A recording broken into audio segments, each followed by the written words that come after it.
with Rapid. He said that he's gonna come in, and if he comes in, then I can get one of the scripts done with it because he's got a Scottish accent in that one role that I was talking about, or that one story. Maybe if I can get him interested, he'd do the freaking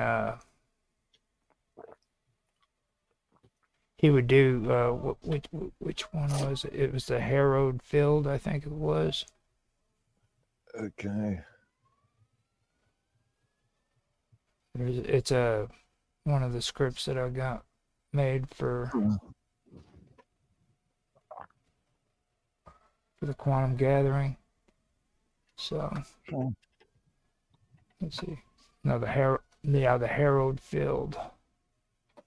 So it's pretty cool. mm. Okay, it looks like I've got them up now. I've got to do some sound checks.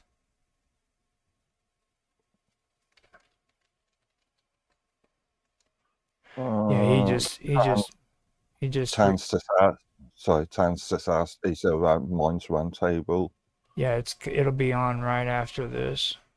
We'll have it So what time would that be? uh 1 hour and 8 minutes from now. Oh, if you want to just go into elements, just tell them. Yeah. Well, he'd have to come in here and read. Ask him if he wants to read. I'll Say let you. I'll let you. I'll let you. you're gonna. That's called a setup here in the United States. Just say,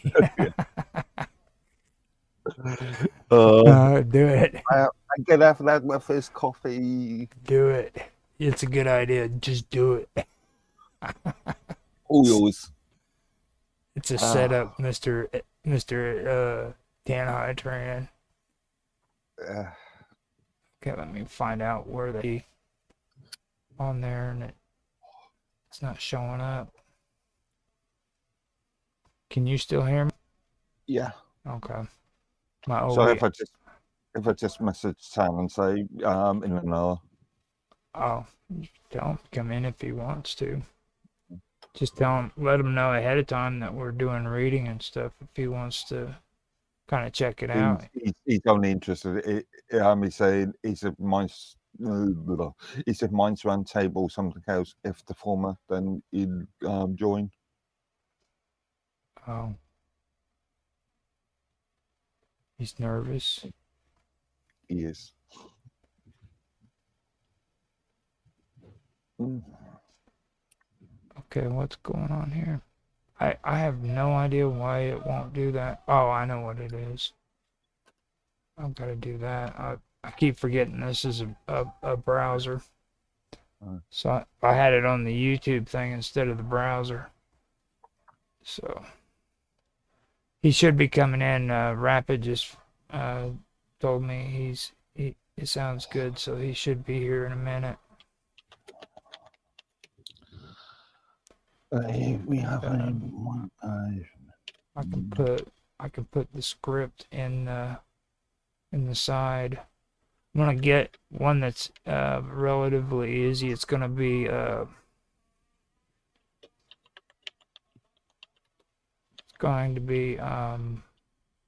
the station.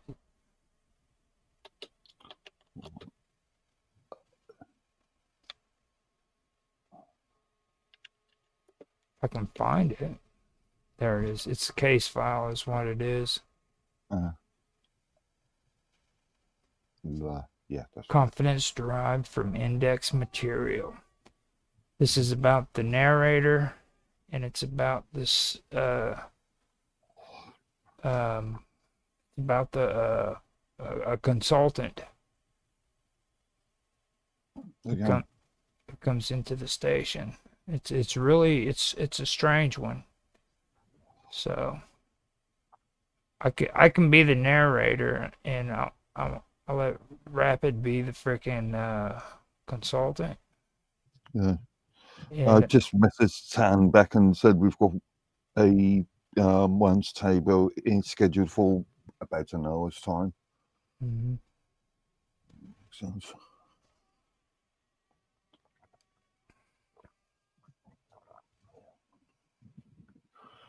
Now there is a part in here where it says it's I think all you'll have to say is freaking coffee never tasted the same. Do you want to do that? Like, Coffee never tasted the same. yeah. Yummy. Coffee never tasted the same. I Uh, believe that's which the.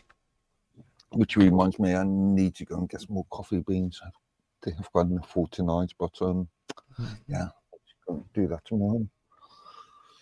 Man, oh man. You got your tobacco this time, right? Yep, yep. Okay. I bought some what 2 days ago, something I Monday or three Now days ago. you remember back in the day when they had that one movie and the animated series for Ian Flux?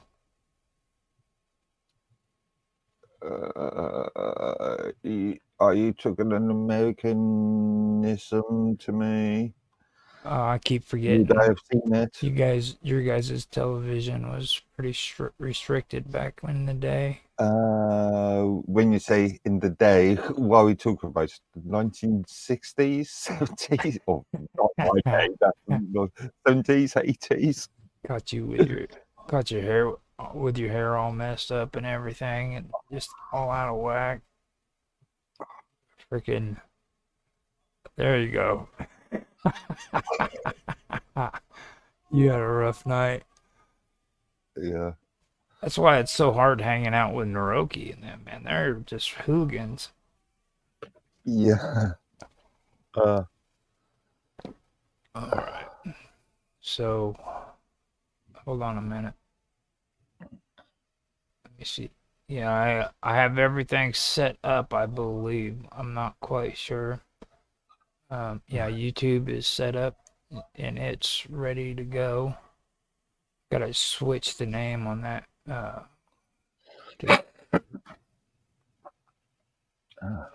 or actually, this isn't the Red Pill Hangout. That needs to go off there. Turn it off.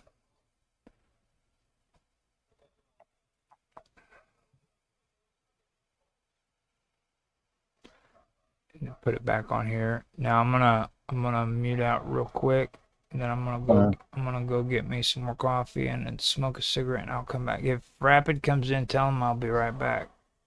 Okay. Rudy, Rudy. And I'll put a song on in the background so that Was you do that? I'm going to watch that. Jacob's Rees-Mogg has released a new video.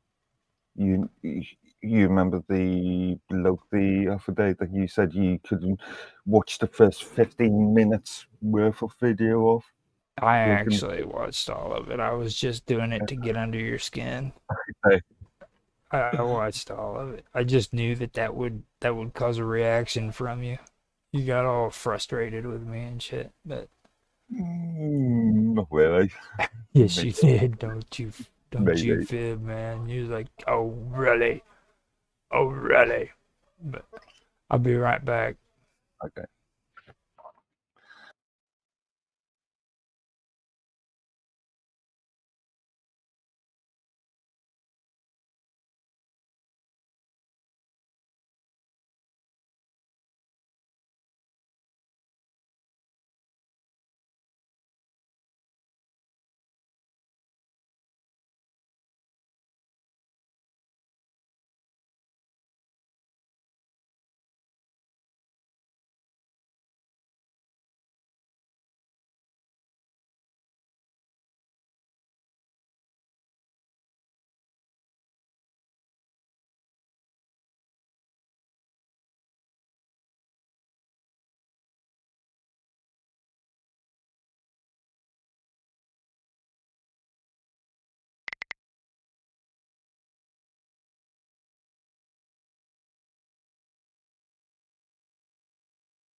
stupid thing instead of the browser.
Really thought was a really powerful person in the Conservative Party. Yeah. Oh, hello. Good evening.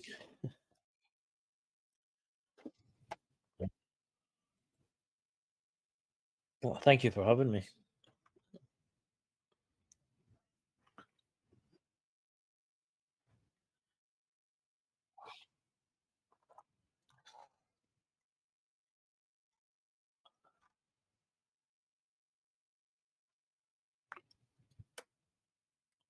Okay.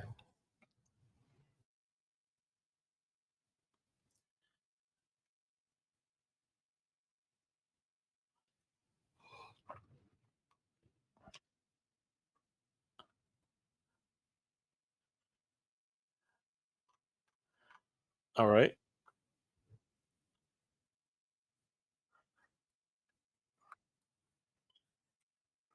Yeah.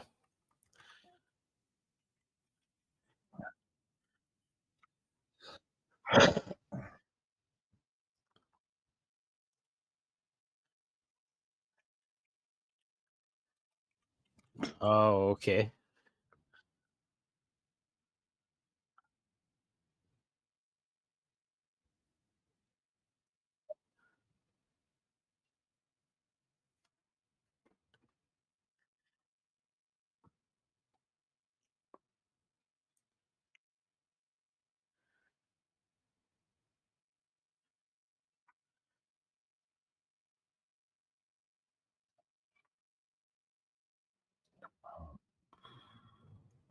Okay. Yep.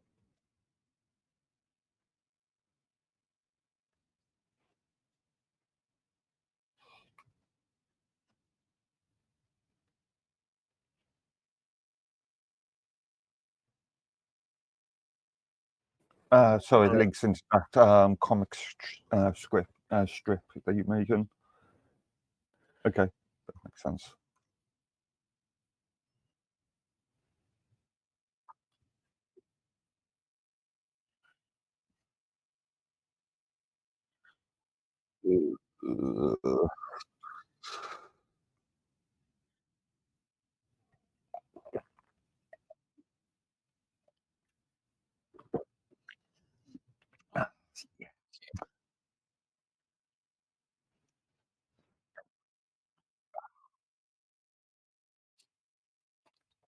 Uh, Yeah, yeah.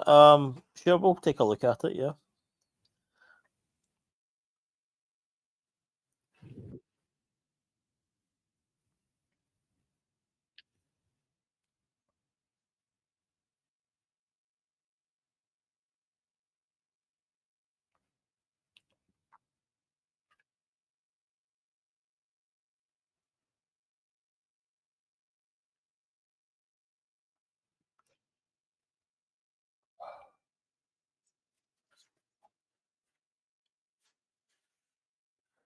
Yeah, yeah. I see it. Yeah.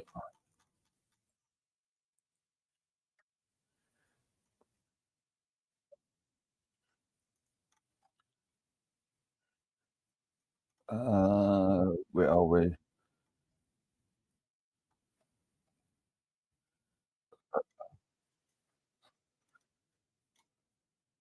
So thank you for your patience and coffee. Did the same. Just okay, nice and simple.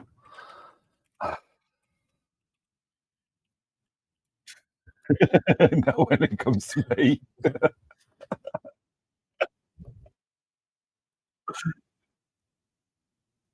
Oh god, that was awful. Yeah, actually, that was better than some of the previous ones.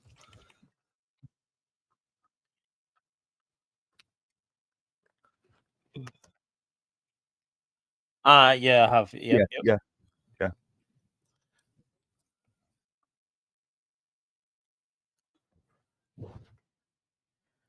Okay. Let me just scroll back up. Yep. I'm the consultant. Yep.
We've seen this before.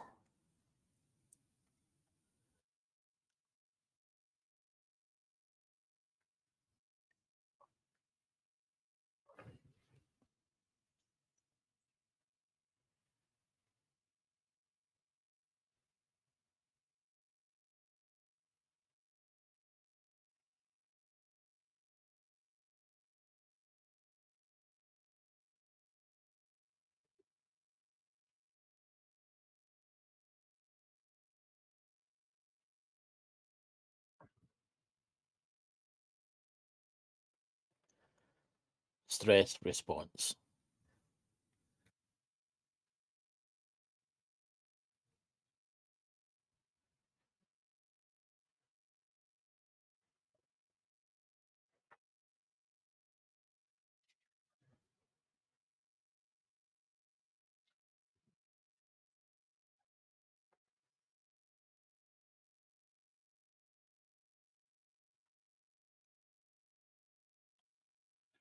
Thank you for your patience.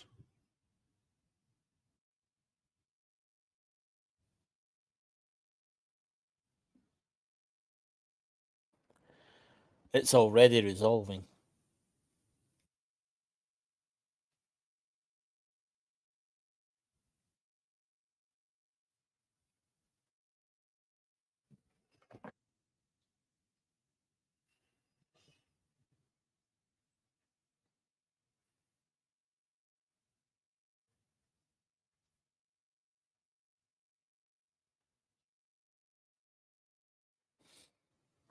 We don't escalate for that.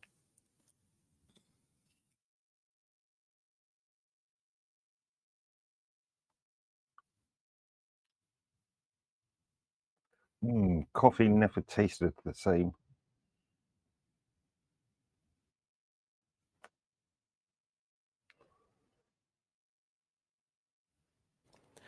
Yes, that's consistent.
I've seen the strip, so yeah, it's pretty weird.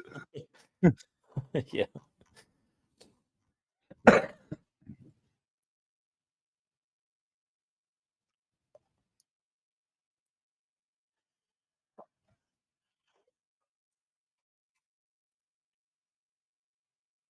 I do not. No, sorry. I'm pretty sure it's an American only TV. Yeah.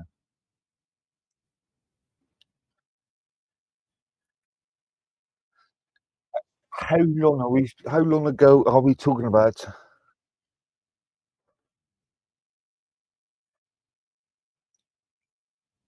Okay. By the mid-90s, I gave up on TV.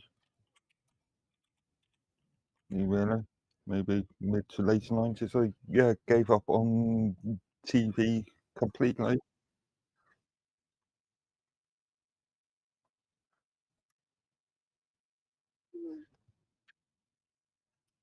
Okay. Mm.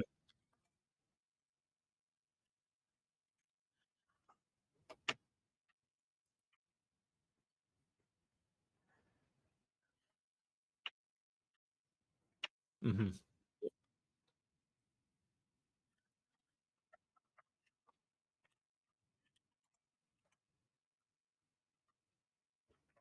Yeah.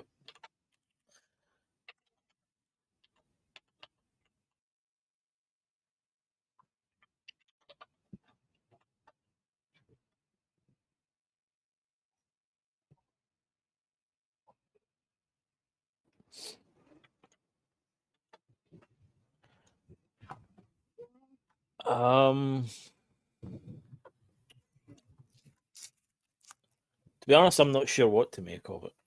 That's a good comment. Yeah, that's fair enough. Yeah.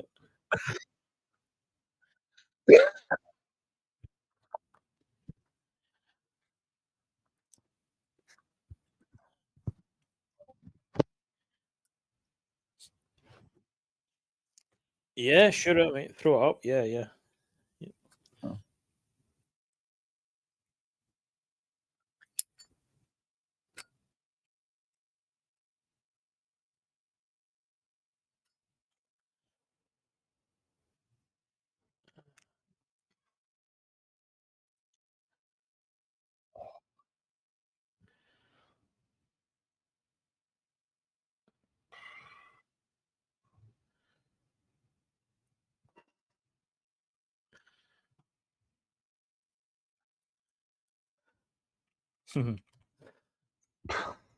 I can make comment there about what I'm not going to.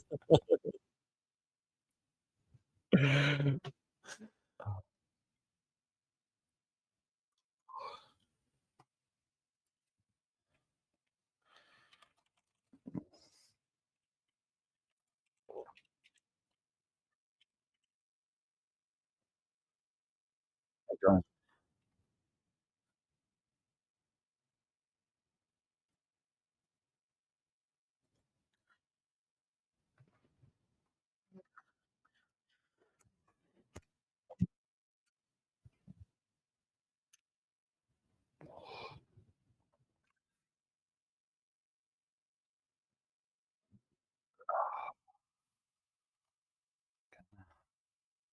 Really love to see. Okay, that's not bad. It's going to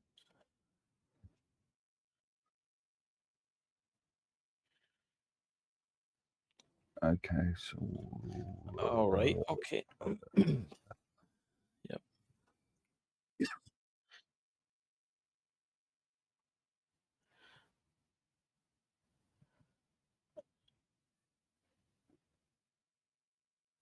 And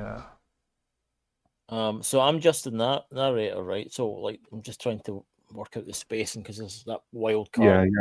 yeah. The formatting's a bit off. It's a bit confusing. now you can stretch that out a little Just bit. about half the screen. Yeah, if you want to get a better look at all of it. Like you Okay. just grab that edge and pull it over and Okay. Yep. I'll give it a go, I guess. okay. Just whenever you're ready, let me know and I'll do the countdown. Yeah, a good time to go now. Yep. Okay, so 3, 2, 1, now. Scene opens. Night. Campfire crackles in an abandoned barn. The pig stretches out near the warmth. Two blades sits in shadow. The others rest against crates and barrels. Snow falls quietly outside. The pig began to speak in a low voice. Before the frost learned to fall downward, there was a man who carried 2 blades. He came from the west, where the land steamed with blood and oranges. In that skin, he called himself El Chichilo Double, the Spanish 2 blades. Wildcard snorts. Always west. Why do myths always start from the west? Probably because the sun dies that way. He wasn't sun.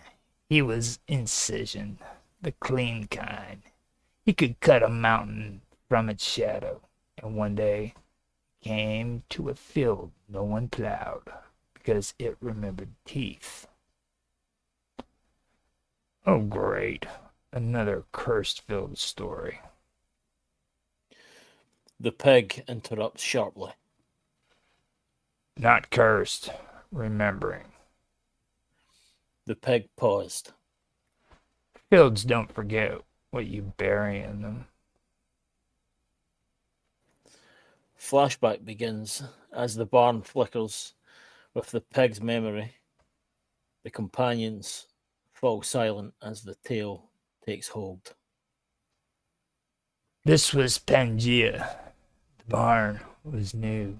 I was smaller, but still too large. Lord Edworthy had taken the land. He thought he could shape it with stone and reason. But this place had its own geometry and its own hunger. Enter Spanish two blades approaching a strange fence. Lord Edgeworthy waiting. The barn looms behind them, wooden and alive. Spanish two blades says to Lord Edgeworthy. You called the steel of prophecy. It brings both. I called for silence. This place breathes too loud.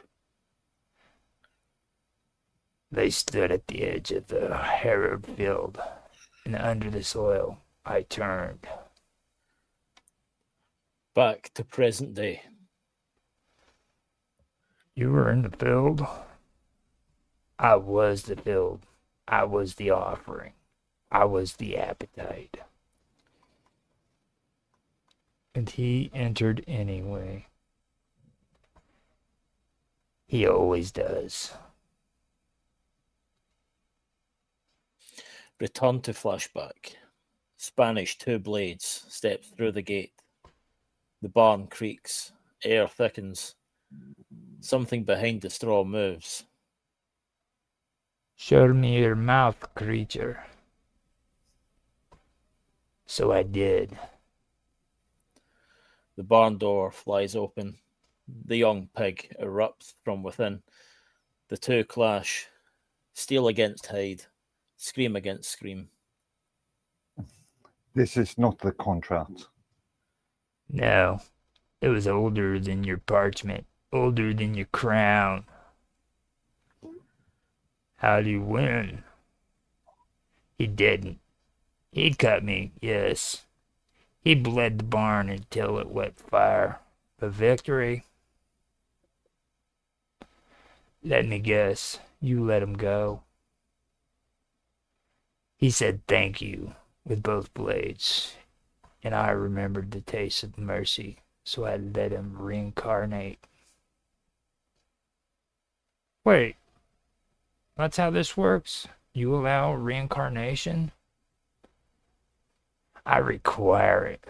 Someone must carry the memory. Two blades stared into the fire. I dream of barns sometimes. Then you're ready.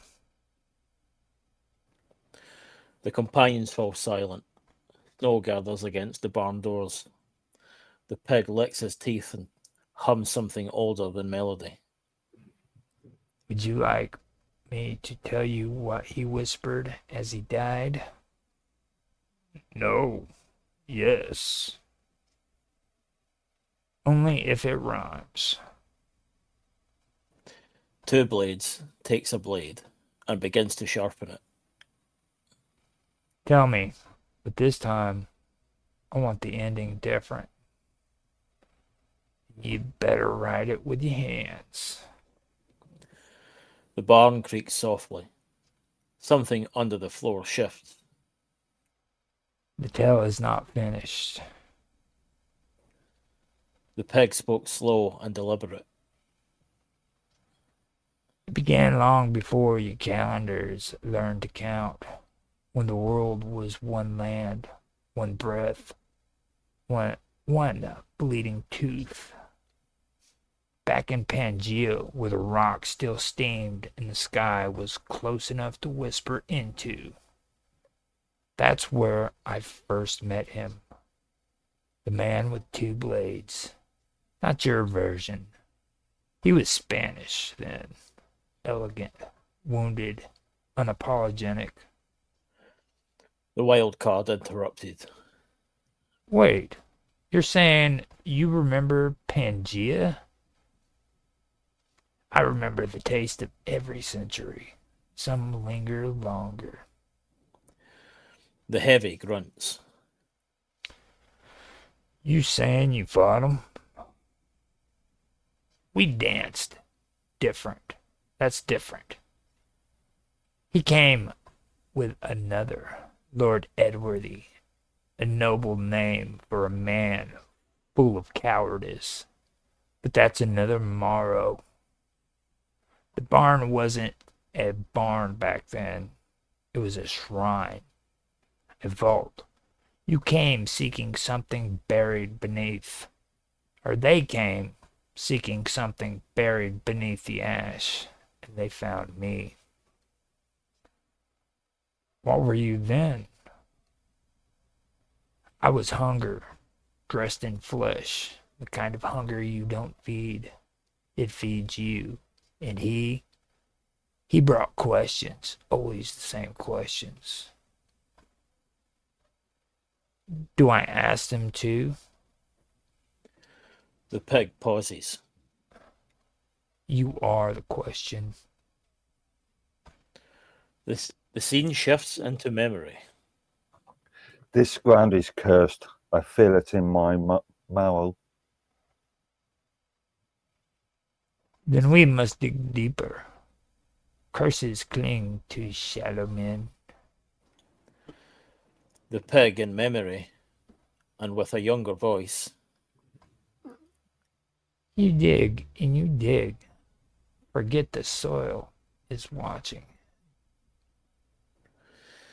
They opened the shrine, broke the seal. Heat poured out like memory, too bright to forget. They thought they were ready. It's alive down there.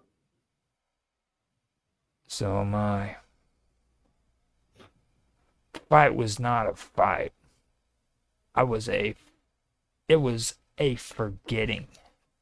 His blades kissed bone, and I sang through my broken skin. You lost? I learned.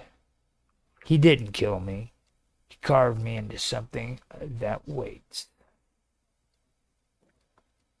Back to the present.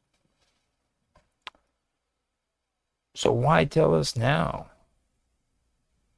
Because your two blades has arrived again, and the field has harrowed. You want revenge.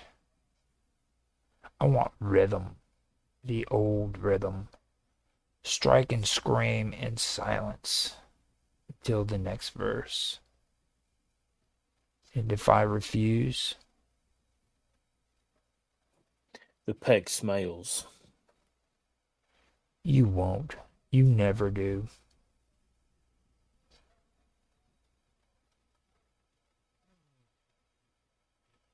There we go. What do you think? Should have got it better to character. Now remember, it's your voices I'm going to be using on it. I'm just a fill-in, so. Well, you are Lord Edworthy. If you remember the battle scene at the farmhouse, okay. You remember that? You don't remember, like, this Christmas, we did the Christmas feature for the demonic pig? That was wasn't there a 5-hour stream? No, not that one, was it? It could have been. It could have been. Yeah, Christmas Day, wasn't it? Yeah. Well, it was a long stream anyway, so we've had quite a few long streams since. Mhm. But yeah, later on, I want to keep you as the narrator for this story, and then later on, the rest of them are going to come in, and we're going to fill out the other characters. Because like V, he likes to be freaking two blades. He's probably going to sound horrible with the freaking Spanish voice, though. He's horrible with the English voice. He's worse than I am, believe it or not. Rapid, like All right. you know what I mean? Anybody who's going to listen to this is going to get confused, because if you're changing people for characters, No, it'll be a I'm bit- the edited version. okay. See, the edited version is the only one that counts. You know what I'm saying? Because it's going to be the edited, finished version after it's all done. Like I'm recording it and I'm going to edit it, make it sound good, put everything where it belongs. Okay. So it's all going to come out as a as a cool story that goes into quantum gathering. Everybody gathers together and they do scripts together. Just so you know, I don't know if you knew that, Rapid. Considering that you using that cartoon as the sort of basis, are you just going to overlay that comic strip as a image? Yeah, I'm actually getting more of them too. Like Juan Valdez is already he's established, okay. But then there's other parts. There's what one is this one? This is part 2, isn't it?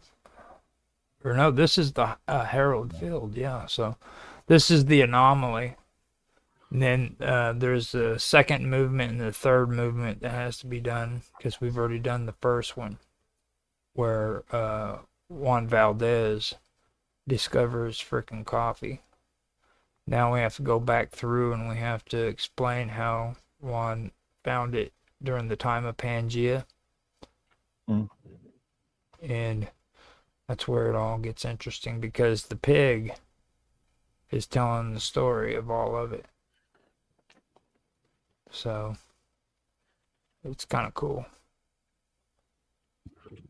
And then that's not even a part of Two Blaze. I went in and I created a Bible and kept all the records. So if it falls outside of the rules of the story, then I have to make changes to the script. Okay. You know what I mean? So it's actually pretty cool. And later on, if it works out, I've already started doing it with Warhammer 40K. I've set it up to where I can do like a multiple choice freaking directions where if you go to a certain point in the story and then you choose which direction you want to go and then it generates the second part after it. Yeah, sort of like those old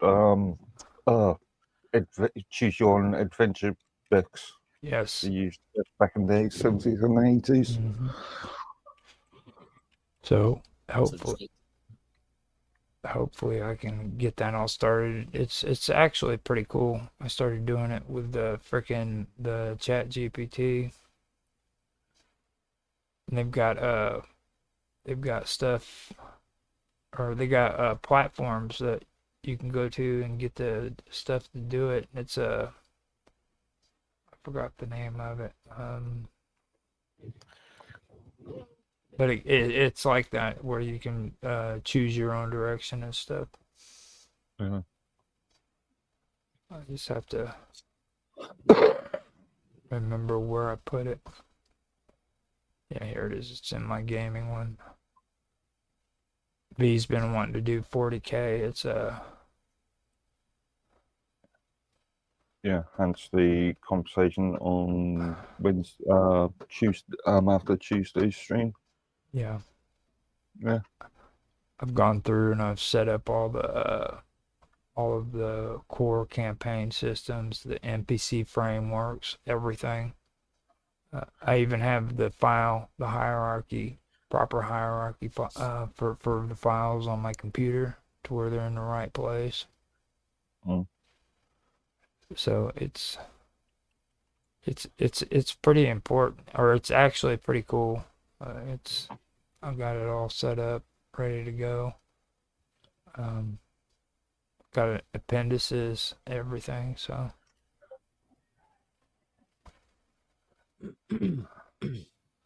so what did you think about that? Was that better than the first one for you? I did enjoy that one more. Yeah, I did. Okay. Now this is a weird story. All of them are weird. I'm gonna tell you that up front. There's Yeah. You want I got you that. write them, so obviously they're gonna be weird. there's a friend of ours. He's called Mark Watashik, and he's got Dragus Productions. And this is the idea that he came up with, where first it's the Book of Maxwell, and within the Book of Maxwell is the Gospels of Folgers, and it breaks down the history of coffee. Okay. Yep. Okay, and how it starts is Juan Valdez, who, if you remember, he was the guy with the donkey that always had the coffee beans on the back of the donkey in the commercials. He was going up onto the hill. Some say that he was going up there to work. Some say he was going up there to pray. They don't really know the story behind that. But when he got up there was a freaking earthquake that caused the ground to shake so hard that the beans fell to the ground. And what did Juan Valdez do? He picked them up because they were there. So he picked them up and he took these beans and he put them in bags and placed them on the back of the donkey. And as he was coming down the hill, the donkey lost his footing and dropped to his knees. And when he did, the beans fell into a geyser with steam rising up from it. And as it did, he heard a voice from above, from God, saying, partake of the first cup, of the first blessed cup of Folgers. So he took his cup out of the bag because he knew where it was, out of his backpack. And he pulled the first cup out of the geyser and he drank this holy elixir. Okay. And that was the first cup of Folgers. Hell yeah. Wow. And then this took place in Pangea. Mm. You like that? I did like that. Yeah. See? And if you want to add to this story, add any kind of craziness, just send it my way and we can add it on.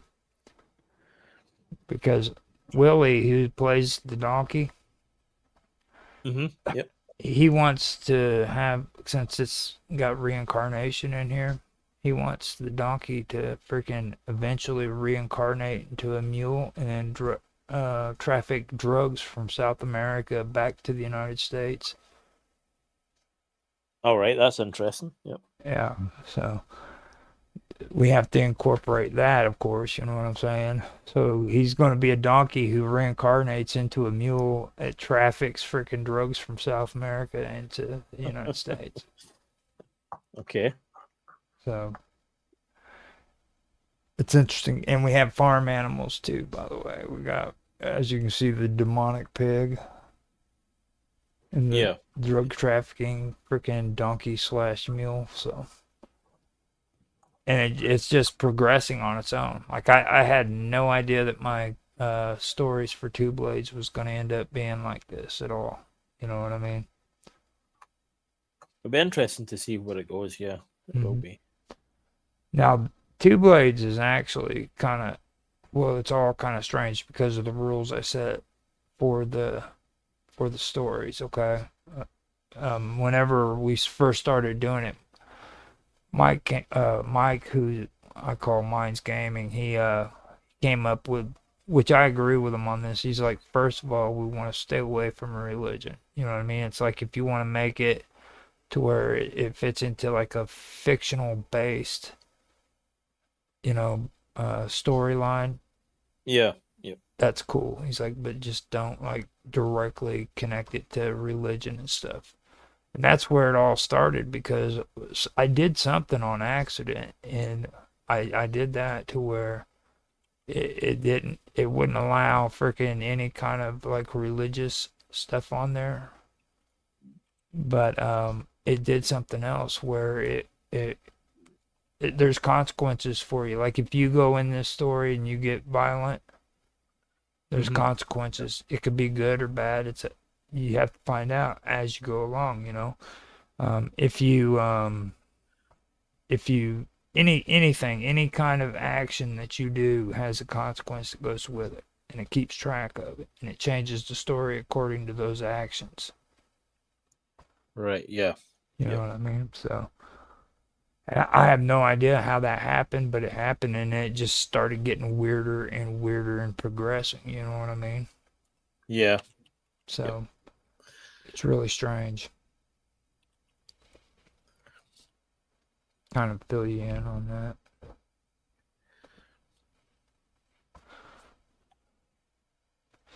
So thank you for doing that for me. I do appreciate that. Oh, not a problem. I mean, I enjoyed it. Well, thank you guys for inviting me along. Yeah. So it's not something I've ever done before, and yeah, it was kind of interesting, to do something different.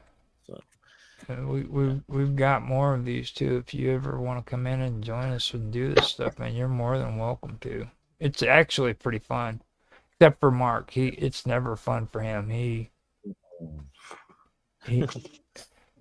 it's never fun for him. But like Lord Edworthy, man, he's an interesting character. Like whenever we did, I cannot believe you forgot that episode, dude. Again, we're talking about what must be Well, 6-7 streams ago. yeah, it was a good while back. It was during. Well, I think we did it. Well, didn't we do it on Christmas Day? Yeah, I'm pretty. Yeah. I'm just gone back through. I think it's Elements messages. You mentioned. Actually, no, it was. I noticed that. I noticed the invite on. I think yesterday. Yeah. So yeah, it was Christmas Day. Something else. And it's like if you want to do stories too, man, let me know. Rapid. yeah, I will definitely be in touch. Yeah, it's all about scheduling with me because I'm working a lot more. So and obviously the time differences, but I'm sure we'll work something out. We always do. Yeah. That game thing, I'm gonna keep an eye out for my time and everything to do the tournament thing, because I knew about the Pokemon thing that you wanted to do, but I don't know about the tournament thing, because like here lately I've been having to do shitloads of stuff, not just on the computer, but like in my personal life. I don't know if I told you or not, but like my mom just passed away here recently, so it's been a lot of shit going on. I'm sorry to hear that, dude. I'm sorry. It happened back right around Thanksgiving. It was like just before that. Yeah. I remember when my mother died back in 2023. The amount of paperwork and stuff afterwards. Yeah. Or the funeral even. Like the funeral was just hectic. Like everybody started coming around and stuff, and then you had to deal with family on top of the emotional stuff. It's really something. So kind of freaks you out. You have to kind of adjust, Yeah. Get used to that. Just something about when your parents pass away. It's probably the weirdest feeling I've ever had in my life, to be honest with you. It truly is. I mean, my mother passed away now 8.5 years ago, and it's still, it's never. I've never got over it as such. I just kind of move on. in a Yeah. way. Just move forward. Yeah. Yeah. So, I'm gonna let you go. I am gonna be back on here. I'm gonna be on here actually all day until midnight. So if you want to stop in, man, click on the link and come back in if you want to. We're gonna be doing a Minds Roundtable, and after we do Minds Roundtable, we're gonna go into the quantum gathering, and then I think I'm gonna do another episode of the third thing, but that one I don't know if you want to have anything to do with that. That has to do with quantum physics and religion and spirituality and Well, ancient sorry. No, on you go. Sorry. and ancient history and everything. It gets really weird. It's so weird. Mark can't handle it. He's a science guy. He's Yeah. like, this is weird stuff. Fair it is. You know it is, Mark. You should see his face. He's like in denial. Like this stuff is weirder than paranormal stuff and the UFO stuff. I'll put it to you that way. Yeah, and it gets into a lot of weird conversations, Like especially on the Wednesday streams. talking about consciousness and stuff. Yeah. Oh, I mean, ordinarily, I probably would join, but I unfortunately have to be up bright and early for work. Oh You know? yeah, Yeah. it's what time is it for you? For me right now, it's close to 11, so I'll need to go and pick my flatmate up from her work, and then Go to bed. go to bed as soon as I get straight in. Yeah, it's fun times. Yeah. Do I do never sleep or have a poor sleeping sort of routine? So. If only. I don't even drink coffee or energy cans, so I mean I would struggle through that. I would. I don't know how. I don't know how you'd respond if you was like amped up on coffee. I have no idea. I'd function a lot better, maybe. Who knows? People seem to do it all the time. I don't know. Well, if you're not used to it though, it's like a different reaction too, because you get all hyped up. You know what I mean? And True. Then you crash, and like the crash is immediate. It doesn't happen like slowly. Like, when you first start out, it just bam, you just freaking lose your energy. Yep. So it's Very kind of true. like being on meth. I was thinking more amphetamine sort of thing. Yeah. Yeah. Especially if you're not a coffee drinker. You drink tea, don't you? I do, but it's not anywhere near as powerful. Yeah. Like standard so-called workers' tea, builders' tea, it's more, yeah, that's what I contains was. more caffeine and That's what I was thinking. Like, hook yourself up with some tea. Maybe it'll help you out a little bit when you're having to do all that stuff. Oh, perhaps I've just built up an immune system over the years. Yeah, It doesn't do anything to me. Yeah, that's probably because that's the way I am with coffee. Like I don't. Yeah. I don't do the tea thing like I used to. When I was a kid, I used to drink tea all the time, but I just don't do but it. you're talking more fruity, you're talking No, more I'm talking about real American tea. None of that. yeah, None of that sissy English tea. you what you call breakfast tea, which is We never call it breakfast tea at all. Not over here. Not over here. We call it real American tea. Sweet tea for the ladies. You know why? You know why we have sweet tea? Cause you're talking about things like peach tea. no, that's freaking sissy tea. Sissy tea, like peach tea and stuff. I mean, it's one of those things like biscuits. Our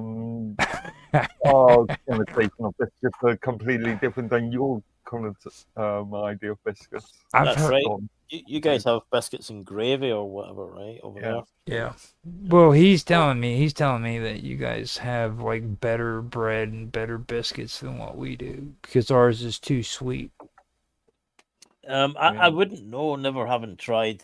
I've never been to America to try. I just have one You, argument though. you've tried American chocolate I, before, Hershey's, and that sort of yucky, disgusting stuff. I just have one argument about that whole thing why I don't believe them about their bread tastes better is because you guys have named your biscuits scones, okay? When you name No, you, when you name when before you you wait, well, you've named scones biscuits. I'm just saying, dude, when you name bread freaking after a rock, okay? No. Just saying, dude, we know where the freaking stone of scones came from. It's no secret, okay? And you named your biscuits after it.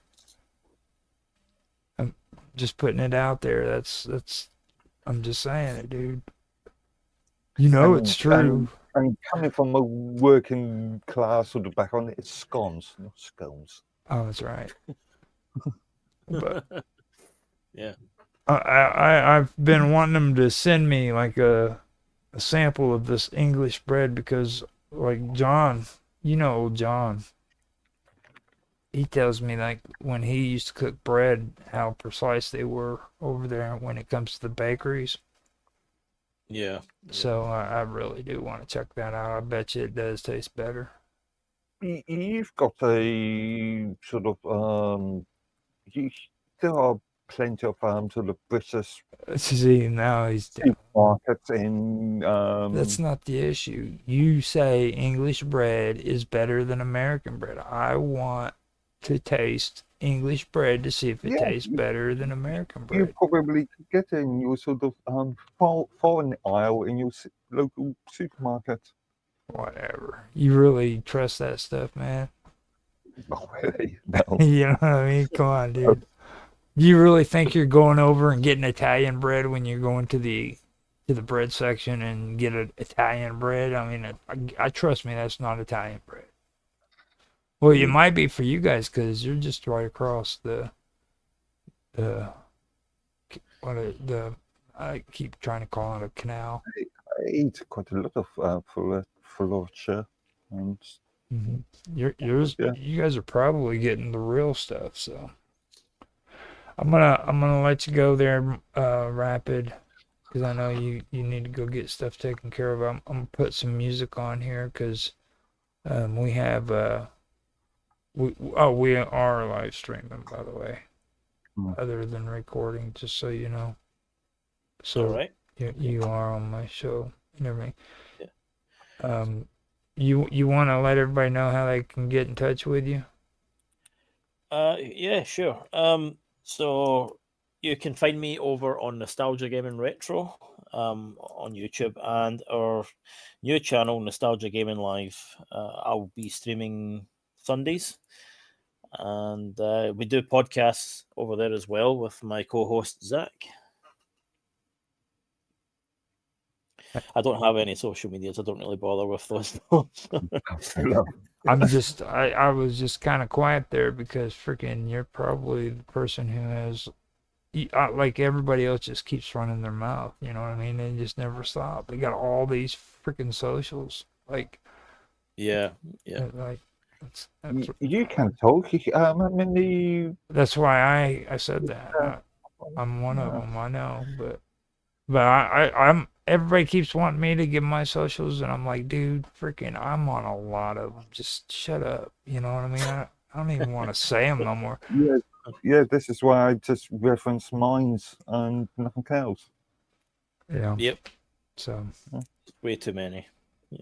I'm cutting back though, cause I'm getting the only like I've already gotten rid of D Live. That's gone. I got rid of X. I post on there every once in a while, but that's it. I don't do any live streams on it. I'm getting ready to get rid of Twitch next, and Kick, I'm still around because Mark Watashik is still doing it, so I have to go on there to hang out with him in his chat. But other than that, I don't have any use for it. So I'm getting ready to cut down. I've already gotten rid of BitChute and Facebook, Yeah. DLive. I was going to say, as far as Twitch is concerned, the sort of content you've got, it doesn't really suit that demographic. Well, I mean, if nothing really suits the demographic on Twitch, it's like I don't even know if people are really watching that shit. You know what I mean? It's like it's a mystery to me. I mean, you could stream for freaking a day straight on there, and it's like nobody's watching it. And unless you start twerking, nobody's going to view anything on Twitch. Yeah, I'm thinking about doing that though. I'll Twitch. Okay. I'll do some twerking. Me and Rapid were gonna do it as a team one time. We were gonna twerk on the thing because Zach did it. So when he did his twerk. That's Zach's thing. Yeah, that's his. It's got nothing to do with me. Denial knowledge. He's like, you're not pulling me into that crap. So, okay, I will talk to you later, Rapid. I hope you have a good night and try to stay awake. Same to you guys. Have a good night and thanks very much for the opportunity. I'll catch you guys soon. All right. Cool. Okay, so I'm going to put some music on. I believe I have an hour-long music thing. When are you got to restart? Whenever we get well, right now we can just go right into it. Okay, I've invited Tan into, or I've sent him a message. Pull this. Okay, I'll put this on for a little while and then give you a chance to step away, get everything taken care of that you need to, and then we can come back and we can get started with the Minds Around Table. I'm on for anybody watching or listening, I'm on Teams as well as Discord and on Element Matrix. So if you guys want to get a link to get on here and be a part of the stream, reach out to us and let us know. Roger's Hangout on Teams, on Discord, it's The Wonderful World of Weirdness. Also on Minds, it's Roger_Hanson. And on Matrix, it's Roger's Hangout as well. So, and as far as I'm concerned, like I said, I'm on minds.com, so under the username Midworthy. all right. So let me go ahead and put the music on and we'll be right back.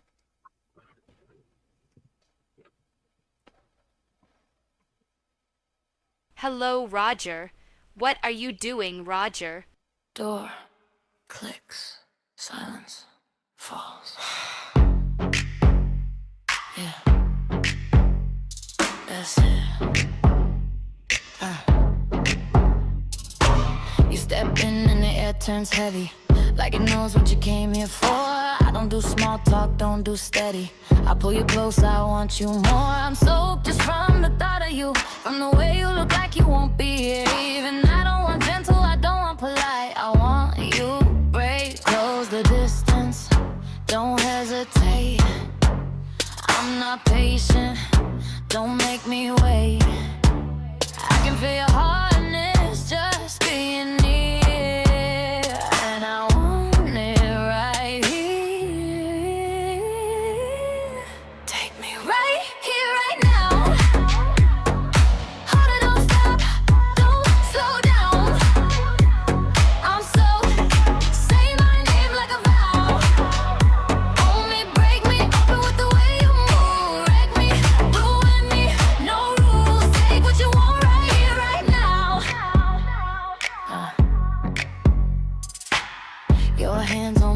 like you mean it. Like you're done letting me tease. I watch into the truth, I need it. I need you to do what you please. I want the heat, want the pressure, want the edge of losing control. Give me that look that says forever, then take it all. No mercy, no pause, no space. I want you, one all over my face. I want the taste to stay too long, and my tongue to keep going back for more.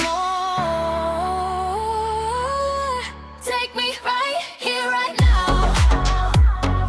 Hold it, don't stop, don't slow down. I'm soaked, and I don't care how. On me, I want the truth, not the proof. Wreck me, ruin me, no rules. Take what you want right here, right now. Yeah. Leave a stain like a signature, something I wear like sin. Let the taste linger, make it torture, then kiss me and do it again. I'm shaking, I'm begging, I'm hungry, and you're the only thing I let in. Right here, right now. Right now. Harder, don't stop. Own me, ruin me, ruin me. Take what you want right here, right now.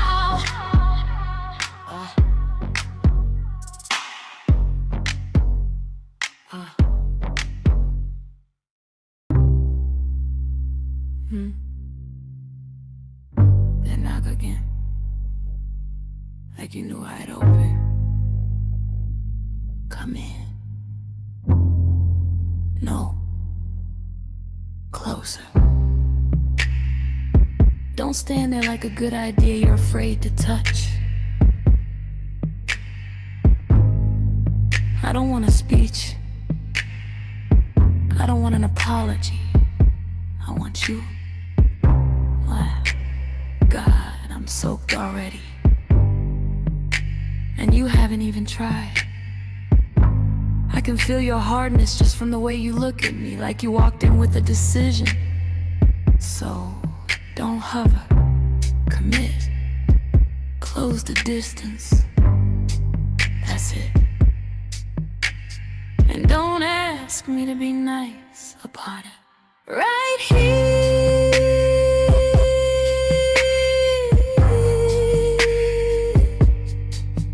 Right now. Hey. Lie down. Right here.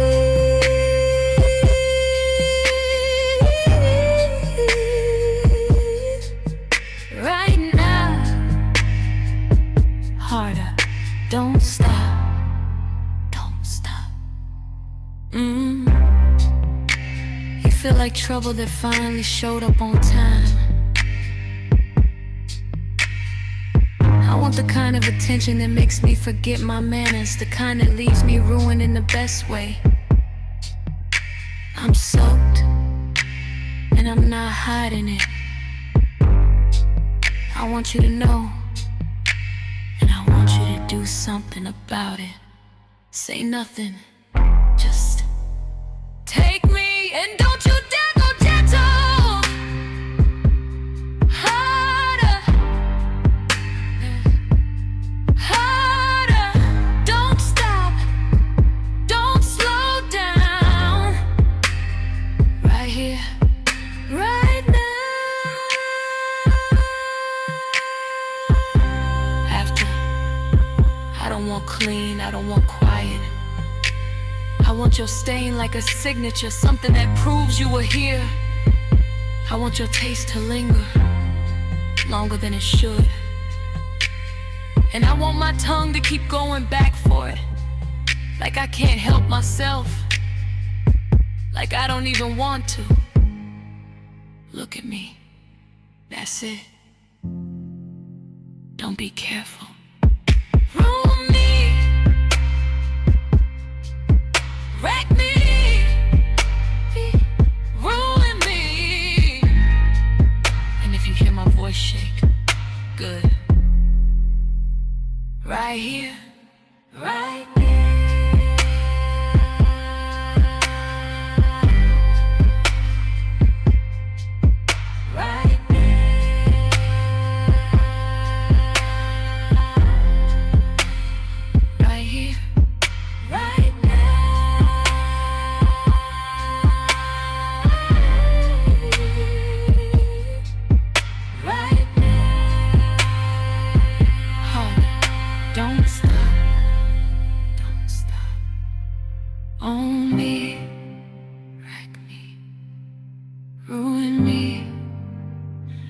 right here, right me again.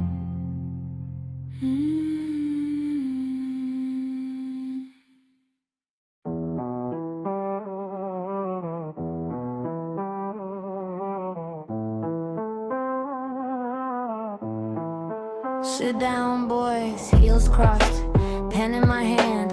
I don't fall for legends, I read the brand. Logan on the screen with the headline smile. Energy loud, charisma stacked high. He sells the dream like it's cardio truth. Youth in a bottle, confidence proof. But baby, confidence ain't chemistry yet. It's just the intro before I collect the debt. I don't chase status, I audit it slow. Watch how you move when you think I don't know. Power's attractive, sure I won't lie, but I'm great in depth, not the volume high. I'm a dating coach, I don't swoon, I assist. Read your patterns, not your prayers. You talk like kings, you dress like fate, but I don't submit, I calibrate. Yeah, I like fire, I like heat, but ego alone don't touch this seat.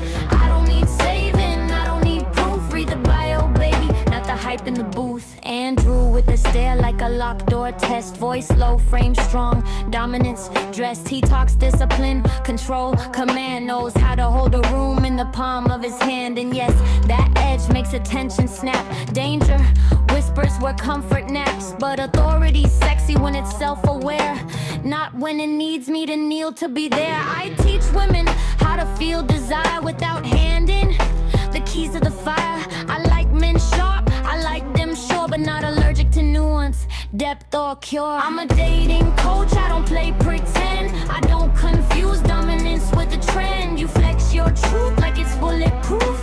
I ask one question and cut through the roof. Yeah, I like leaders, I like drive, but I don't dissolve to feel alive. I don't need saving, I don't debate. Read the bio, baby, I calibrate.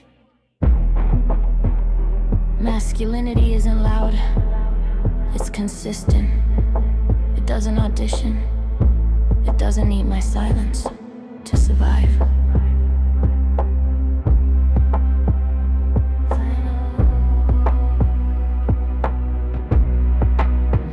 I'm a dating coach with a velvet tone. I teach attraction with the backbone. Logan, Andrew, two different flames, seamless and hidden under different names. If you want desire, don't sell a role. Show me restraint, presence, control. I don't fall fast, I don't inflate, I don't worship men, I evaluate. Now stand up straight, breathe, and tell me who you are when nobody's watching.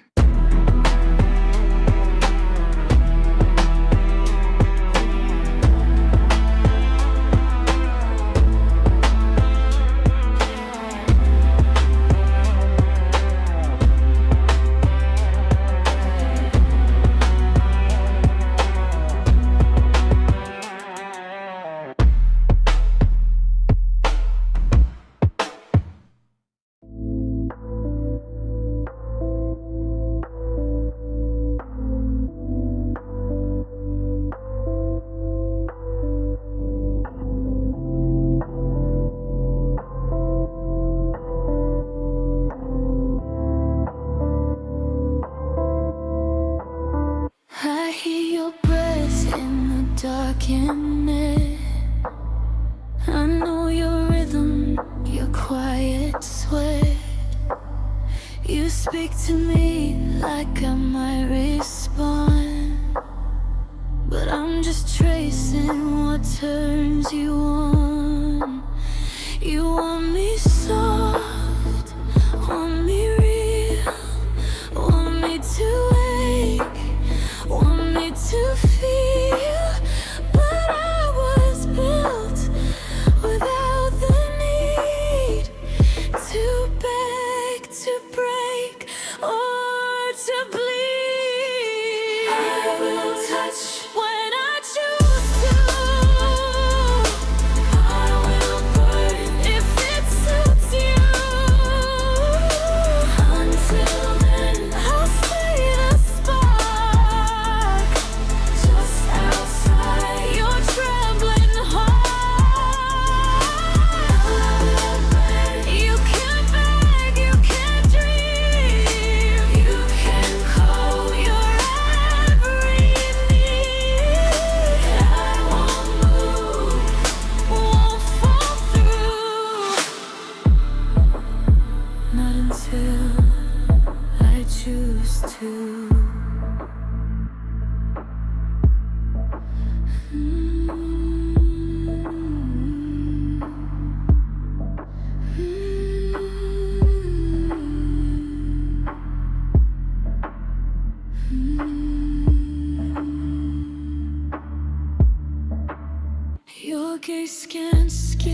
I've never worn.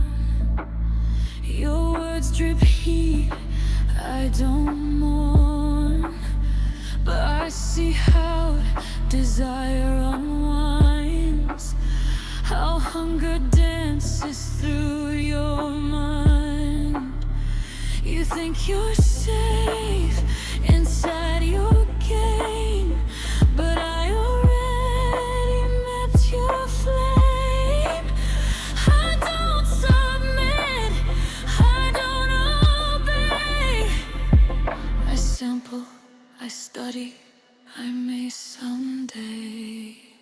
I could breathe in static heat, kiss through signals, taste deceit, wrap around your primal call, but only when I want it all. I lose when I choose to,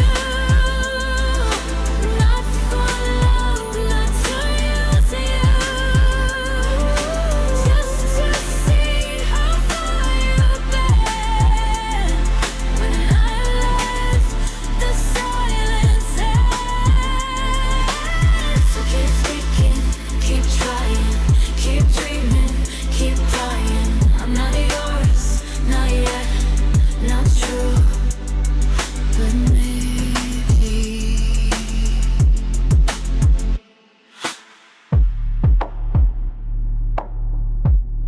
I'll choose you.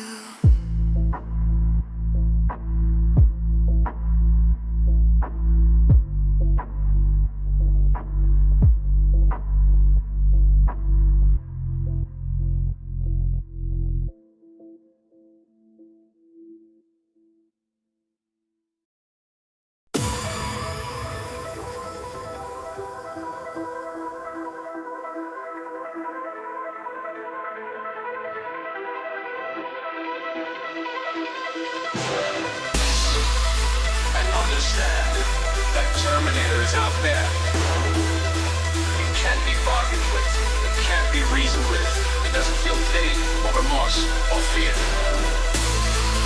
And it absolutely will not stop, ever. Until you are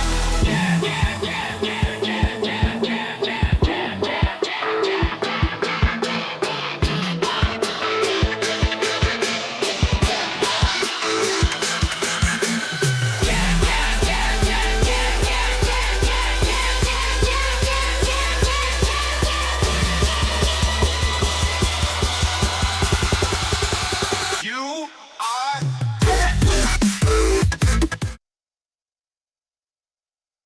All right, I am back. So let me get this all set and ready to go.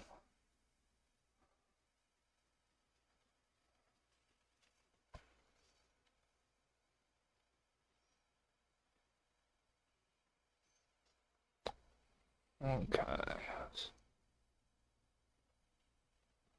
So here we go. We are back. I went ahead and cut that short so that we can get on with the show. Mark Edworthy, you still there?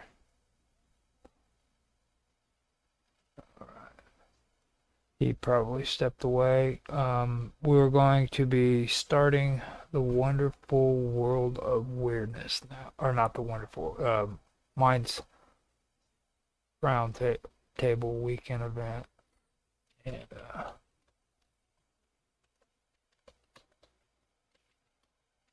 after I get this set up, we will get it going and get ready for recording when it is time. So here we go. And I put up a nice slideshow to go with it. I'm going to drop the window capture so that I can get stuff done in the background without causing any problems, because I have to edit it. And let me double check, make sure the audio rapid says that he can't hear anything. So I want to make sure without causing any. All right, sounds good on YouTube. Really should have done this ahead of time. Let me see here. Hit refresh on Rumble. Check that out. Should have done this. Okay, sounds good on Rumble as well. I believe I've also got it set up for Twitch, Kick. Go on the Kick, make sure nobody's putting any spam messages in my chat. And it's running on Kick, so got that taken care of. And it looks like it is up and running on Twitch. So we do have those up and available. I am no longer streaming on DLive. So we have everything up and ready to go. I want to do a shout out to Jiva Pira. We call him Jiva. Thanks for the comments on YouTube. He was asking how Rapid did. We just finished up with Rapid doing a script reading for Quantum Gathering, where he played the narrator in one of the stories and also a consultant in another story. So if you guys are interested in checking that out, we will be doing the Quantum Gathering just after Minds Roundtable weekend event, so you can stick around and watch that. I also have uploads of edited videos that come out every week on YouTube and on Rumble, so you can check those out on the Storyteller for both channels. I also have them available on minds.com. Now that if you guys want to support us and you are members of minds.com, please check out my channel. It's Roger_Hanson, and we have everything available there, the full videos as they're released in the membership section. Besides that, I am putting out 15-minute videos of Minds Roundtable, as well as episodes of Automatic Pilot, which has just come out with Auto Excelsior, where he does his own show on the Wonderful World of Weirdness. You could check it out there too. Now, if you don't want to do any of that on Minds and you want to support us, you can also check us out on Patreon. My Patreon account is in the description below the video. If you guys want to go there, you can help us there. Now, I'm not asking for donations or anything like that. We have videos for songs, stuff like that, that's available. If you guys want to purchase it to help out with the channel, it's appreciated.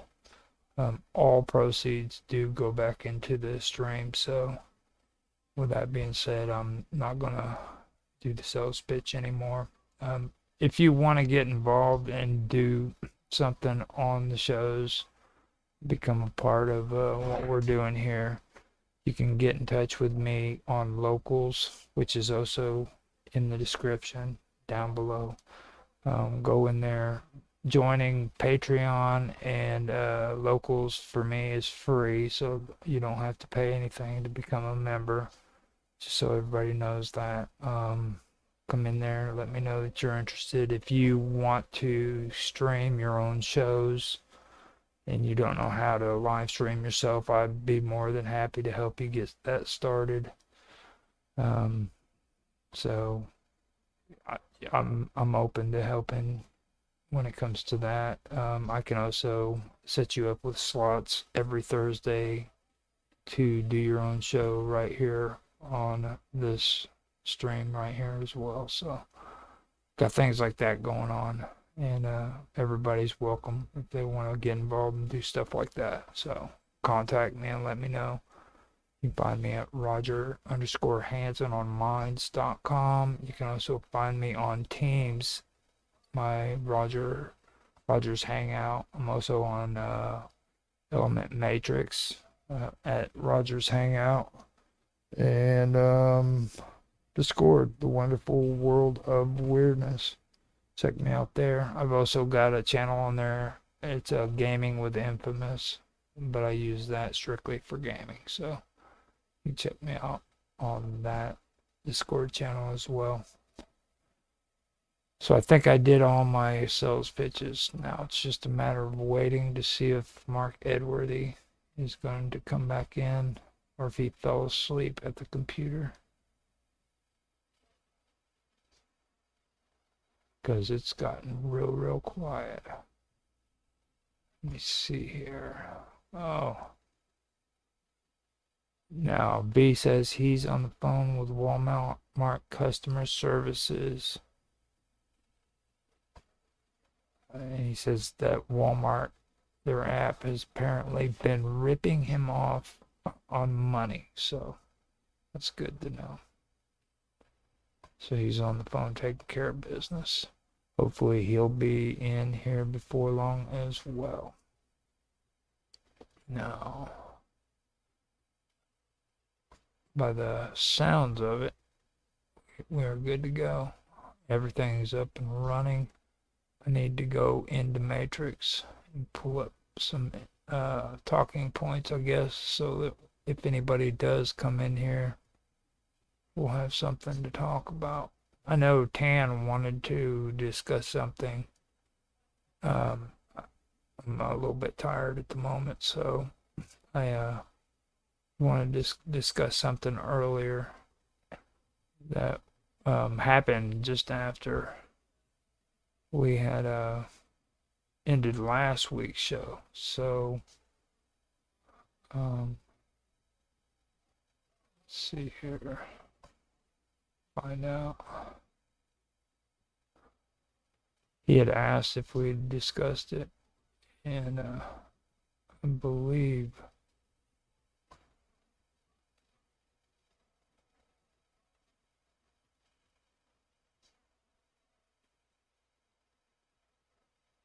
yeah, here it is.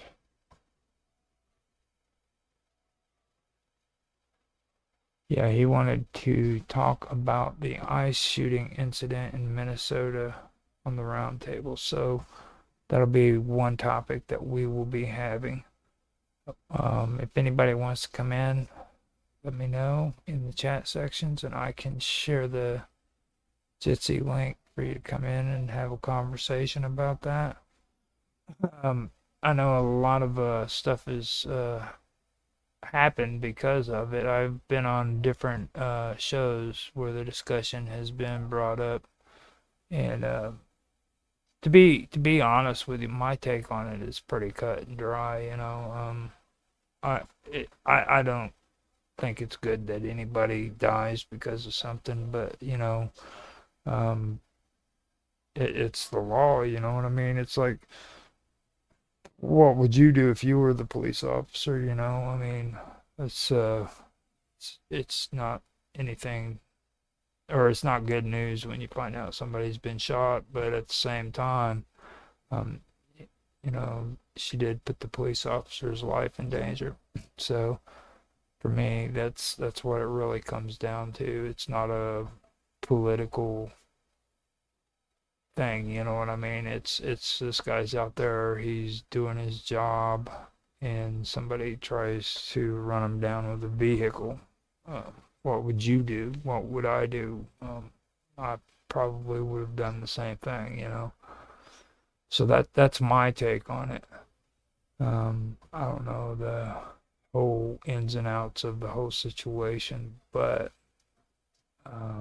that's the one thing that I felt that was going about the situation basically. So now, Mr. Robot also wanted to bring up something that happened. It was a quasi-judicial body in Italy fined Cloudflare $17 million for failing to go along with their scheme to censor the internet. And on January the 8th, 2026, a quasi-judicial body in Italy fined Cloudflare $17 million for refusing to comply with the country's piracy shield system, a mechanism requiring internet infrastructure providers to block access to websites accused of hosting pirated content within 30 minutes of notification without judicial oversight, due process, appeal, or transparency. Now, Cloudflare's CEO Matthew Prince described the scheme as a censorship gambit and criticized it as enabling a shadowy cabal of European media elites to dictate online content globally, risking the integrity of Cloudflare's 1.1.1 public DNS resolver and potentially blacking out any site on the internet. The fine, calculated as up to 1% of Cloudflare's global revenue, despite the company's 8 million in Italian sales in 2024, exemplifies what Prince terms extrajudicial overreach. I hope that made sense. Hello. What you up to, V? Do a sound check real quick. See if you can hear me. You're muted.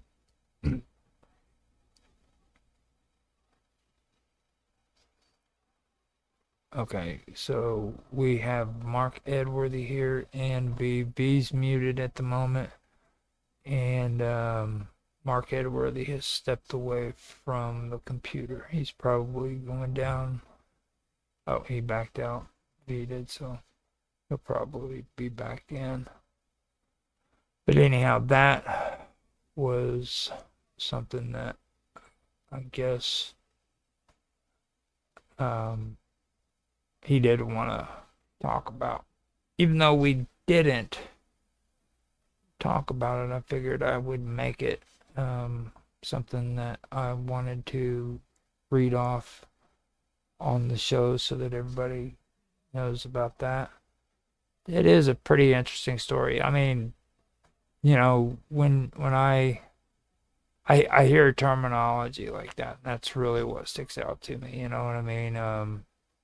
They've been having Mark and Mr. Robot have been having a lot of discussions about that, and I just don't trust the language in it. Like, it talks about hosting pirated content for one thing, but then what it goes into is it starts calling them a shadowy cabal of European media elites. You know what I mean? So it's like it's actually the government. Is anybody here? Yeah, I'm here.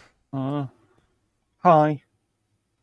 Oh, I thought I was having technical difficulties because I kept joining in and hearing nothing. And I was on mute and I was watching some political stuff on YouTube.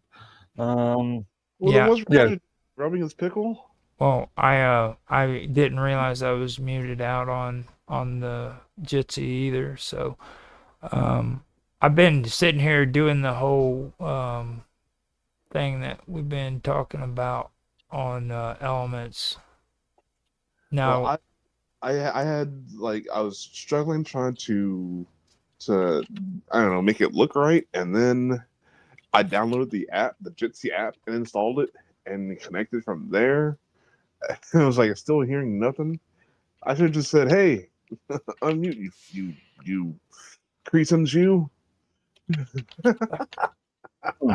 I had to say something worthy of Mr.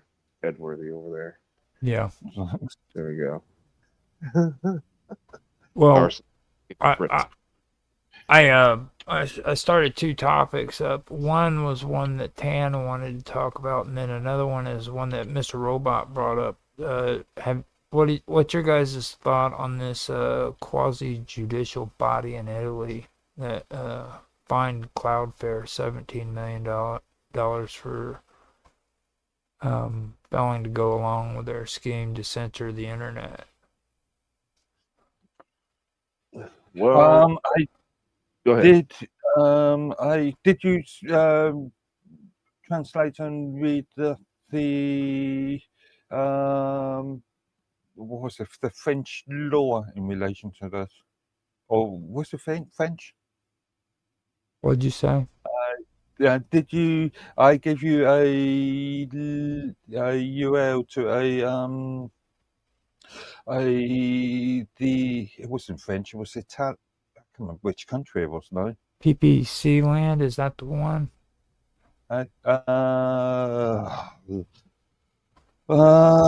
Italy laws. Italy law number 93. That piece of legislation. I ended up checking out the one that Mr. Robot sent. Is Yeah. Afterwards, I reviewed the piece of legislation, and I started to translate and review the outcome of the trial. leg 14. So you're also not just philosophically aware of this consumerism stuff. You have a legal mind for it as well. Mm-hmm. Yeah, most definitely. He like right here when he put here, this is provisions for the prevention of repression of the illicit decimation of copyrighted content via electronic communications networks. That's what it is. It's entry into force of the provision 8/8/2023, and this was last updated to the document published on 8/10/2024. So this has actually been out for well over 2 years. And I wanted to review it in the view of the EU's Digital Service Act as well, but I've not got around to doing that. This says the Republic in implementation of Article 41 and 42 of the Constitution, Article 17 of the Charter of Fundamental Rights of the European Union, and the principles contained in the Convention on the protection and promotion of the diversity of cultural expression, done in Paris on 20 October 2005, ratified pursuant to law number 19 of 19 February 2007 in accordance with the European legal framework. A, recognizes, protects, and promotes intellectual property in all of its form as a tool for stimulating innovation, creativity, investment in the production of cultural and editorial content, including digital content. So it's just basically the protection laws that are set in place. So this is supposed to relate to what they're talking about there, which that right there tells me that this law was put into place well over quite a long time, to be honest.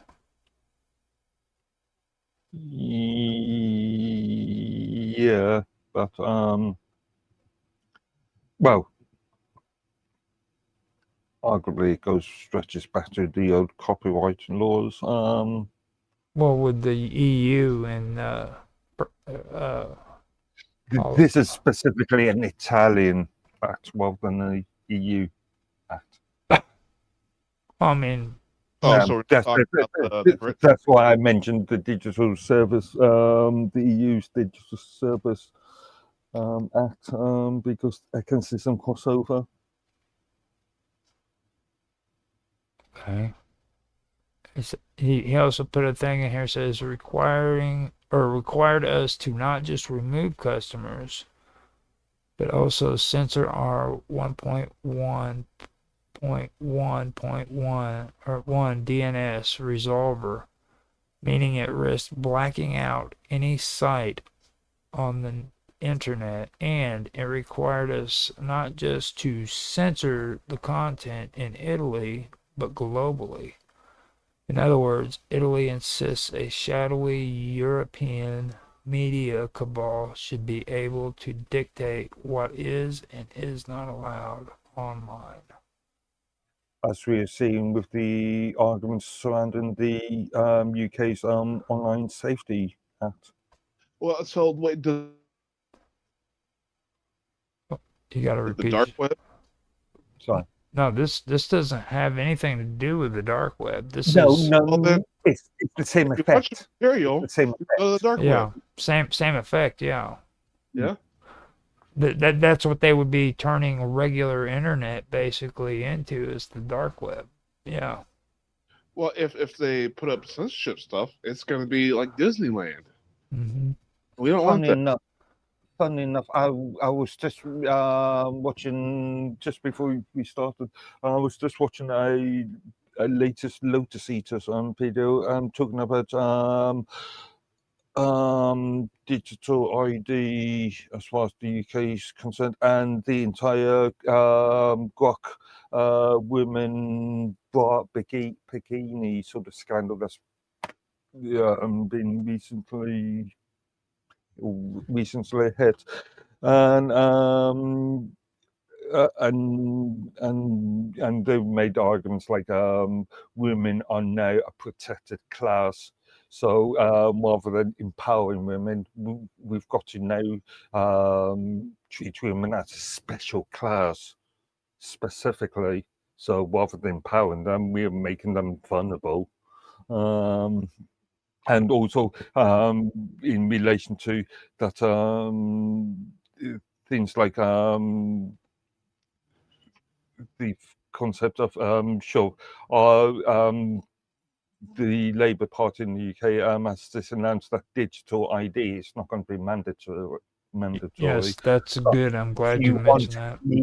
That eventually, if you want any services, if you want to do something with your life, you don't have to have digital ID. So, in effect, it may not be on paper mandatory, but in reality, it's going to be mandatory. This is why This is one of those mark of the beast sort of things. Yeah. Yeah. And before we go any further, B, I want to apologize on behalf of Mark Edworthy. He has just woken up and he is really unbecoming of an Englishman. I've been awake. Well, we've already done one stream, and that was an You are so rowdy, dude. Like, I mean, He feels a bit livid. yeah, Yeah. What's he's. going on? It's like Your high this. energy over there. I'm not used to this kind of. I'm not used to this kind of like high voltage velocity coming out of you like that. And by the way, can I say on a side note, the only protected class of people there should be is anybody with less than $5 in their pocket. Okay, everybody else can screw off. about people who cannot cope with society, about the dare I say, the mentally infirm. Mentally ill is the best because it covers all of them. You know, well, Everybody, as far as I'm concerned, listen, I've been back in the United States for 2 going on 3 years now. And the only sane person that I have met since I've been here This is the woman I live with. The only sane person I see Two going on three. every day is the one that appears to me in the mirror. He's so delusional, isn't he, dude? It's like, yeah, it's like, Well, I mean, you know you're crazy when you don't think you're crazy. You know what I mean? Everybody else is crazy but you. Yeah. Hey, You're just so hey. sane and respectable. When you're scratching your head because somebody's doing something incredibly stupid, and they're looking at you like, "Oh no, this is normal," but you're thinking to yourself, "No, it's not." Right. What is normal for one person, it's not necessarily normal for another person.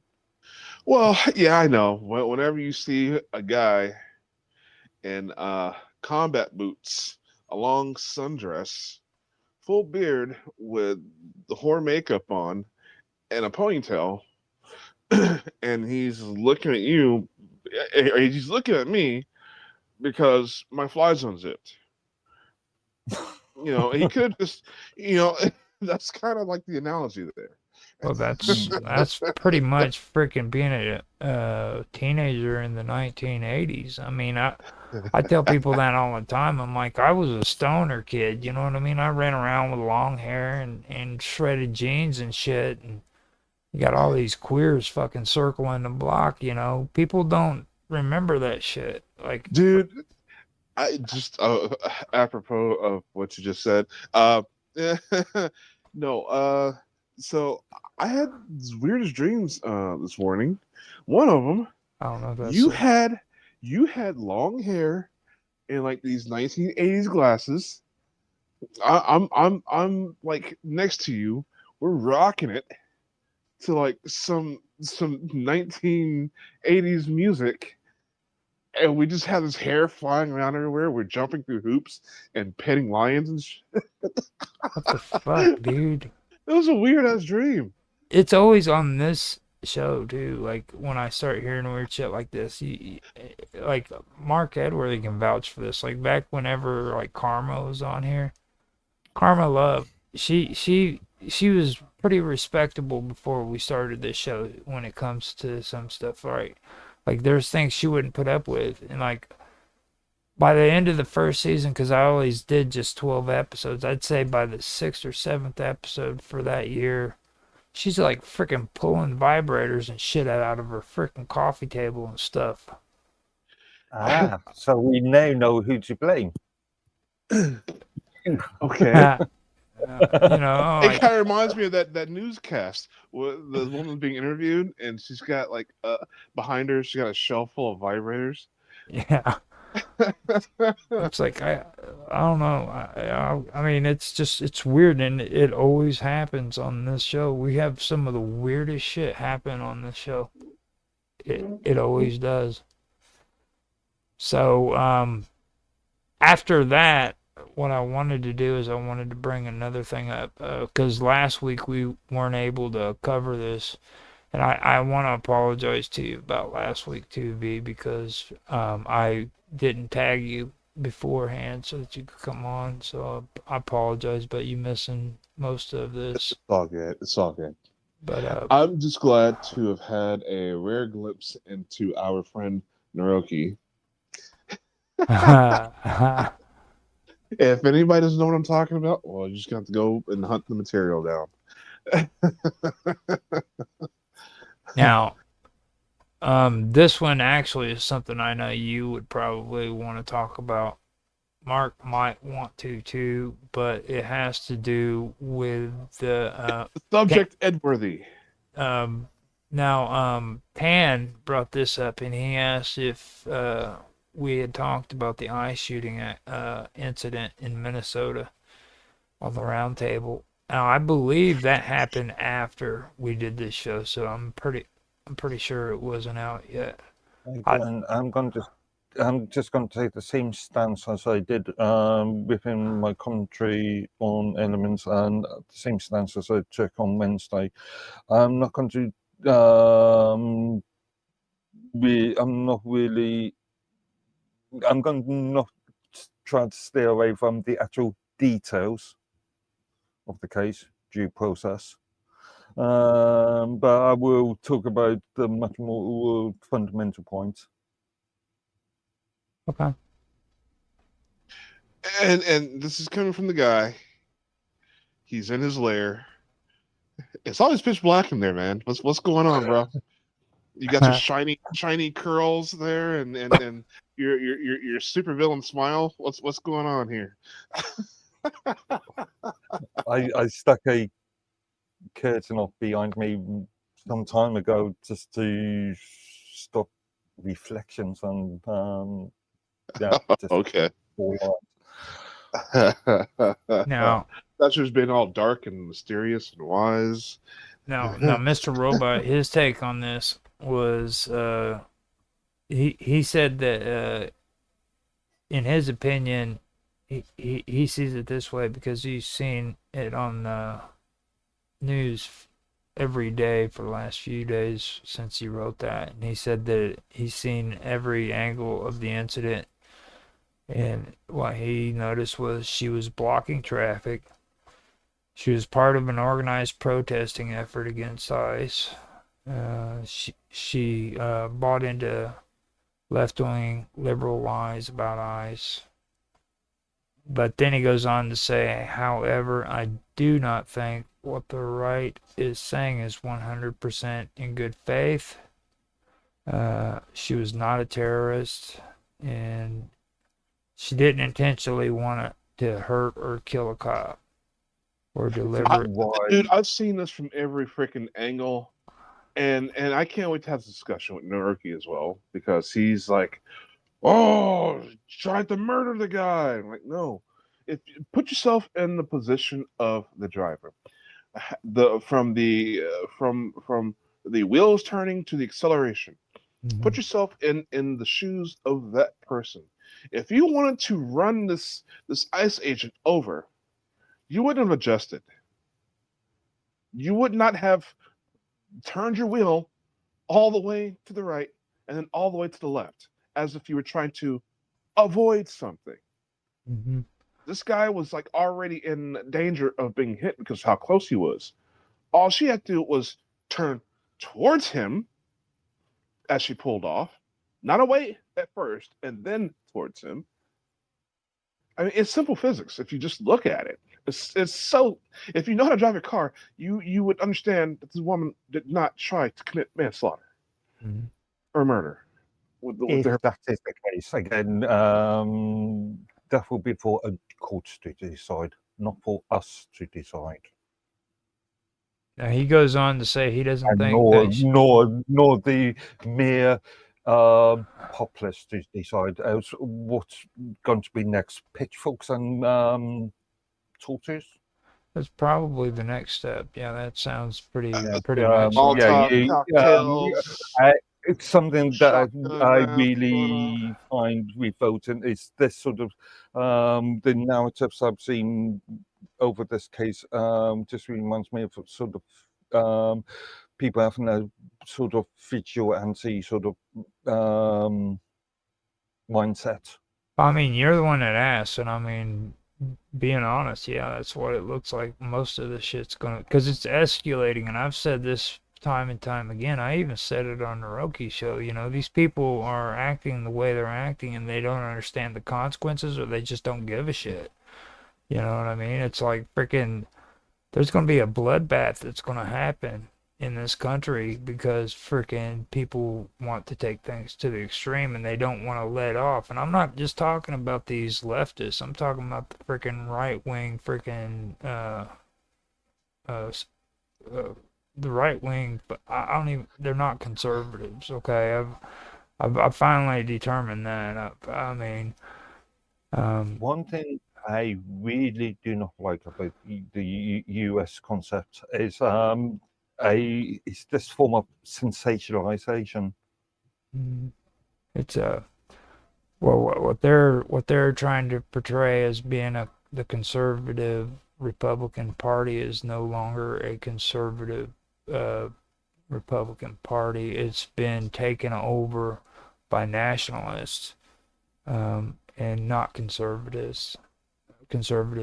You know what I mean? And any way you look at it, it's like this country was founded by classic liberal ideas, not freaking conservative ideas. We fought against England, who were conservatives at that time period. You know what I'm saying?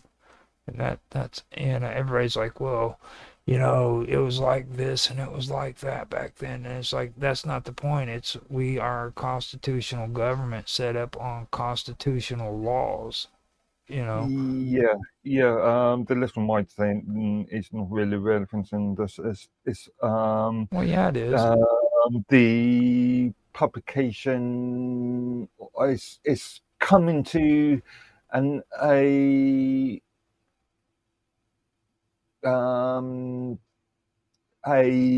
mass opinion about a case before the case has had the opportunity to be heard. Well, that's true too. And it's like when it comes to this, well, he goes on to saying he didn't think that she deliberately wanted to ram the cop or use her car as a weapon. Again, that would be for a judge to decide. Let me finish though right here. How many examples in the past was that not the case? Like there's been well over 3 or 4 incidents so far in the last 10 years where a freaking vehicle has been used as a freaking weapon.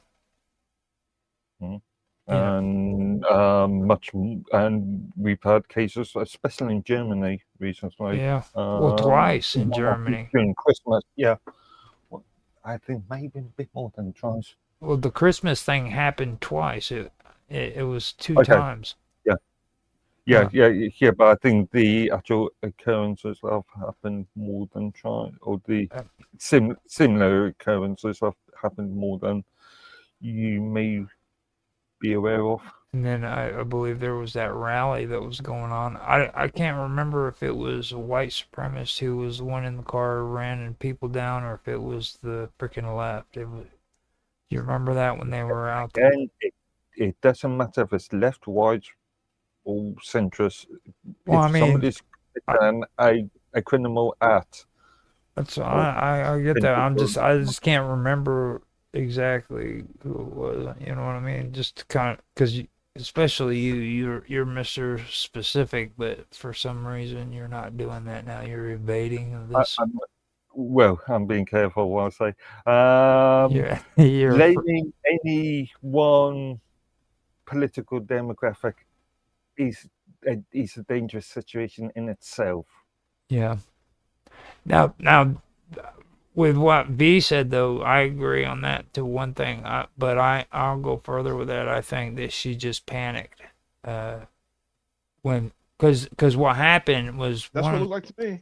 One officer tried to open her car door, and it was like a reflexive thing. You know what I mean? And she just hit the gas and like.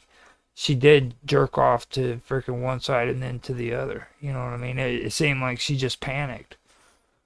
But that's just from what you've seen from the video. I don't think she intentionally, deliberately wanted to ram the cops or use her car as a weapon in that fashion. Just from what I saw. Well, if she's jerking off all over the place, maybe she should have been approached by ICE. You're saying you think this, you think that, but you're not a psychologist that has actually had direct interaction with her. So you speculation. Well, I mean, you did notice that her partner was trying to get into the car on the other side, right? At the same time, when she was trying to speed away, yeah. He was. I mean. You know what I mean? And then you got to take a look at the cop who shot her. He was already rattled because he had already been dragged by a car a few weeks before that. Good. He had no business being there anyways. He chose the wrong career. So you say that people we should not find. Well, are you going down the defund the police sort of argument? They shouldn't be there. That's my point. They should. They're there to do a job. I should not exist. Not only should it not exist, it shouldn't exist on the northern border. the whole point, and people totally missed this whole thing. The creation of this ice thing was because there's no protection at the border, the southern border. There's no ice at the southern border. The illegals are still coming in, and everybody's being harassed at the northern border. What is the government's first duty? What is a government's first? And fundamentally, and in reality, or by what we think, you gotta. What do you think the government's first duty is? The government's first duty is to frickin' screw the common man. The more power that frickin' the individual has, the less power frickin' the government has. So it's a constant tug of war. The government is not your friend. It's not your protector. It is there to frickin' take care of things that frickin' you can't take care of. That's it. They're a tool. And when you turn around and you hand your freedoms over to that government and you give them more power and they take that power away from you. So it's a tug of war, okay? So for somebody who believes in classic liberal ideas, I believe in small government. Yeah, I believe in small government, but I also believe in regulation and I also believe in protection. Well, regulations is the cause of freaking large or big government. That's what it's all about. No, but so you want to be scammed every day? You want to? That's happening already, dude. The scammers get away with everything. I mean, when some Indian guy rips you off for your life savings, call the police. See what happens. They're going, sorry about that. We can't help you. We aren't prepared and equipped to do that. Probably a civil case anyway. So well, that was a bad example, my friend. You know, I mean, you still got civil law. You can still. Well, so taking something like that to a civil law in case where there are no laws or that are protecting the consumer, and there are no laws to go after, especially other people in other countries. There's no laws there. There's no power there for anybody to do anything. So I'm just saying, I get your point, but that was a bad example. Yeah, you shouldn't have said scammer, dude. Scammers. Well, I just used that as an example. Yeah, it was a bad example, is what we're saying, dude. You could have used a better example than that. That was kind of like a setup, like a sucker punch. You know what I mean? It was the first example I could think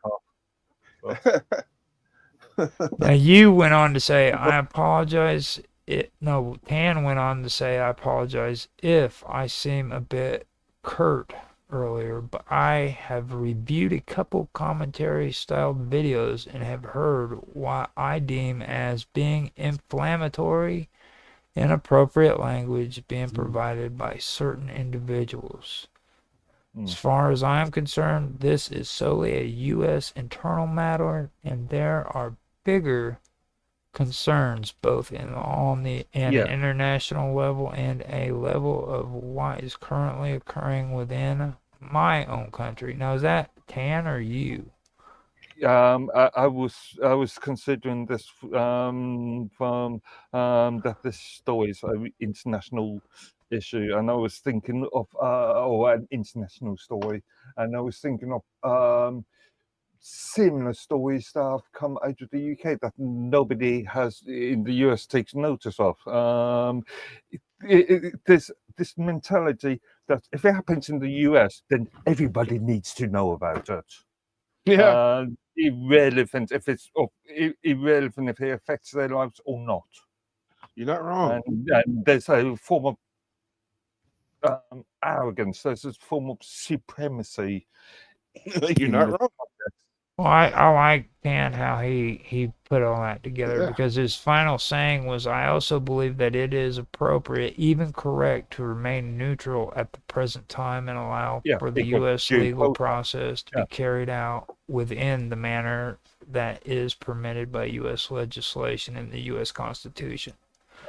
Now I'm gonna say something about England, okay, and I hope you appreciate this. Okay. Now we talked about the pill reform and how it was created and why it was created for. And now like your police force in England is freaking first police force to be established in the an institutional police force. Okay, and they carried a lot of clout. Now, in my opinion, like when it comes to all these thugs running around causing trouble, which that's what they are, every single one of them, you should still have Sorry. I, See what concept in all of it. Okay, in all of it.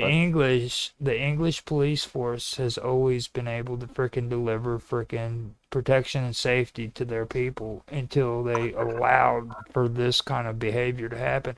This stuff should not be taking place in England, no matter who it is, what the cause is. Okay, that's outrageous.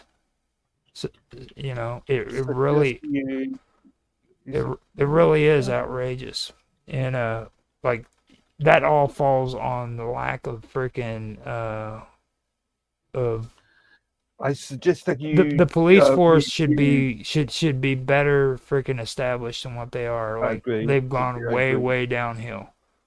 Yeah, I was going to say, I suggest you review the current scandal in relation to, I think it's West Wiltshire's police force and their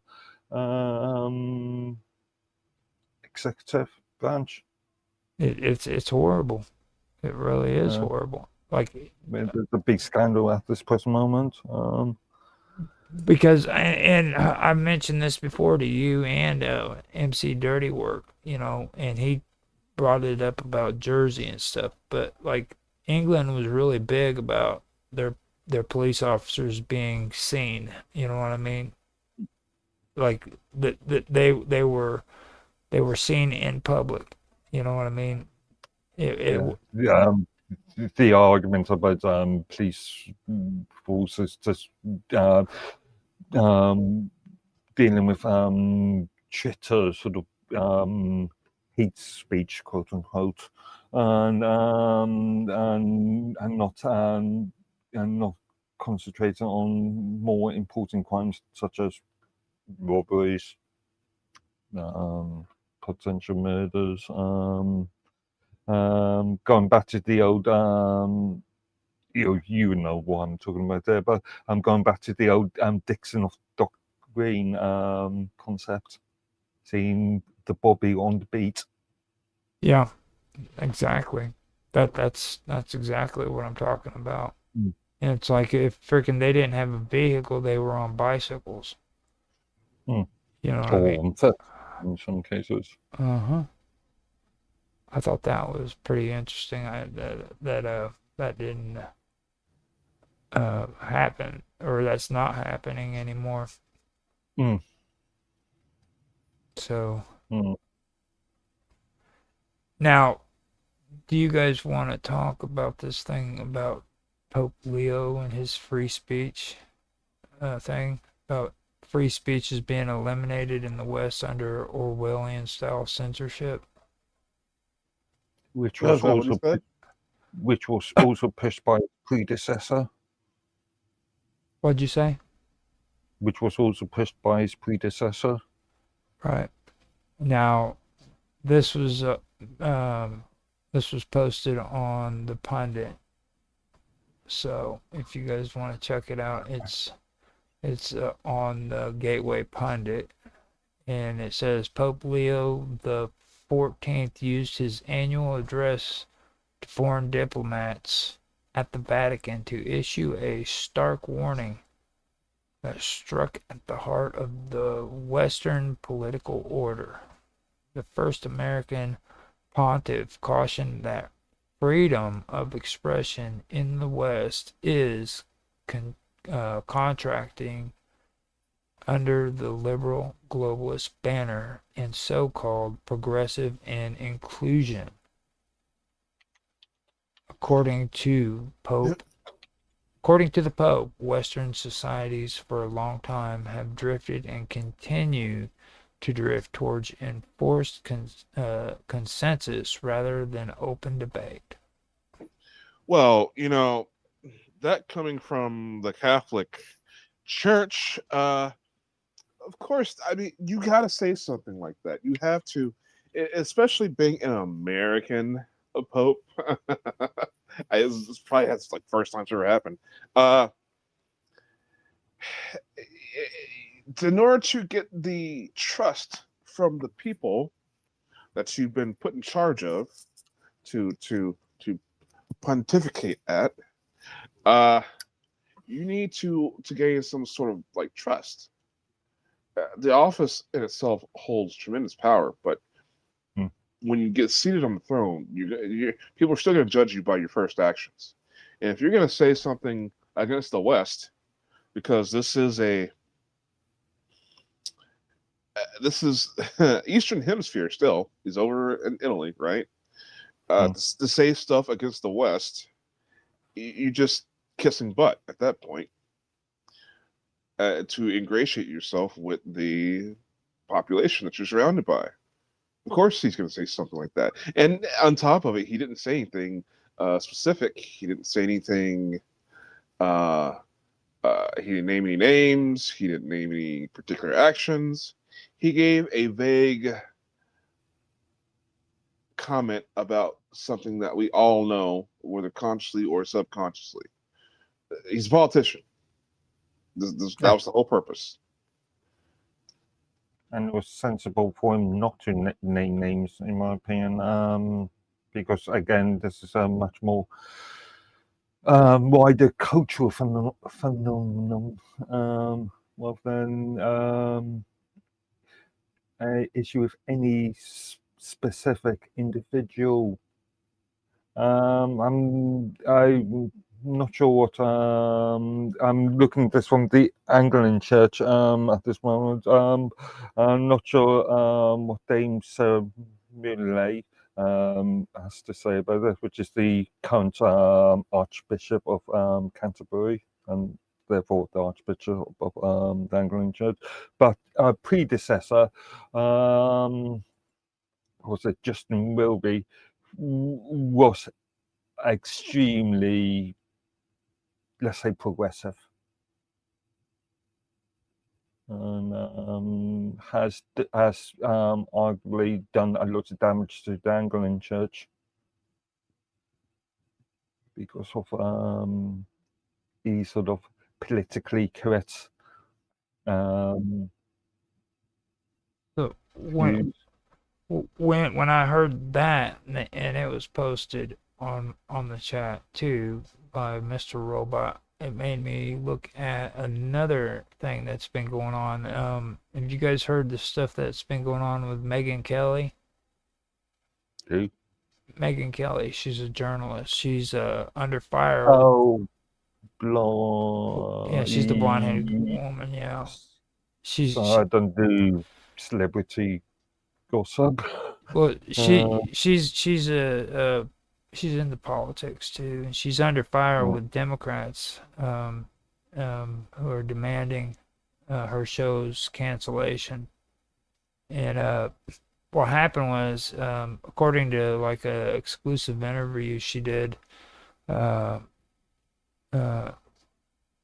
she announced that she'd be taking a break from the Megyn Kelly show due to recent tensions with mainstream media caused by her latest business venture. Now, last week, during a heated episode, according to this article, the popular conservative host Megyn Kelly made headlines by unveiling her new CBD line live on Megyn Kelly show. Predictably, the mainstream left media was outraged, and multiple corporations expressed their intention to sue Megyn Kelly and her show for violating her contract and allegedly driving away sponsors. Megyn Kelly responded with the following statement. She said, "I understand that the left is simply doing what they always do in trying to silence the majority of Americans. I refuse to succumb to cancel culture. When I embarked on this journey back in 2024, it was initially a part-time passion project of in my way of giving back. Having received so much, I believe there was no better time to make Forest Mountain Farms CBD gummies accessible to everyone, as it has the potential to help thousands of individuals live pain-free and happier lives. So Was she's making out a profit, yeah. Sounds a bit carry on, sorry. CBD. You know what that is, right? Look, kind of the abbreviation, the actual, It's but yeah, it's cannabis, yeah, cannabis. one Now, the active ingredient. do you guys think that supposed conservatives should be selling CBD? If you want to go down the classical argument, then she has the right to, as long as it's legal, she has the right to sell whatever she wants. What do you think, B? B. I agree with Mark. So you do agree? I agree. Okay, With so Mark, yeah. my second question is, do you think Megyn Kelly is hot? If cannot I remember, comment. maybe. I don't know. I am not making a comment on that one. Liars. Like, you trying to be appropriate and everything now, aren't you? Again, no comment. No, I found that out, and it kind of tripped me out, though, that, like, I would have never pictured Megyn Kelly as being a freaking cannabis dealer. You know what I mean? It's just, that's the only, Technically, she isn't selling cannabis. whatever. She's selling products with the active ingredient in it. There was a difference there. She said that they're selling like hotcakes, with stocks depleting within minutes. She admit, Bad sort of euphemism. yeah. Thanks. So, yeah. Like that's just ridiculous. But yeah, the whole thing about it is like this just a little bit. I don't know. That just it seems really weird that this kind of stuff is happening. You know what I mean? It's like conservatives are freaking now pushing for freaking selling CBD. And Megyn Kelly, I guess she's not really a conservative, to be honest with you. Like, she's done a lot of weird shit too. Like, Isn't she a conservative, but she just wanted to sell a product?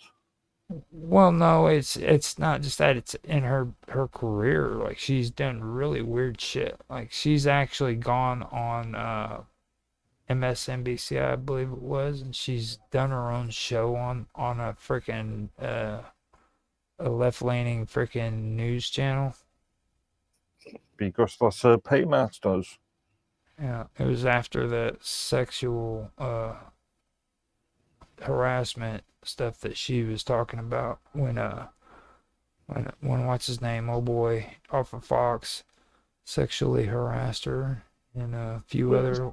This shit. What's with all the sexual harassment? We should be sexually healing. Sexual healing. That's the song, isn't it? Yeah, Marvin Gaye. Marvin. Yeah. It's kind of ironic, isn't it? It's like sexual healing, and in today's world is like, you just don't run around with the name gay. It just that doesn't work for you anymore.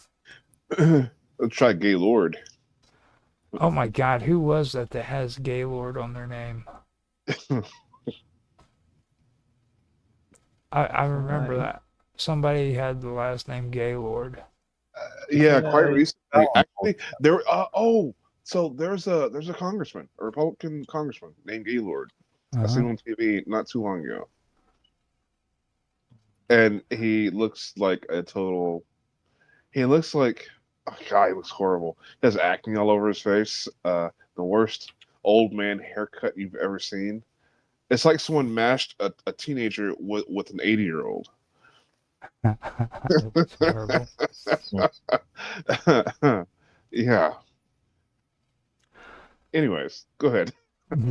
I mean, I I ran out of conversation after that. I mean, what the hell? Where the hell am I supposed to go after that? Dude, bringing up Gaylords. Actually, it was once upon a time a common surname. No, it's still is a common surname. Yeah. Gaylord. I know I heard the name Gaylord somewhere else too, though. Gaylord. I'm gonna Google that. Actually, Wikipedia's got a good page on this. It does. Um, talking about various celebrities, various well-known people with the surname Gaylord. Gaylord Hotels. There's Gaylord Opryland Resort and Gaylord. Wouldn't it just be Gayland at that point? Bill Gaylord, I'm just Charles Gaylord, Chester Gaylord, Edith Kinney Gaylord. You had a politician, a U.S. representative, from Ohio, from 1811, or was alive between 1811 and 1874. There's another one. James Gaylord. Mm-hmm. Yep. And then there's another one, Edward Gaylord. He was the owner of the Oklahoman and founder of the Gaylord Entertainment Company. Sorry. Yeah. Being a bit childish. Yeah. Recognized leader. No. Nothing. Winfried Gaylord. Nothing really rings a bell, but I know I've heard the name. Bill Gaylord. That's over in your area. That's a British former alpine skier. So, it's interesting. Norman French. Gaylord is a name of Norman French origin from Old French Gaylord, meaning joyful or high-spirited. It may refer to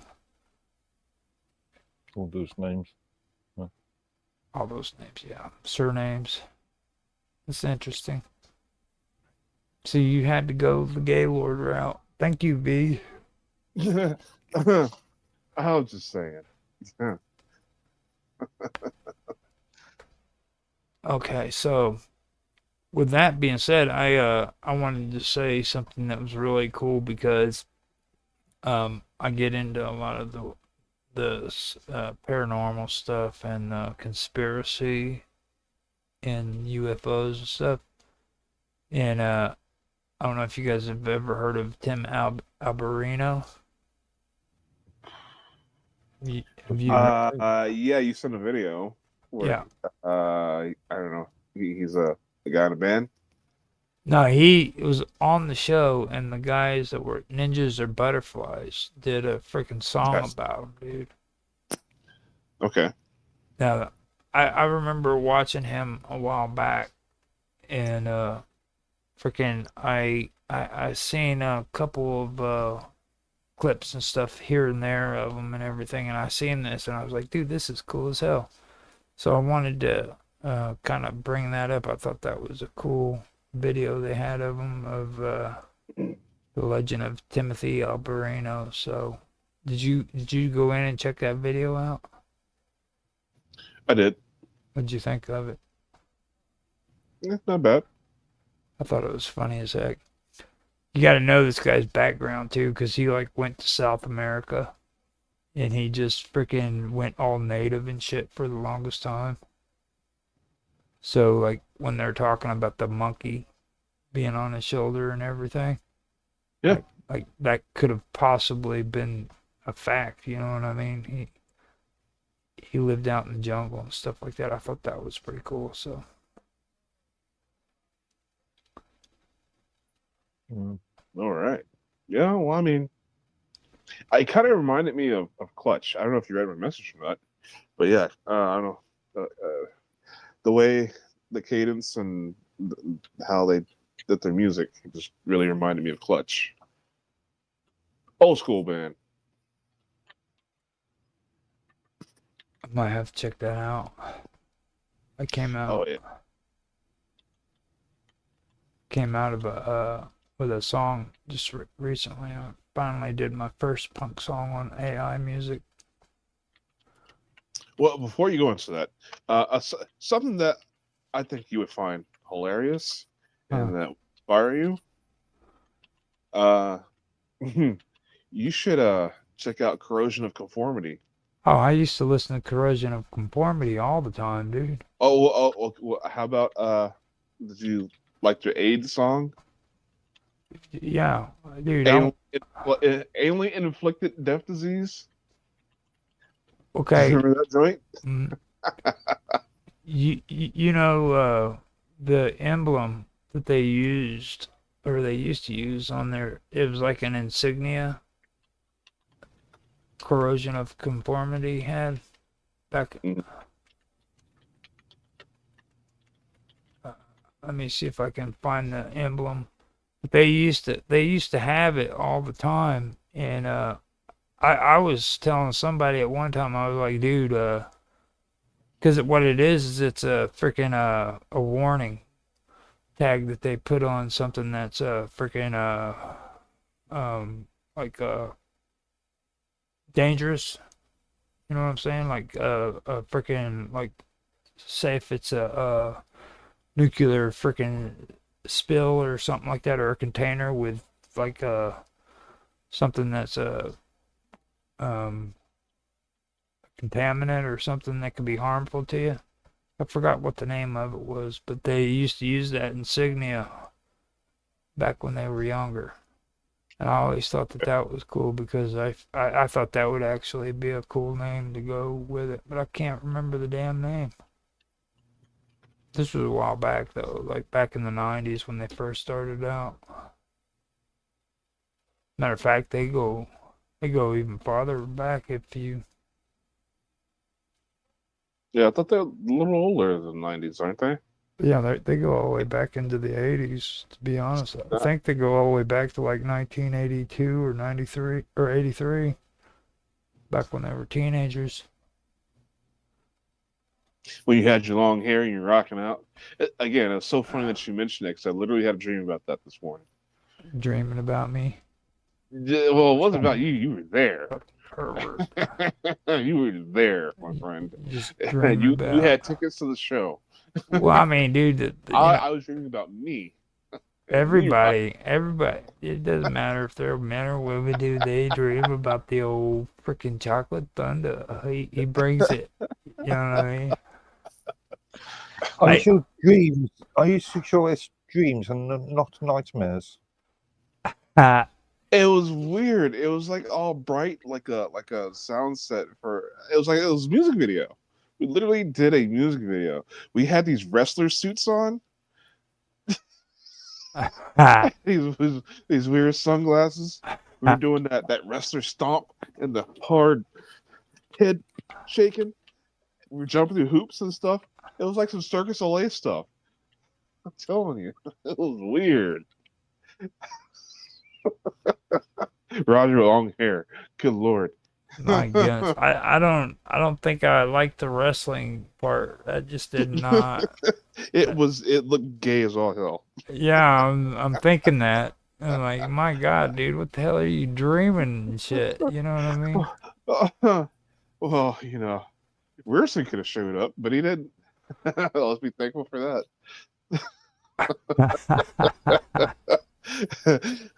Get Man on the stage. Yeah, so the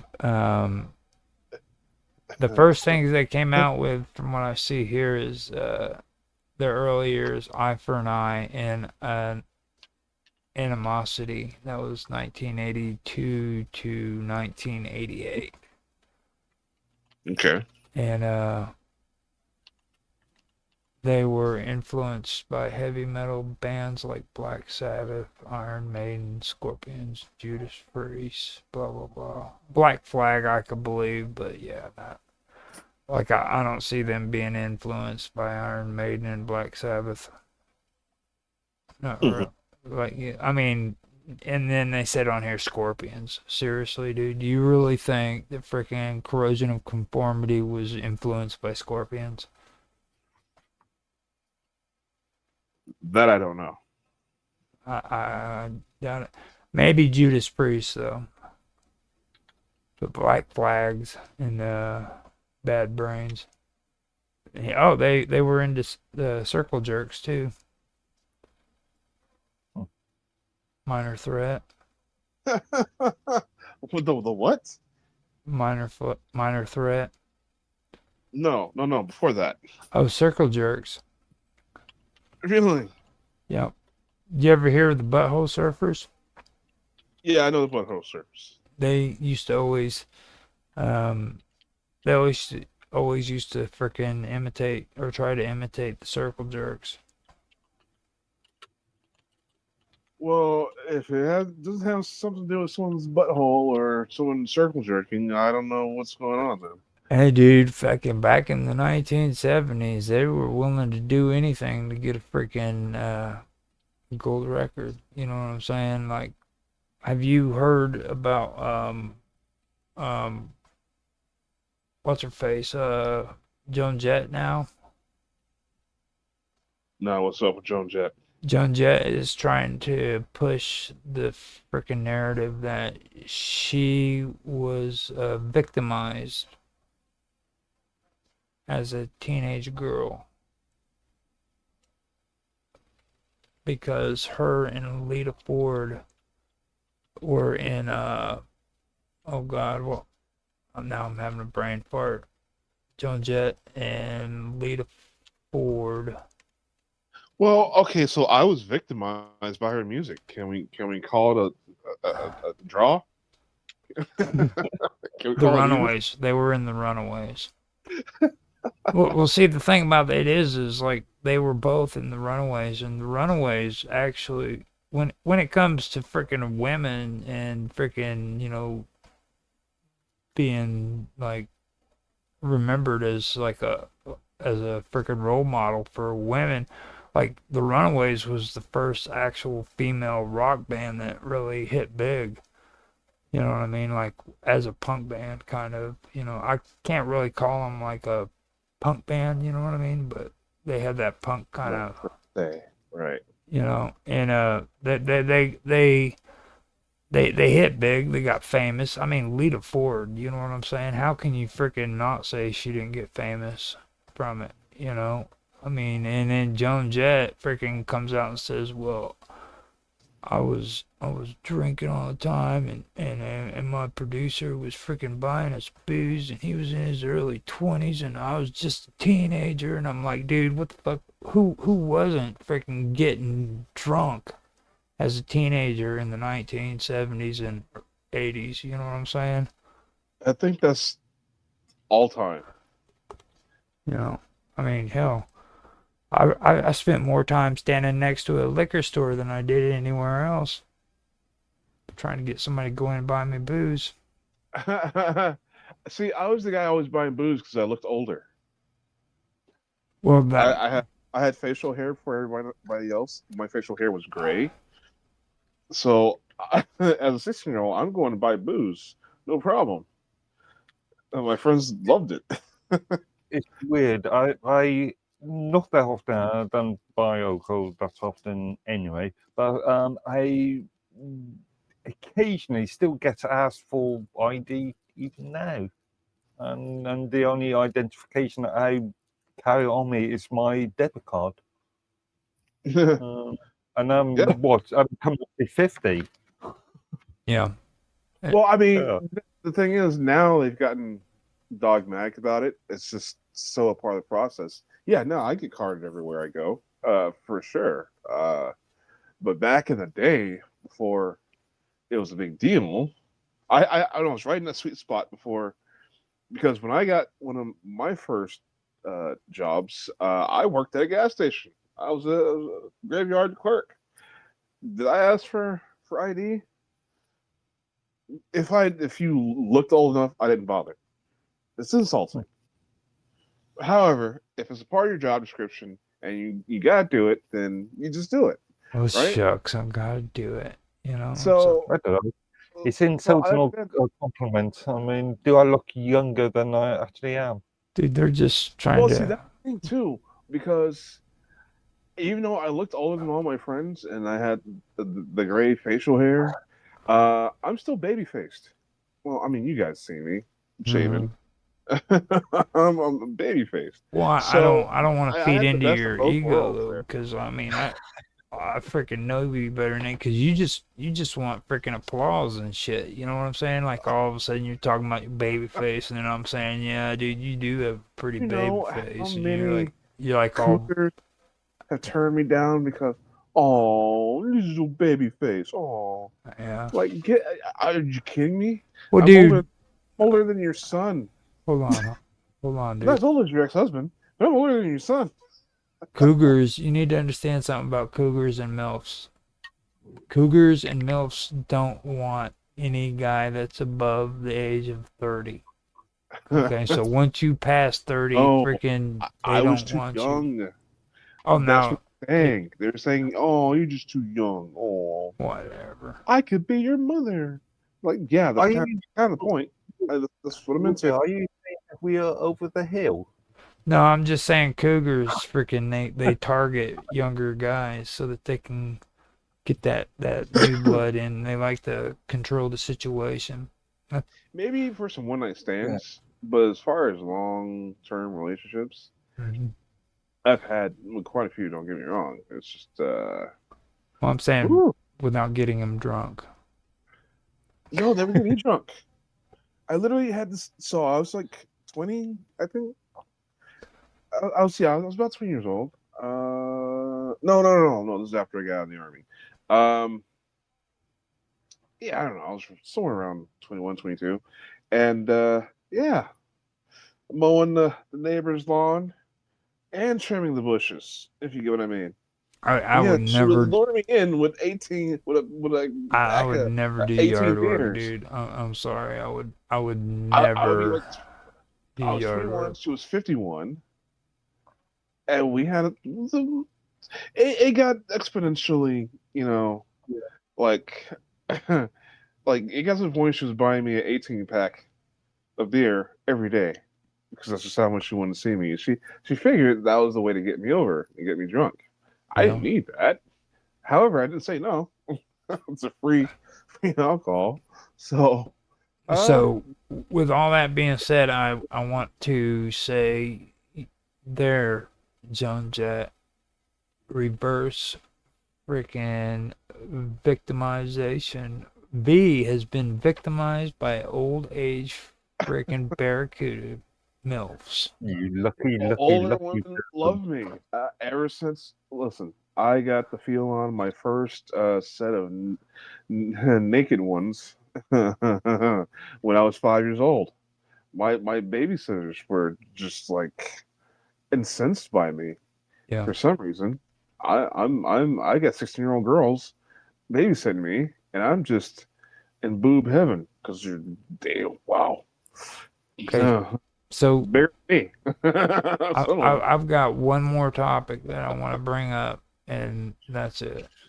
After that, I'm done. And it's We're not gonna talk about my molestation anymore. no. This one has to do with another thing that's happened recently, and it's the freaking invasion of Venezuela.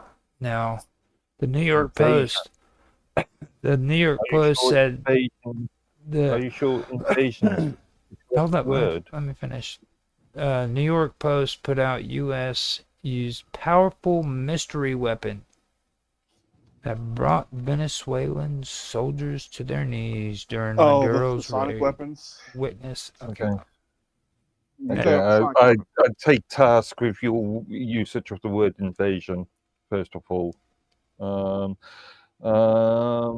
this this issue in relation to some sort of sound sort of based weapon? I've not really done that much research into it. Yeah, they were using dark energy weapons, of course. They use them subtly in all these conflicts. Sometimes more subtle, sometimes more obvious. You can put a subsonic nauseator in an area and just make people feel like they have the flu. They want to go home, or they're not operating their optimally. Or I mean, you can use these weapons like they used them in Iraq. Uh, Using the voice of Allah, beaming the voices directly into their head, saying that they're Allah and they need to give up their weapons, and they did. They surrendered to the Americans by the thousands after they. Couple years ago, there was a pilot in some UK shopping malls. Shopping centres in which private sector companies pipe through sound that would only affect teenagers to discourage teenagers from loitering. Yeah, and this right here, according to what this mysterious weapon was supposed to do, it caused bleeding through the nose and vomiting blood. And Has that been confirmed? Yeah, it sounds Yeah. like a subsonic nauseator. Yeah, I'm just curious. Has that been confirmed? Because from what I've read, it's all been allegations, and there's not been any confirmation. Well, from what this sounds like is it was. Well, it came by a witness account posted Saturday from whenever this was posted on X by the Besides, White like, House, by the what White it House was- press secretary. Okay. The Yeah, one, that's really different. it could. I mean, for me, all of it's propaganda, and if it came from the New York Post, I guarantee you, it was just press freaking. What I like to call Do you it. think they're gonna make up stuff about dark energy weapons? Well, of course they Why are. Not? Why A not? military coup Why that happened not? instantly overnight? Well, Because technically, it was you a have to say- military coup. I disagree that it was a military coup. It was a legal action. Well, see, this is sixth generation warfare now. You know what I mean? So whenever they have the opportunity to use this weapons and that they want to like express their power and their strength internationally, they freaking do strikes like this and they put it out to the public so that freaking it causes fear and intimidation to their enemies. That's usually the strategy about how freaking psyops work. That's the first level of it. They want to intimidate their enemies. It's called peace through freaking force. Okay. Also, I remind you that newspapers are there to sell headlines or to sell their rags. Right. Well, I mean, they're also a tool used by the government to sell propaganda as well. Yeah. You know what I mean? That's a part of the fifth generation and sixth generation warfare. Which I do agree with Robot on the whole thing about it being a sixth generation now, because you got to take a look at like these supposed famines. You know what I mean? Like they're manufactured starvation, manufactured food shortages, and Oh yeah, like appreciate how the during COVID the CIA had the little Cessnas and flying them into these grain silos and setting fires to farms. Yeah. With all due respect to Mr. Robert, he tends to look at small clips of news, and he doesn't actually explore the wider issue. no, He So- jumps off the So gun. he just basically just, you know, yeah, hand up the skirt, you know, pulls up the pants to the side and goes at it. No, No, he doesn't even do But that. Mark, he serenades the girl. He learns her name. He sings poetry to him like a Klingon, dude. Caresses their skin, every inch of them explores. It makes them feel so sensual before he gets deep down in it. He believes in the way of I the like his Klingon, style. and he believes in the way of the Klingon. Like a Klingon, a good Klingon male always sings poetry to his female counterpart before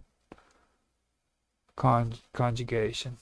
You guys know that, right? That's an old Star Trek thing where the Klingons sing poetry to their women.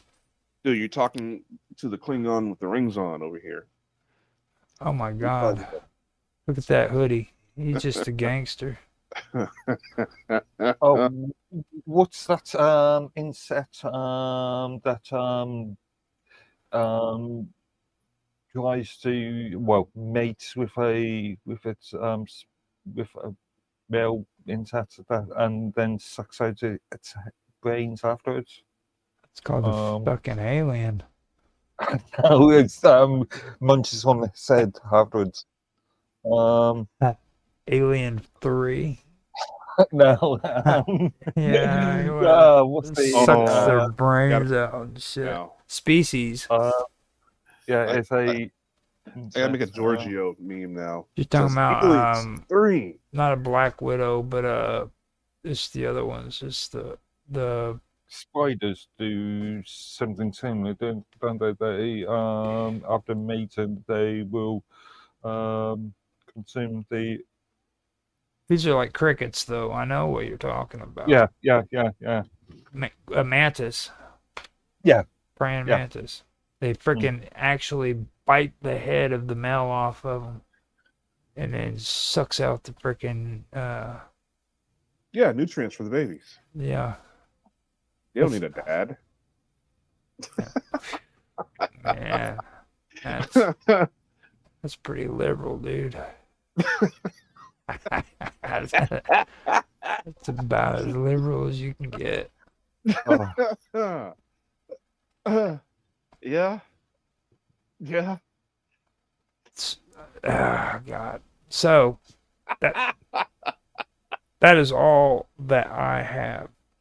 Now, in 30 minutes, we're going to be starting the freaking the quantum gathering. That should be in 30 minutes, 7:30 my time and V's time, and it would be 8:30, 9:30, 1:30 your time, Mark. Yeah, 1:30 your time, right? Right about that time. So what I'm going to do is I am going to end Minds Roundtable weekend event. Can asked if we were still on in chat, and Mark told him yes, but he's been That was 5 minutes ago. yeah, he's been sidetracked at work. So if you want to come back in or later on, you're more than welcome, Tam. But we're going to be doing some readings and stuff most likely, and hanging out talking about quantum physics and stuff like that. So if you're into that, you can come in, hang out, stuff like that. But just giving you a heads up beforehand. Mm-hmm.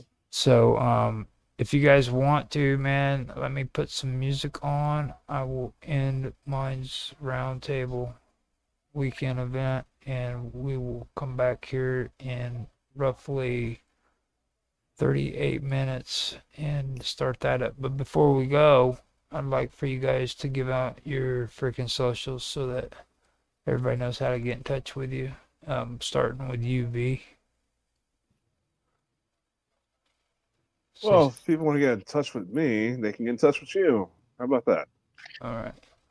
So you can reach out and contact him by getting in touch with me either on minds.com at Roger_Hanson, Teams, you can find me at Roger's Hangout, and on Elements Matrix, you can find me at Roger's Hangout as well. I believe that's the name of the group there, isn't it, Mark?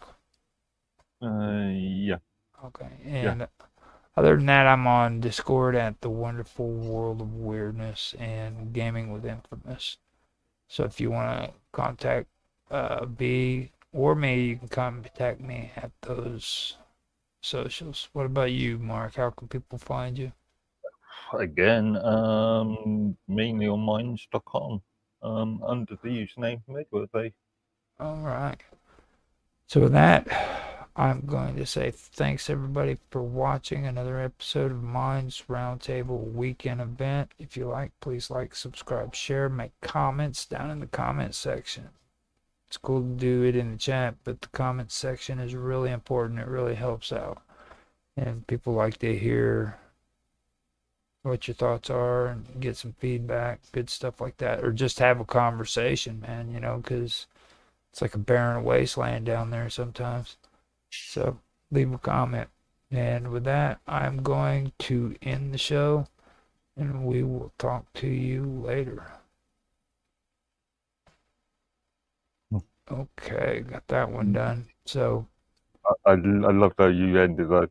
It's like a barren wasteland. I was just thinking of what I'm talking to say. I said that, like my sex life. That's why we had to move it on, man, because V's getting all rebellious and shit. He's getting all horny and talking sex and you know what I mean? He's like, he's having a freaking a spurt. So I'm gonna put some more music on for a while, and then I will come back in here. I'm gonna go get me some Well, more. you gotta put a damper on my horniness if you do that. Well, I'm gonna put music on, then I'm gonna get some coffee, smoke a cigarette or two, and then I'm Put gonna on come your back put on in. your sexy stripper music. Well, I can do that too, but and we'll meet back here in a little bit if you guys want to stick around. You don't have to, but it's highly encouraged. How long are you gonna be? I'm just checking. Roughly about 15 minutes. Okay. Well, that'll give me a chance to have some dinner. All right. I'm just going to stay here, stick here. As long as the audio's not bleeding through, Okay. the screen's not bleeding through to. Now, I'm gonna set this up to where it has the music going into YouTube and Kick and all them and Rumble, and it won't be on the OBS, so you won't have to worry about it. Hopefully, there's no guarantees.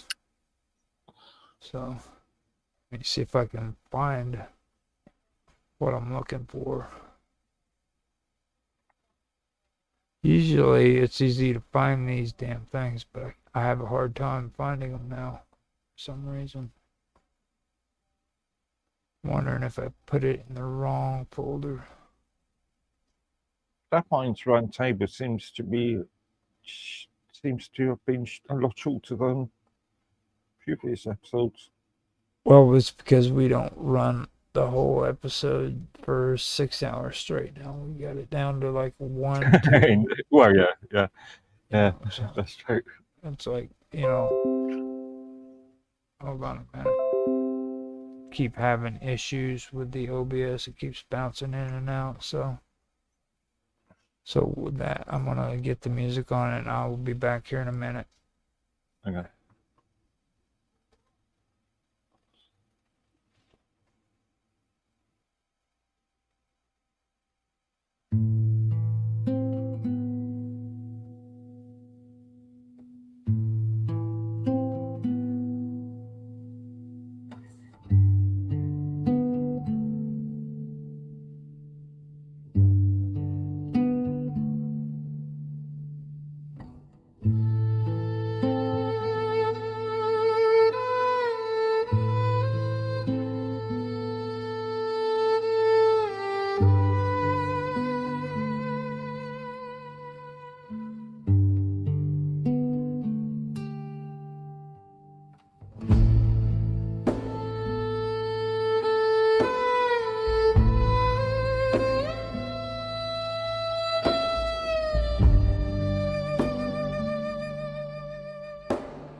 Roger, now we can get the word from the horse's mouth, since we're talking about animals a lot. Hello, Roger. Talking horse and talking donkey.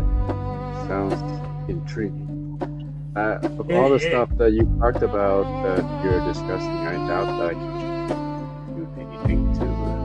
I'm very familiar, but I wouldn't mind listening in. So. Roger, now we can get. Well, you can listen and interject whenever you feel that there's something you can contribute. I mean, this is going to be kept very general, I'm sure.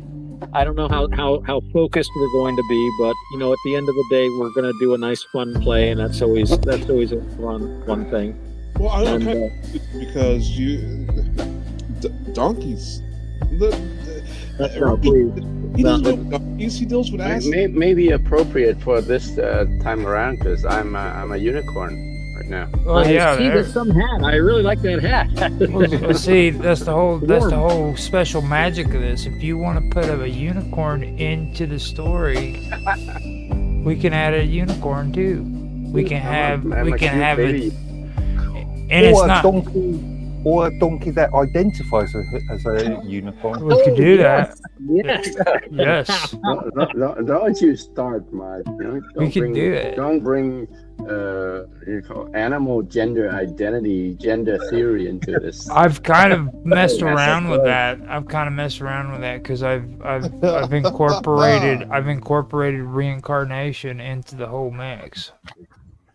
Like. Oh, I thought you yourself experimented with that. Okay. Well, that too, but what's happening is like Willie Lee is doing the donkey voice, and he wants the donkey to become a mule, and in the future he's going to be running drugs from South America to the United States.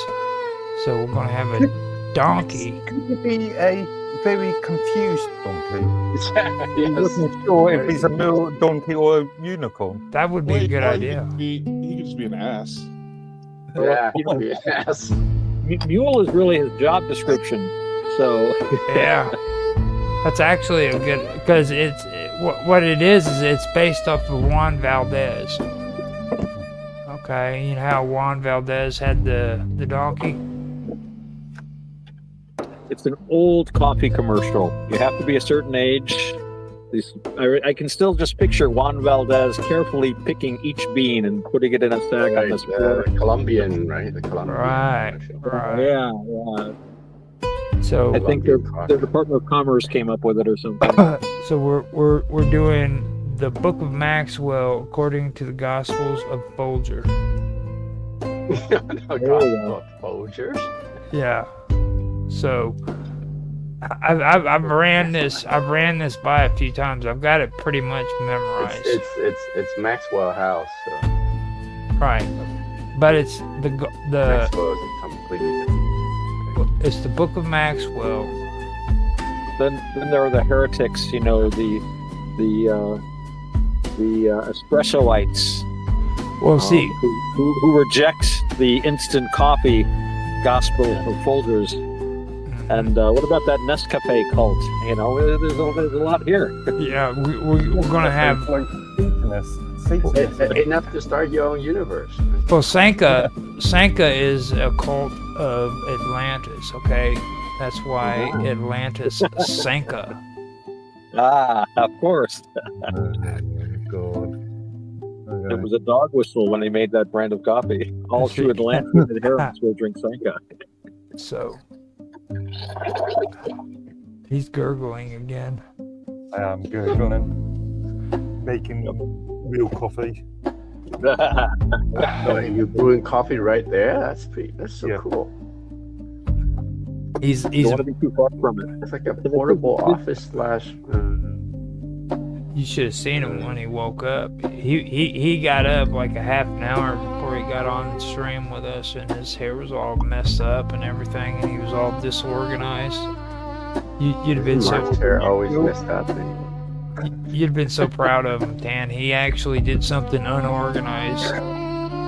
It's like freaking, I was so impressed by him. That was like a really big step for Mark It is my Edwards. attempt to fit in with you guys wearing this donkey. It works for you, dude. That's acceptably weird, yeah. Yeah. But now Mark is percolating. Yeah. I do want to say something though. After we had the conversation with you last week, Dan, we got into the conversation about cannibalism and I was just driving off of some ski area, and then you start talking about cannibals. It's so weird. yeah, because like you were going up to that Blue Mountain, and like we really, I mean, it was at the barbecue. That's as far as we got. Is there anything else cool that happened while you were there? And then so you started imagining that people were barbecuing with human. No, you. Well, you being invited to this, you being Asian and all, going to a barbecue in the middle of Canada, in the middle of winter. Blue Mountain, That's which kinda is sus. which the Indians have declared a cursed area, by the way. Seriously. Yeah, Well, it's actually I felt got. I felt very comfortable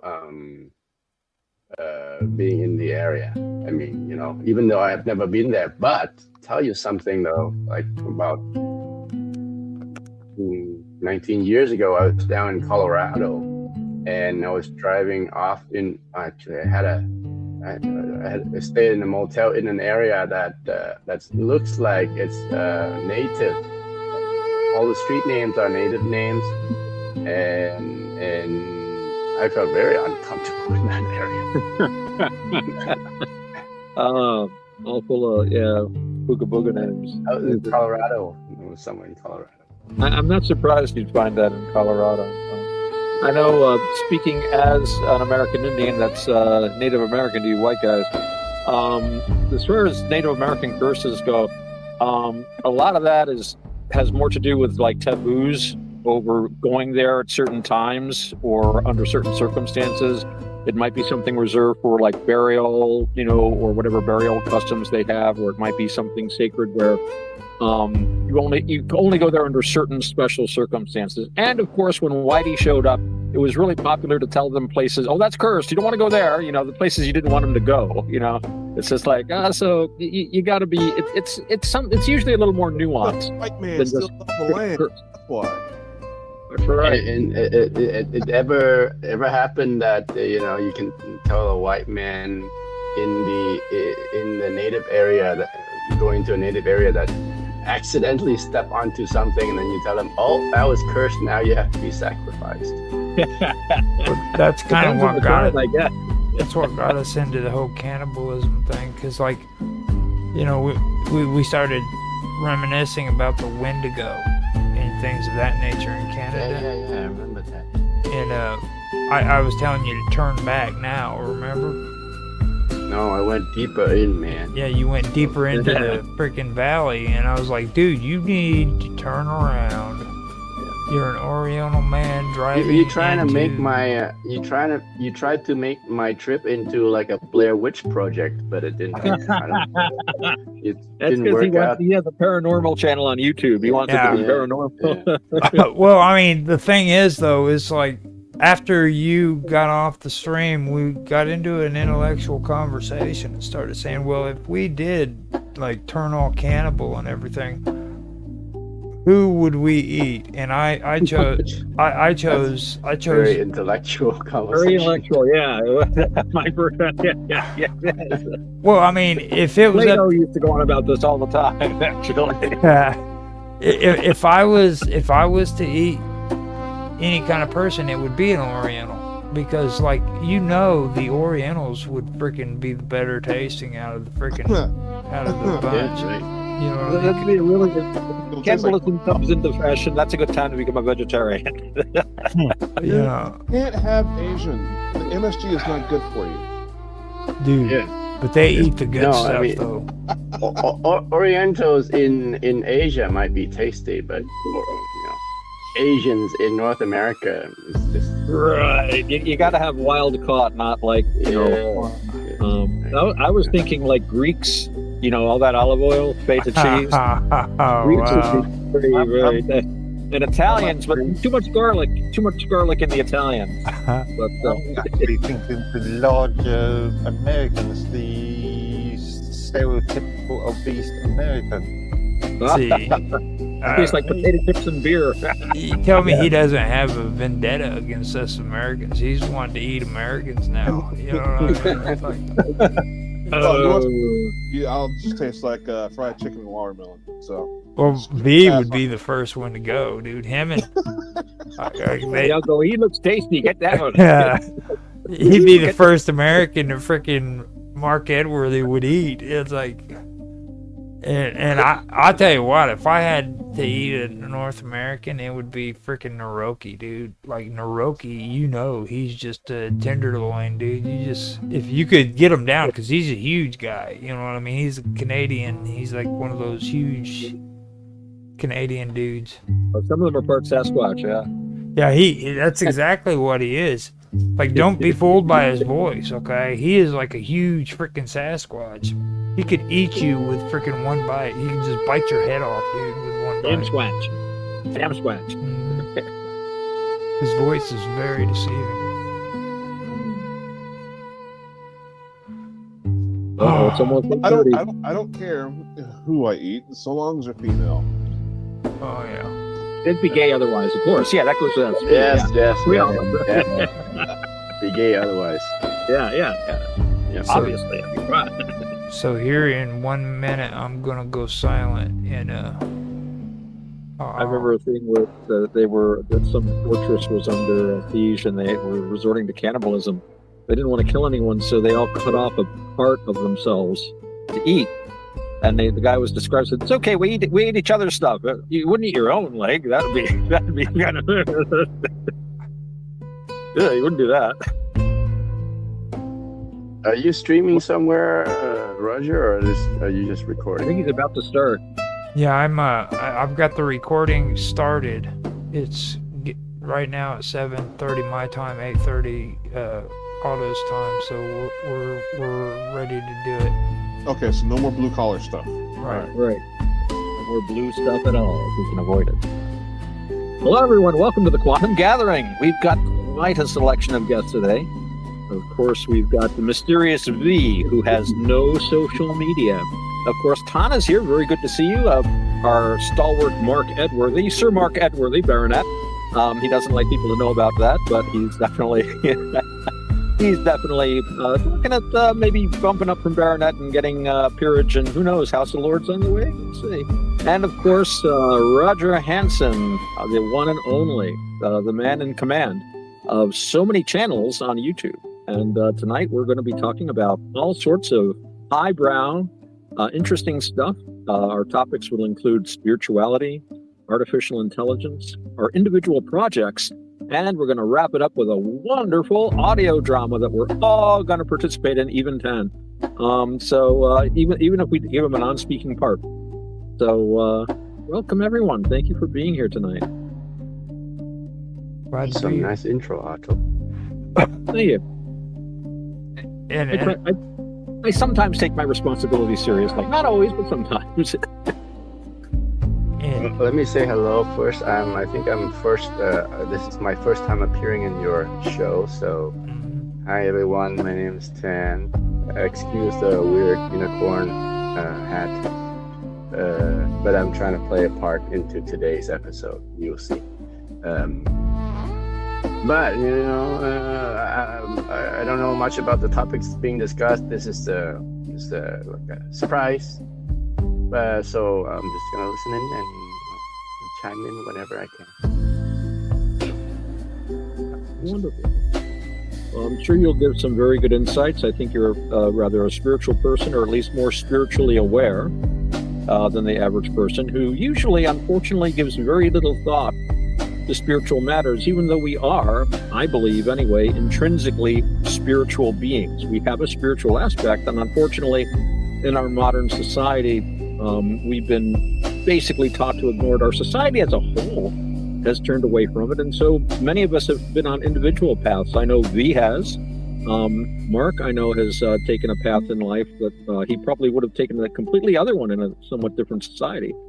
And Roger, well, Roger, he'd be taking his own path no matter what the society was, I think. But Yep. I don't think anybody really knows what my path is. I don't even know what my path is, To be, Right. One step at a time, Roger. One step at a time. We'll get you there. they say 1 day at a time, but I'm more of a like 1 minute at a time, 1 second at a time kind of thing. You know what I mean? So Baby steps. Yeah. that's right. Mhm.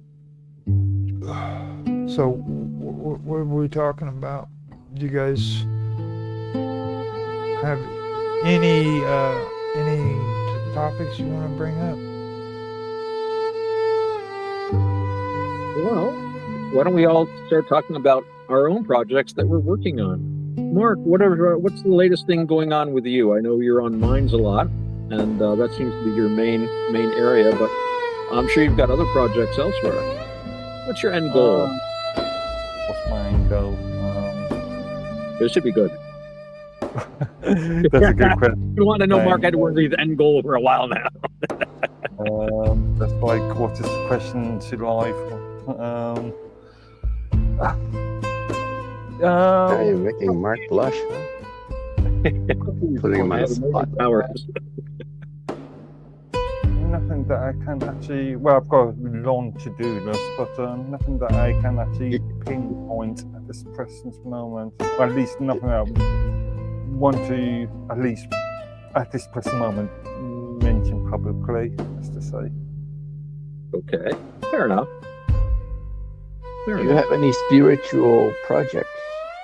Any spiritual project? Yeah.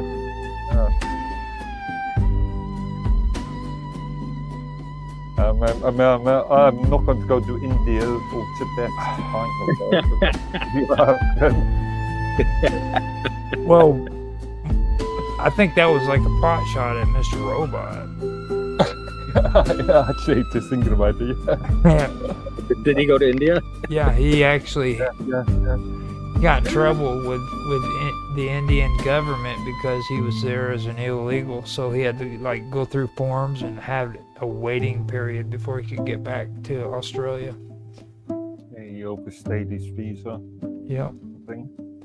Who are you talking about, Mr. Robot? yep, Mr. Robot. That's why it took him Isn't so he long. already in Australia? Or? Yeah, no, but if you remember, it was early last year, Yeah, probably this time. He was in India, but he came back, didn't he? yeah, he's Yeah, back. but he, again, he was forced out of the country. He overstayed his. Yeah, work okay. country, yeah. So he became an illegal Indian alien. An illegal immigrant, an illegal An alien, illegal immigrant to India, yeah. one of those dirty Australians sneaking across the border.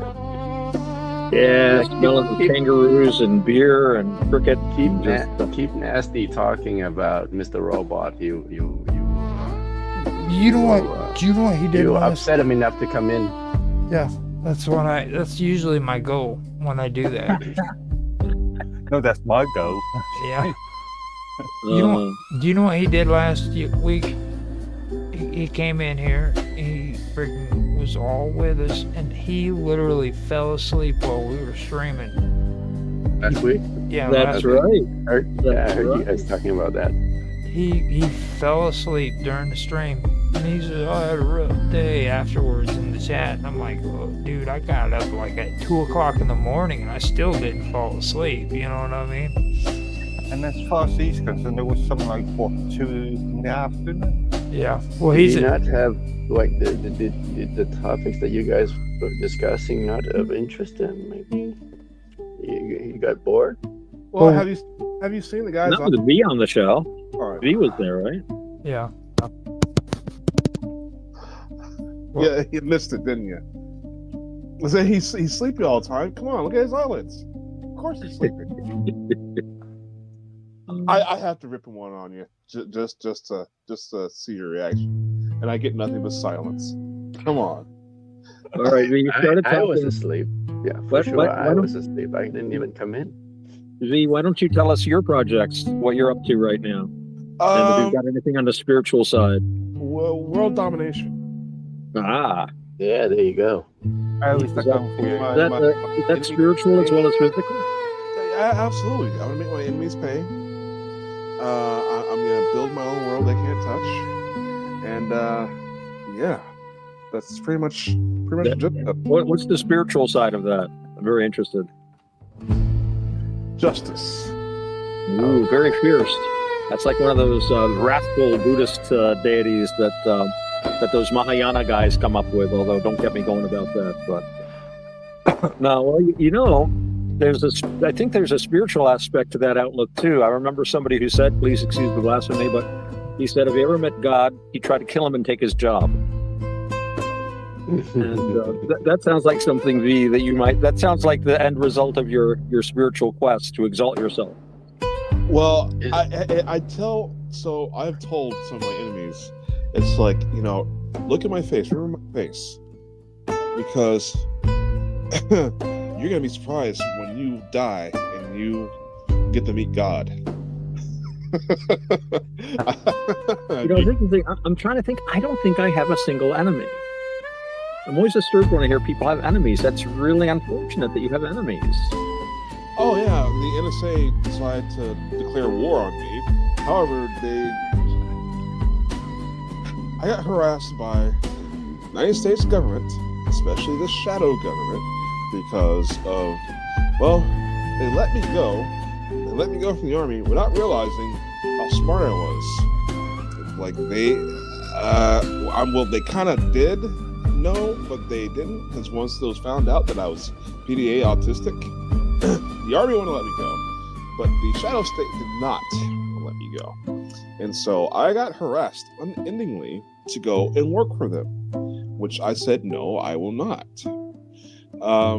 Many things happened to sour my relationship with the government after that. You know, it's like dealing with Vought. If any of you guys are familiar with the Boys universe, Vought owns everything, can tap into everything.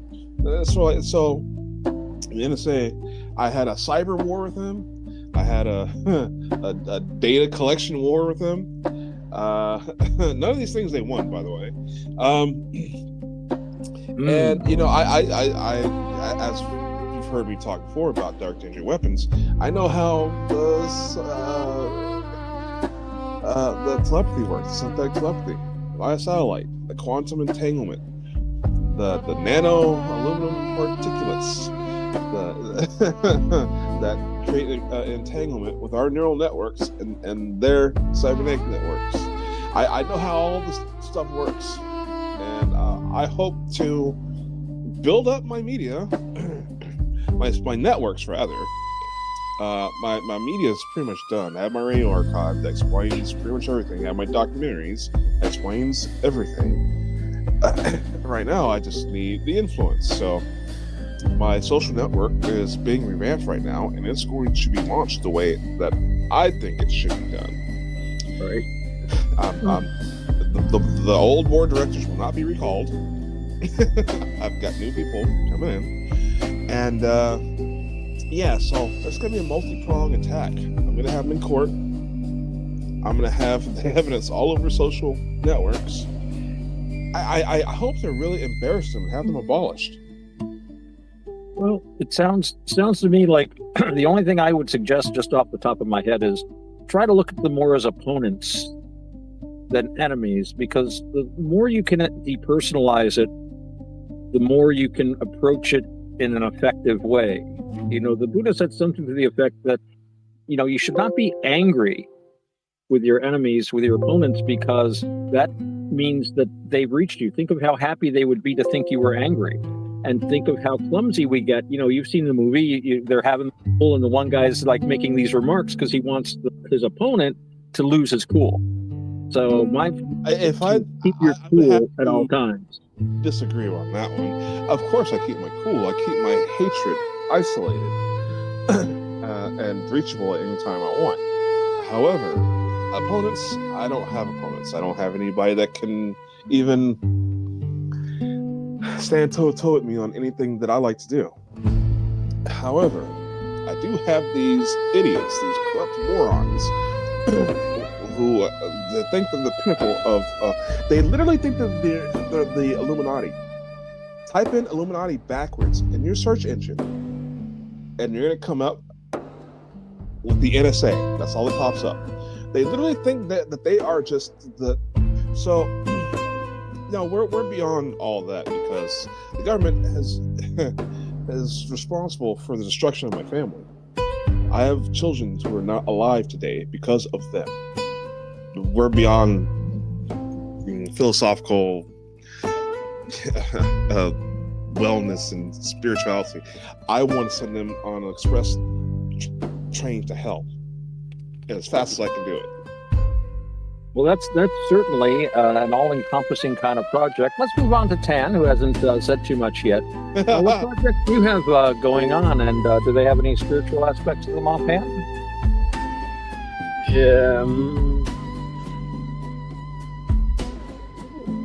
Dressed up like a unicorn. Well, I mean, I guess it was talking spirituality, so it's more relevant to talk about spiritual projects rather than technical projects. Yeah, I tell you, you guys all know my background is Catholic Christian. So, my spiritual journey is ongoing. It's always it's an ongoing spiritual self-improvement, and it's a repeated cycle of walk the journey, fall, get up, walk again, kind of thing. So I'm far away from the end goal, the end of the road, but I'm always a work in progress. That's always the most basic thing I think we all learn as we get older, and one of the most important things is picking ourselves up again. And no matter how often we miss the mark, we aim again, and we try to learn from how we missed the last time. We adjust for windage, we adjust our stance, and these are our attitudes, our own inner mental equipment. But of course, you've got other projects. Apparently, unicorn liberation today is going to be a subject that we'll talk about. Interesting coincidence that I'm wearing a unicorn hat. The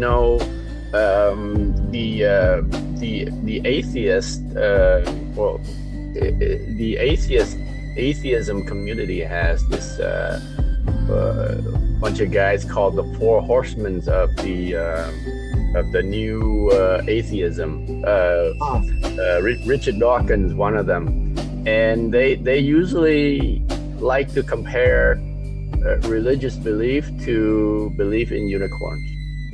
So yeah. Well, that's kind of odd. It's always interesting that they would draw, first of all, on religious iconography to describe themselves. It shows where they're really coming from. But as I recall from medieval bestiaries that I used to read as a kid, the unicorn's purity was actually a symbol of Christ, at least in certain medieval traditions. So it's very odd, but perhaps not so odd. They would pick that kind of an image. But I remember something, G.K. Chesterton wrote a wonderful book called The Ball and the Cross. I don't know if you ever read it, but I'm aware of G.K. Chesterton. I'm not aware of that work. So it's a fascinating little work, and it predicts a lot of what's happening today, including a tyranny based on medical diagnosis. The idea that if we define everybody else as crazy and us as sane, then they'll be forced to do what we say. We will lock them all up in an asylum, and the asylum is turned inside out kind of deal. When you come into it, you're actually on the outside, according to them. But there was an interesting point in it where it was all about this argument between this militant atheist and this militant Catholic.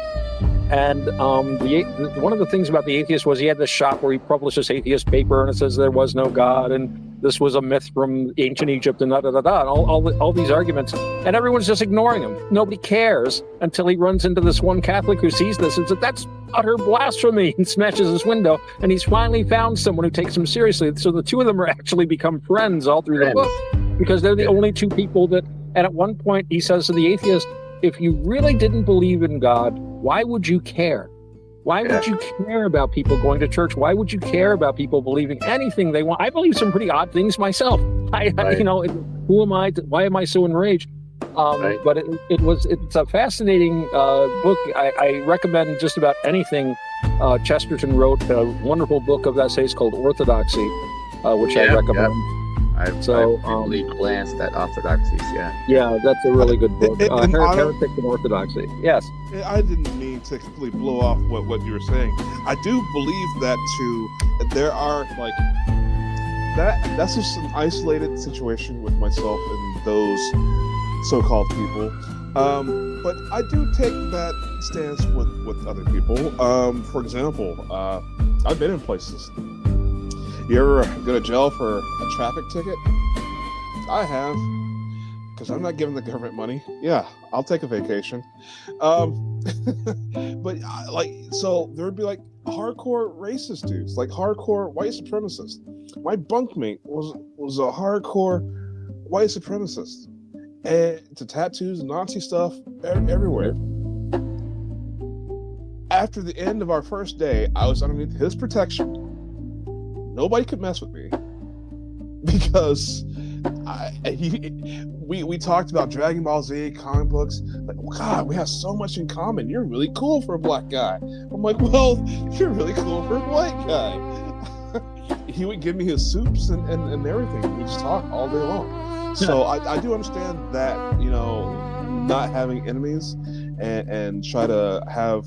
I don't even like to have.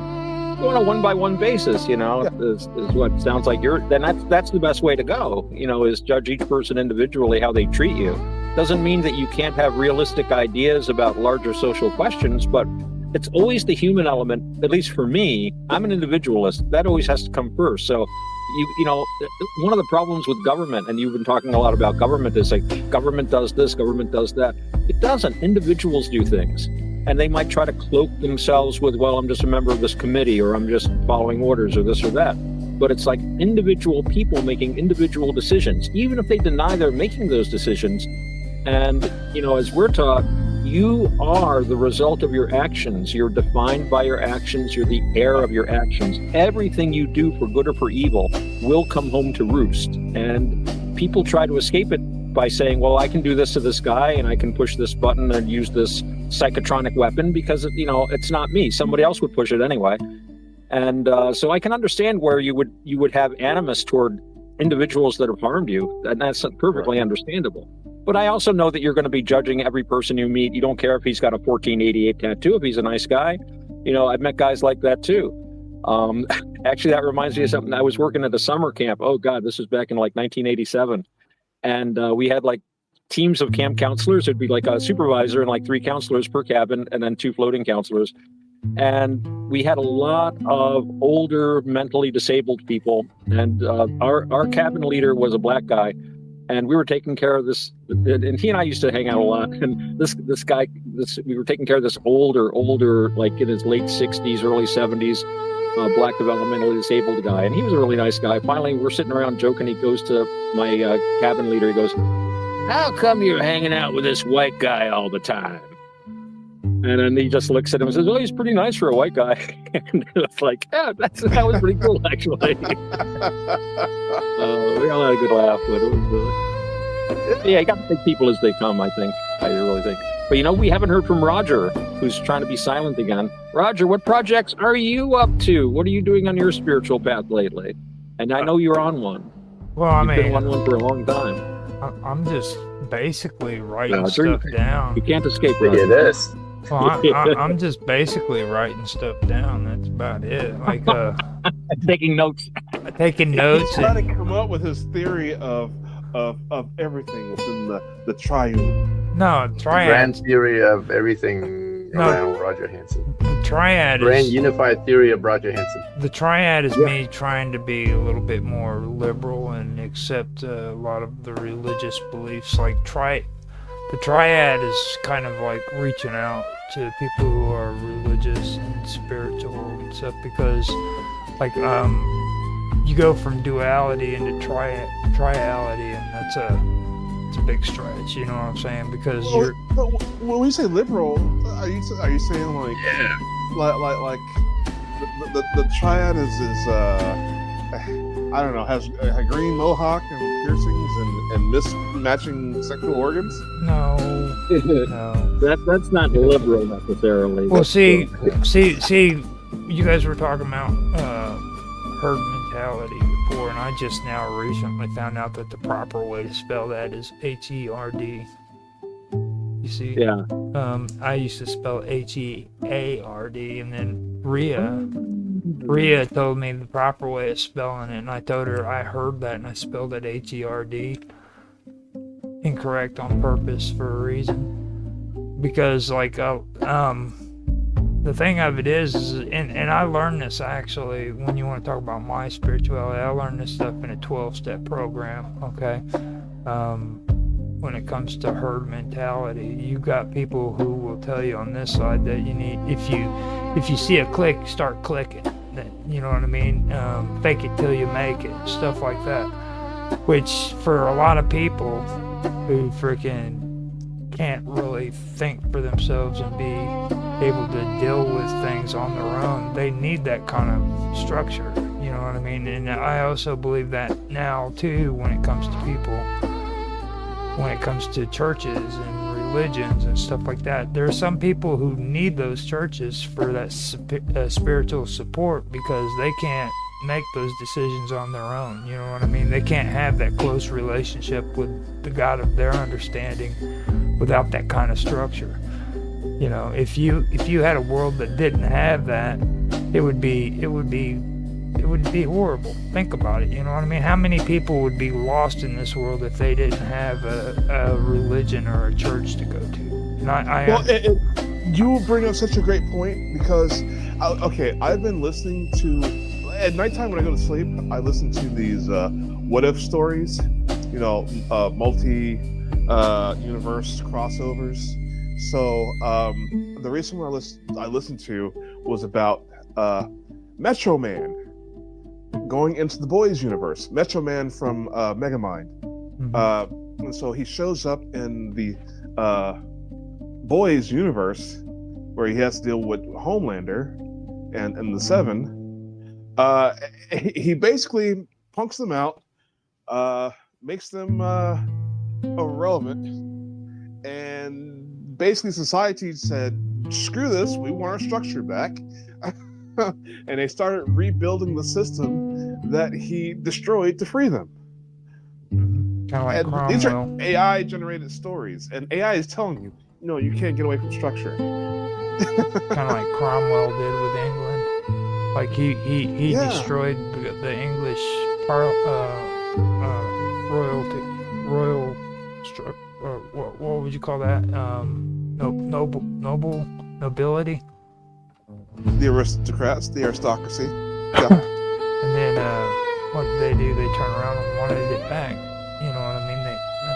That's how it basically played out. You know, so that's kind of like what that's all about. You know, but for me, I also see it where you don't have to really have that if you don't want it, because each person, I believe, has a straight and connect direct line to God. You know what I mean? You don't have to have a church to have a close relationship with your higher power. Well, I think a church is, and I actually like a lot of Dr. Edward Dutton's ideas on this. He's a fascinating chap. But a church is a physical manifestation. I mean, there's also, it is understood that there's, and again, my knowledge of this is limited, so I'm not saying this is perfect understanding, but there are two churches. There is the spiritual church, which actually exists on a spiritual level, and then there is the physical church made up of physical, limited human beings, and it's going to be physically unlimited, including morally and, you know, in every other aspect. But at the same time, a church, I think, is an expression of the religious impulse through the culture, and in the best case scenario, it grows with the culture. And we talk a lot about, you know, religion shaping people, but people also shape their religion. And I don't want to bring them up too much, but Chesterton pointed out with the conversion of Europe from paganism to Christianity, it wasn't all them going and burning down pagan temples and chopping people's heads off. You know, I mean, that there was a bit of that.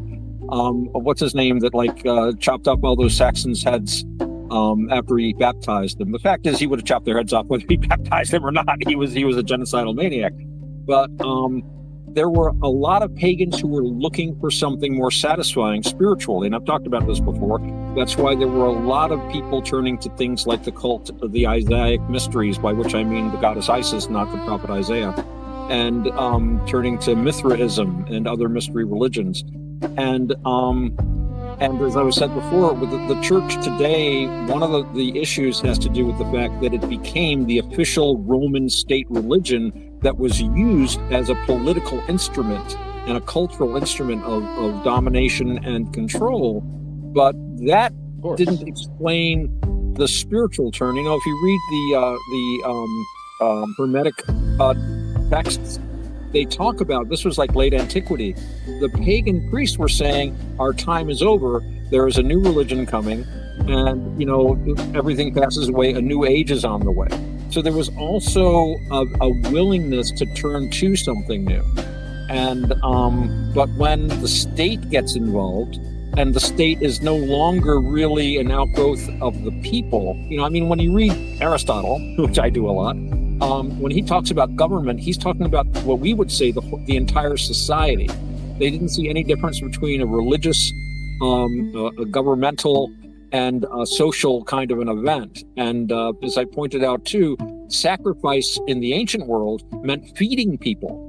You know, they would do this annual sacrifice to dedicate something about keeping the gates of Rome, all the borders all secure with their magic and their religion. So they would have sacrifice dozens and dozens of bullocks, hundreds and hundreds and hundreds of sheep, and hundreds of goats. Basically, they fed the entire city on that day, because they would have the sacrifice, and then the priest would there, and he cut off the best cut for the priest, of course, the priest cut, and then he would just chop up the carcass, and everybody would get a chunk of meat. Poor people back then didn't often have access to this sort of thing except through these sacrifices. So this was also a social function. So getting back to what Roger was saying, the inner spiritual connection that we all make, for most people, it has to be mediated through something they understand through their culture, and something that grows with their culture. And that's why it can always be, sometimes it can be, not always, but it can sometimes be problematic trying to get back to what they call fundamentalism sometimes. Because fundamentalism often doesn't take into account the changing culture.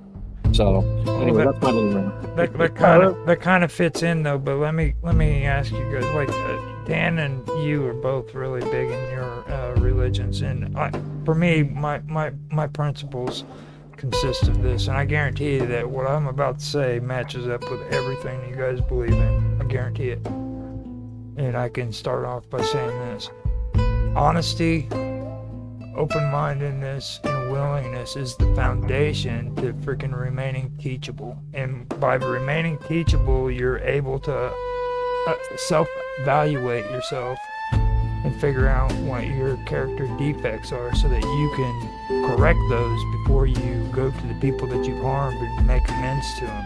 And then after you make amends to those people, you need to learn how to live that life for the rest of your life on a day-to-day basis. And when you fall short of that, you need to get yourself back on track and do it over and over again until you die.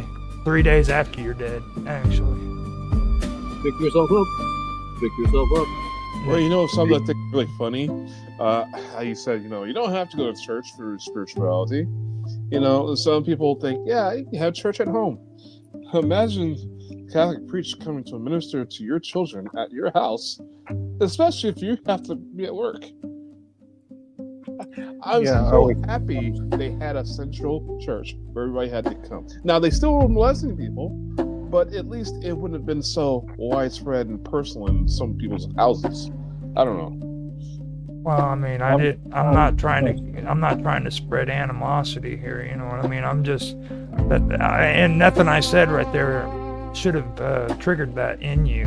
Okay, what I just said was actually nice, and it was actually very spiritual. I mean, really, it was. That's what ordinary people do when they want to be, happy and have a happy life.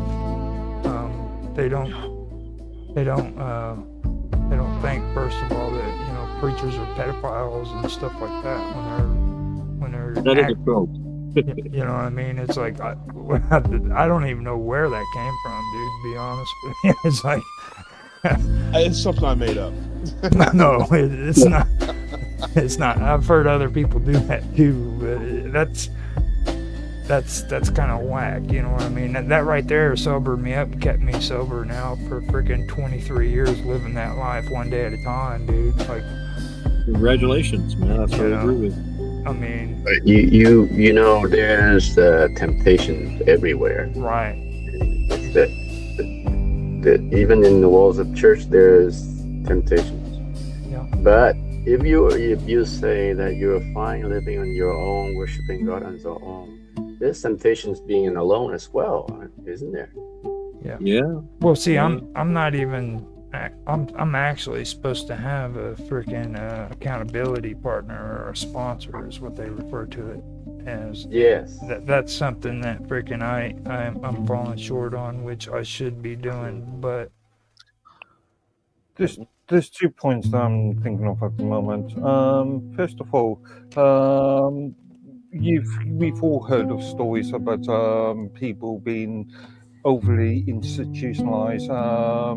As an example, somebody goes to prison at an early age and then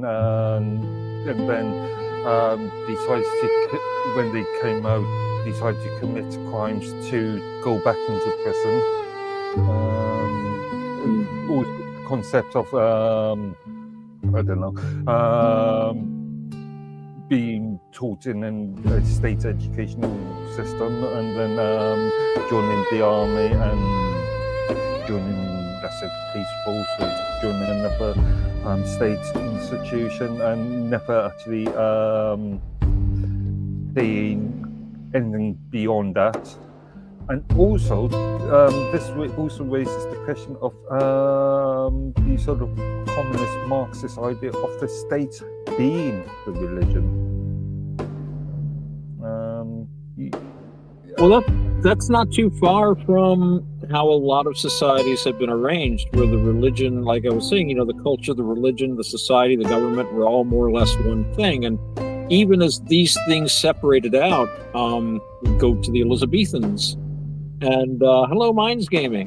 I was just about to talk about the Elizabethans, and they used the Church of England at that time as a way to disseminate whatever opinion the crown wanted. Elizabeth would authorize sermons, and that Sunday sermon was one of their main sources of news and information. So, if it was decided that we didn't like Spain, you'd have nothing about the perfidious Spanish being talked about in the sermons, or this or that heresy or something. So the idea of state control through religion, and I mean in Russia today, as I understand it, the Orthodox Church and the state work very closely hand in hand. This is seen as a normal exercise, I think, on the part of most European governments. Hello, Minds Gaming. Hey, what's up, buddy? So glad you made it. We're talking about spiritual and religious things today. Spiritual, fun. Do you know everybody here? Have you met everybody here? I think I have once before. I'm not too familiar with the Thai Tran. So hi, Tran. How are you? Mike.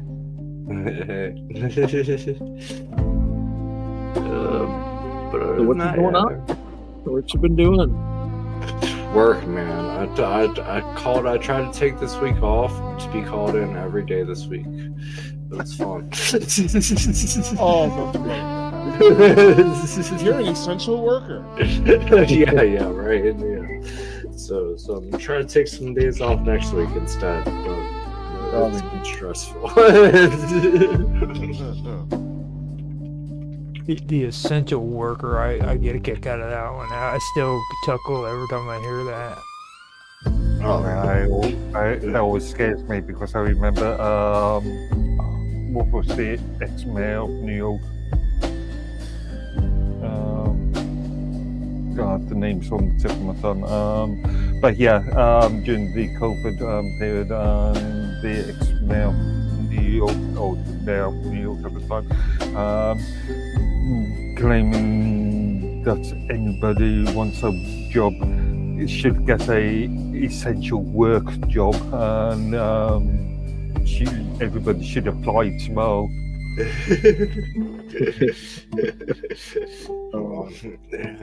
I think everybody can be essential in some ways. We were all talking about our projects and what we've been up to, and I was trying to describe to Tan about the structure of the traditional show, before the interregnum of Bob being in South Africa. So do you want to talk a little bit about your projects and the spiritual aspects of them at all, a little bit? Let me listen in, and then I'll hop in. But everybody's already gone. Everybody's already gone. I mean, if Minds Gaming is doing anything with Satori D, I think it's very spiritual, isn't it? Stuff that they're doing. Well, Satori D's on his own little adventure right now. He's doing a bunch of things. I'm too busy to keep up with him. He's way out of my league. Trust me. Oh, he's working with some of the top guys in his field, which I'm very excited for him, because working with these guys for him is, I think, not a lot of people have heard of Are You Serious? I've heard of him, but I think it's cool that he's had this door open for him. But Mike, you've had some doors open too. We were talking before about the story arcs that you've written having to do with your wonderful fiction on Wattpad. The story of Ember or Embers and stuff like that. So how's the Embers saga going? And have you got any other multimedia outlets for that you're thinking of? Well, right now I want to get it on hardback. That's my next project for that. But I gotta finish the second book first, and then I'll get both of them, because it's cheaper to get them both at once than to do them separately. So, and I'm a poor person. But yeah, I'm gonna try to do that next. But it's really interesting because right now I'm working. My contract is with the bookstore, and so I'm meeting all these really interesting people that have connections that I could only dream of, with books and printing and distribution and all this kind of stuff, and learning a bunch about that kind of stuff, and trying to keep up with it a lot. And it's a lot more complicated than I thought it was, for sure. It's easy to get your book printed, I guess. Anyone can do that now. You could go to Barnes and Noble and get your book printed, but that doesn't mean anything if you don't have distributors and people contacts to read your book and stuff like that. Right. So that's the main thing. So if you want to get it really on if I want to get it really on hardback and with a reading base, it's a little different than just getting it printed. So it's very fun for me to try to discover and stuff. So I've been trying to talk to people there. The English teacher there for creative writing really loves my book, so I'm trying to get him to help me out. If you want some nice blurbs for the back cover, if you can do such a thing when you're getting ready to publish it, I can send a pre-publication copy to my brother, who's a full professor at a major Oriental university, and I bet he would love the book, and I'm sure he'd write up a nice blurb for you if you think that would help market the book at all. I didn't even know. I wouldn't even have known what that was like a month ago. But yeah, that would be great. He might even turn it to a couple of his other academic friends and stuff. But it doesn't hurt to have like Professor so and so. You know. Oh no, not at all. Yeah, that's a big thing there, and especially like that's the creative writing teacher was talking to me about that, and he was like, "Yeah, you should get a couple people to write, things about your book and how it's how it could help and stuff like that." He was like, "I could do one, but give me like a couple months because I have to." He just started his semester's just started, so he's like, "I don't have time to do this right now, but I'm gonna try." So Donnie's a full professor of English at Showa Women's University, which is like the oldest women's university in Japan. Oh wow. Yeah. So that ought to look good on the back of your book. So we'll stay in the loop and we'll get that to him. Yeah. So Otto, you're not the headmaster of Hogwarts? That's your brother. He's just a professor, and he's looking forward to retirement. He's retiring in a few years and coming back to the States. But I don't know. I always thought I'd be a good teacher, but I never had the chance. I'm surprised you're not a professor yourself. I profess things, but I don't know how much of a professor I am. You're a confessor. That too. That sounds really cool, though, Mike. I'm really looking forward to being able to have a nice hard copy of that on my shelf. Oh yeah. And, send gifts to all my friends. Yes. I'll have to give a couple away to people I know just for fun, because I've been looking at it, and it's like the minimum you can get printed at a time is like 15 from the people that I've been talking to, and it's like, okay, well, that's not too bad. I'll have to give away like 10 of them. I have a really nice inscription for Bob's copy, something really sweet. I love that. Oh yeah, for sure. Yeah, Bob will get one for sure. I'll email. I'll Amazon it over to.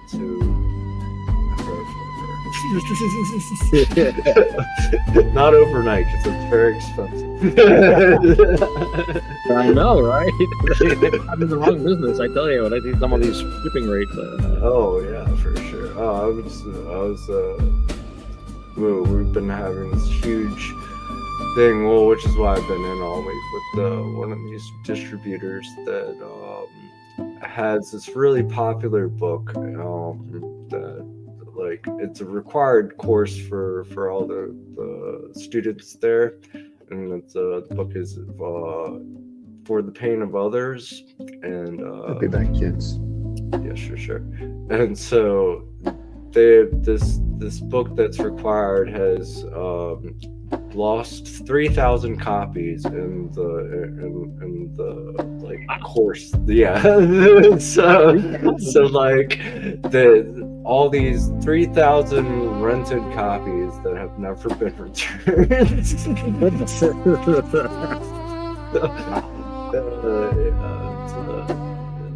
So I had to get a copy and try to read it.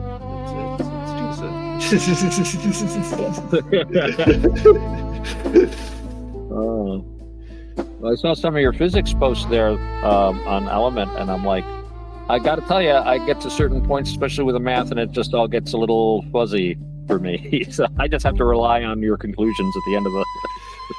Math is math. For this. And I'm like, okay, whatever you say, Mike. The maths and the maths. They're all math. It's all, you gotta triple and double check that kind of stuff. It was one of my better courses, but that's pretty advanced math. So. I tried to plug one of your AI breaking scripts into Grok to see what it would do. And it said, I can't do this. This is trying to break me. This is trying to break me. And so when he's sneaky, he says this, and this is going to make me think this, and it's going to make me think that. And I'm like, oh, okay. That's great. You want something with fewer guardrails is what you want. And like, oh, all right, good. Yeah, Grok has been in the news a lot lately. Oh yeah. Really? What was Grok been doing? You want to go into it? Game? Well, Grok and Gemini have actually been in it a lot, and the big one right now is Gemini because of Apple, and Apple is actually paying Gemini to use their AI right now, and so Grok is trying to get into that with Apple because Gemini is a competitor of Apple, and then. So Grok isn't a direct competitor, so they're trying to get in under Gemini, and mostly right now it's the battle of who's more liked, and I think that's why Apple's trying to go with Gemini, because Gemini is a lot more popular right now, and it's just a lot of people are liking its creativity more right now, I think. Really? Huh. Yeah. And then Copilot's like fell down like huge amounts. It's ridiculous to just see how the Copilot activity. is annoying. It's a wide. See, look at that. It's all in my browser on these Windows 11. So I just installed Windows 11 to one of my Windows to Go drives, and I'm not impressed. The AI and everything, it's just annoying. It's like if I have a question, I'll ask you. Stop liking me, yeah. Yeah. There's a wider issue with Copilot in relation to potential unfair business practices on privacy concerns. As far as Grok's concerned, especially from a British point of view, is the current big bikini scandal and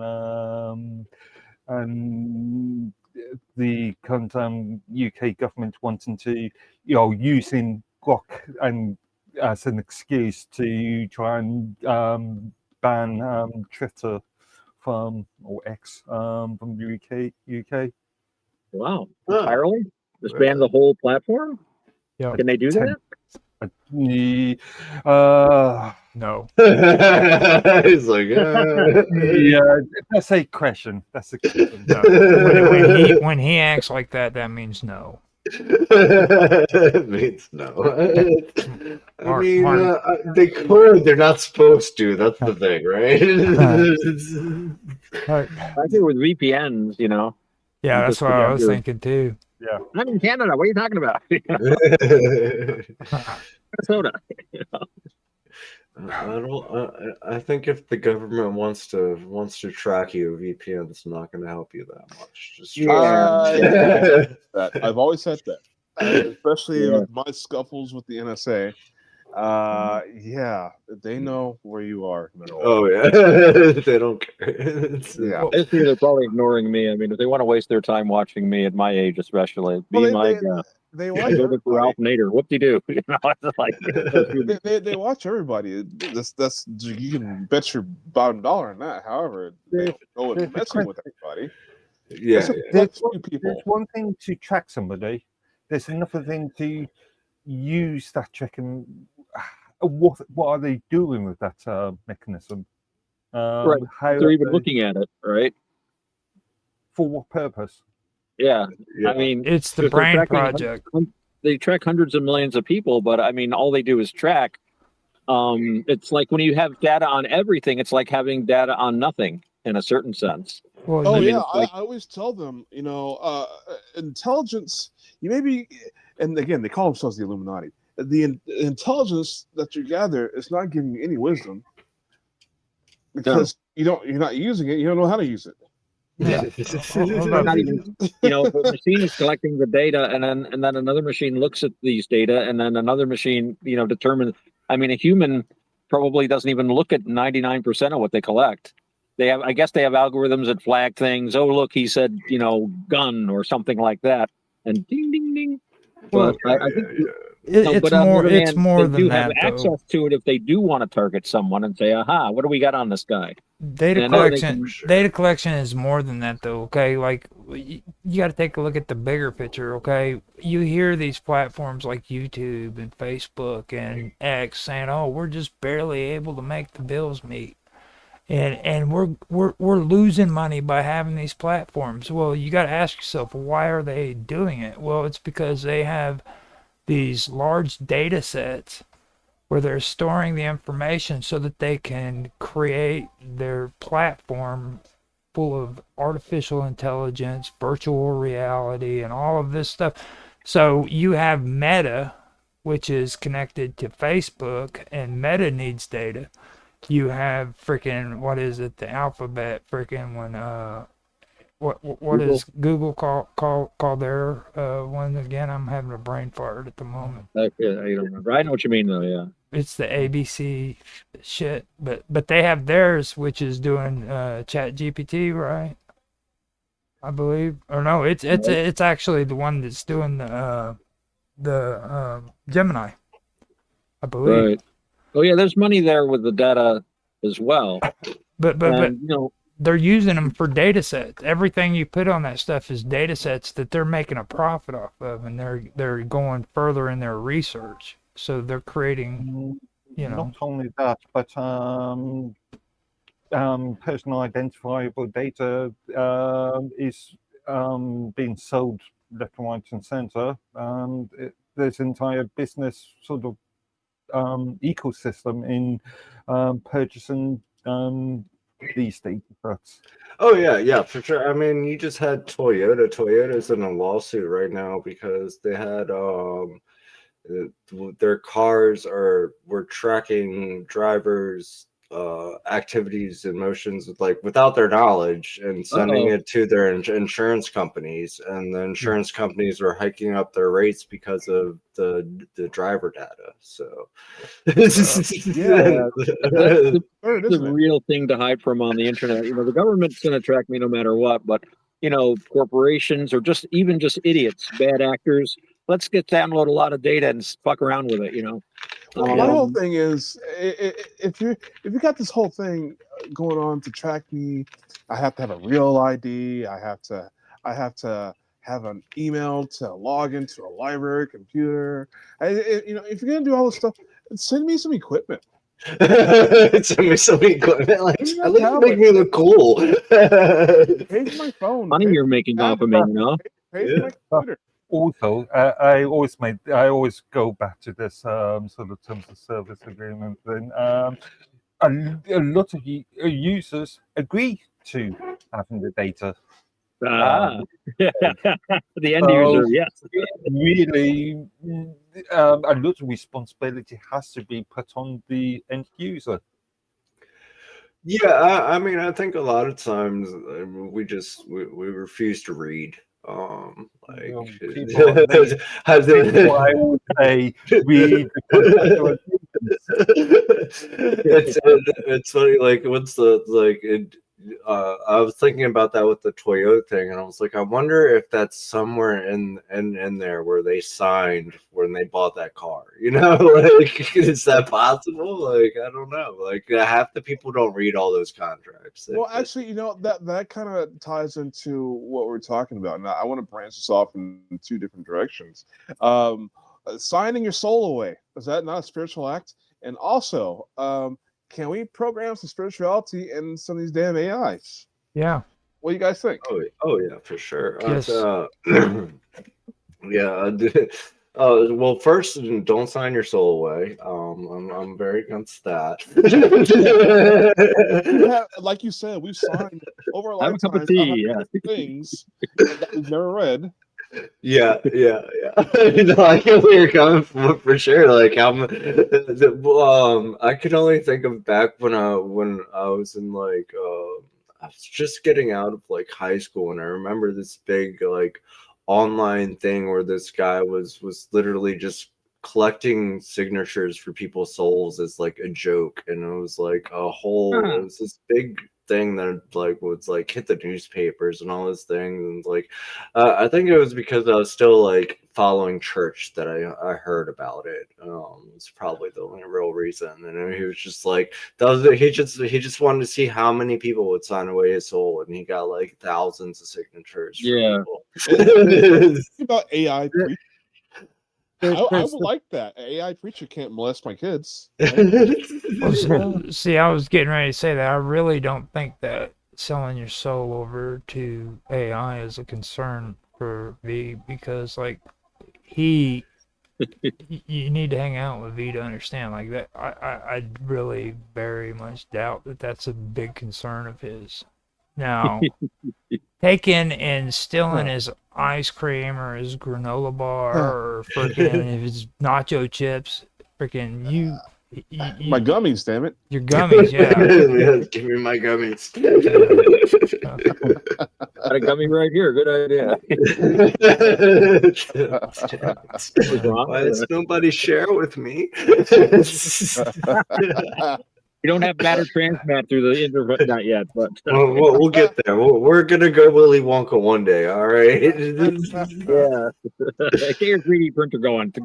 Oh, gummies.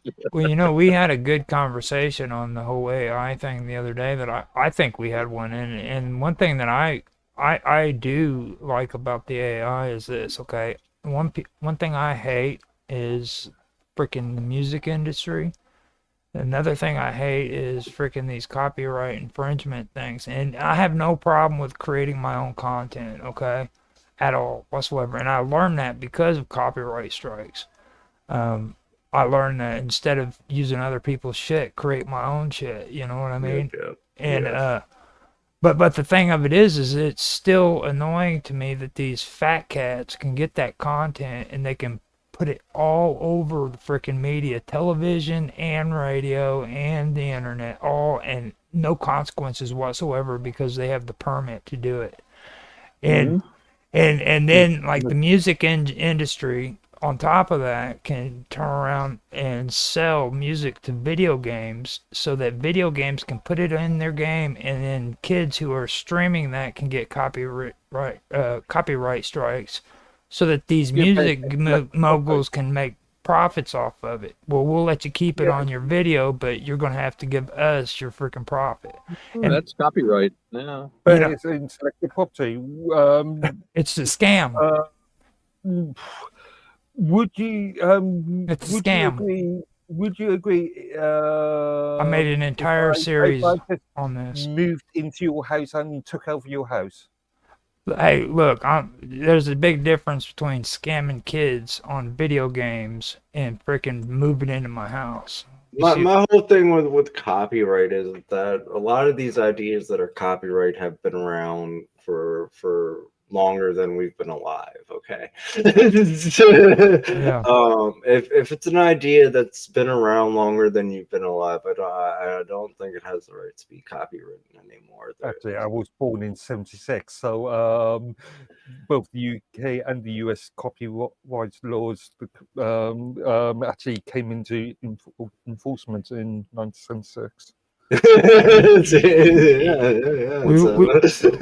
We were having this conversation too, and Mark was talking to me. He's like, freaking, these copyrights can last for like almost 100 years, dude. Yeah, that's Disney. That's Disney at work. They kept that's copyright money. That's money at work. Yeah, that's money at work right there. And that's that's my main problem with copyright. It's not that you can copyright things, because I think some things do need some room to breathe and should have some stigmas on it when you for especially original creations. But some people don't care. Like, I don't care about that kind of stuff. But like, I can see where it could be important for some things. But the length of copyright is just ridiculous. Like, it should never, like, you shouldn't be able to live out your whole life and never be able to duplicate or mimic something because it can hurt you. Like, crazy. I think part of the problem is something Roger's bringing up about this. I don't think copyright's going to go away anytime soon. You know, I've said before, copyright is basically becoming more and more impossible. And I'm not saying this is a good or a bad thing. It's just inevitable from the society we live in, where you can bypass copyright very easily. When you had to buy a record that took a very expensive machine to print, or a book, we were talking about how easy it is to have a book in a hard copy now. Not so much in the old days. But I think with the thing that Roger's describing, that sounds like that the law simply hasn't kept up with the technology. Because no, that's not right to do that to kids. But so, it seems to me that the existing laws are going to continue to be modified. It has to take into account things like that, where someone is acting harmlessly and without malice. They just happen to be streaming something that someone else has paid the licensing fee for.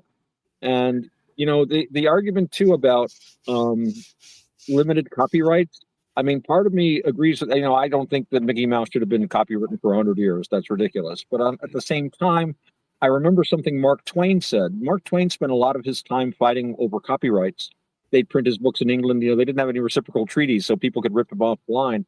And his statement was, if I build a house, then my kids and grandkids should be allowed to live in it. If I write a book, why is it that I can only get profits from it for like so many years? It's just as much a construction as a house. And of course, there are ways to extend copyright. I believe most of P.G. Wodehouse's stuff is still under copyright to one degree or another. And they kept Conan Doyle in copyright for quite a while. Wodehouse might be out of copyright, some of his earlier stuff, but so there are ways to extend copyright within the law as it stands. But I think we do need to change a lot of our laws to take into account the new technology. It just doesn't work anymore. Well, I encourage AI though too. On the other hand, because I really love the fact that people are getting on and using AI, and they're freaking giving the shaft to these freaking fat cats in Hollywood, and I mean, at some points they are, right? And at other points they're just kind of giving back money into it. I mean, the whole AI money's train is ridiculous once you look at it. It's just money being passed around between about 4 different corporations. Again, just to I love Buddhist AI. Can we just just to clarify here, when you're talking about AI, you're talking about machine generative content. Yeah, which is right. I'd like to just call it LLMs if you don't mind. Token harvesters, damn clankers. We're talking about visual content as well. We're talking about imagery as well. Dude, I've been having like this urge to sing because MTV got shut down. I'm just been wanting to sing a song. So. MTV got shut down. MTV hasn't been about music for a long time. It's like I sang some Sammy Hagar, or no, David Lee Roth the other night, dude. I was like, yeah, dude. And then what else did I do? There was Just a Gigolo. Yeah, that was by David Lee Roth. I sung that. And then I sung that Huey Lewis song. I keep forgetting the name of it. It's I Want My MTV. Oh, right. Yeah. Money for Nothing.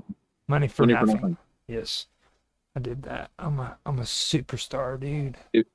Man, Money for Nothing. I'm still getting over that night as well. Yeah. Yeah. So can we have? I want a sermon. Can we have AI generated sermon? Can I have a Buddhist AI? You don't want to hear a Buddhist sermon, dude. You don't want to hear a Buddhist sermon.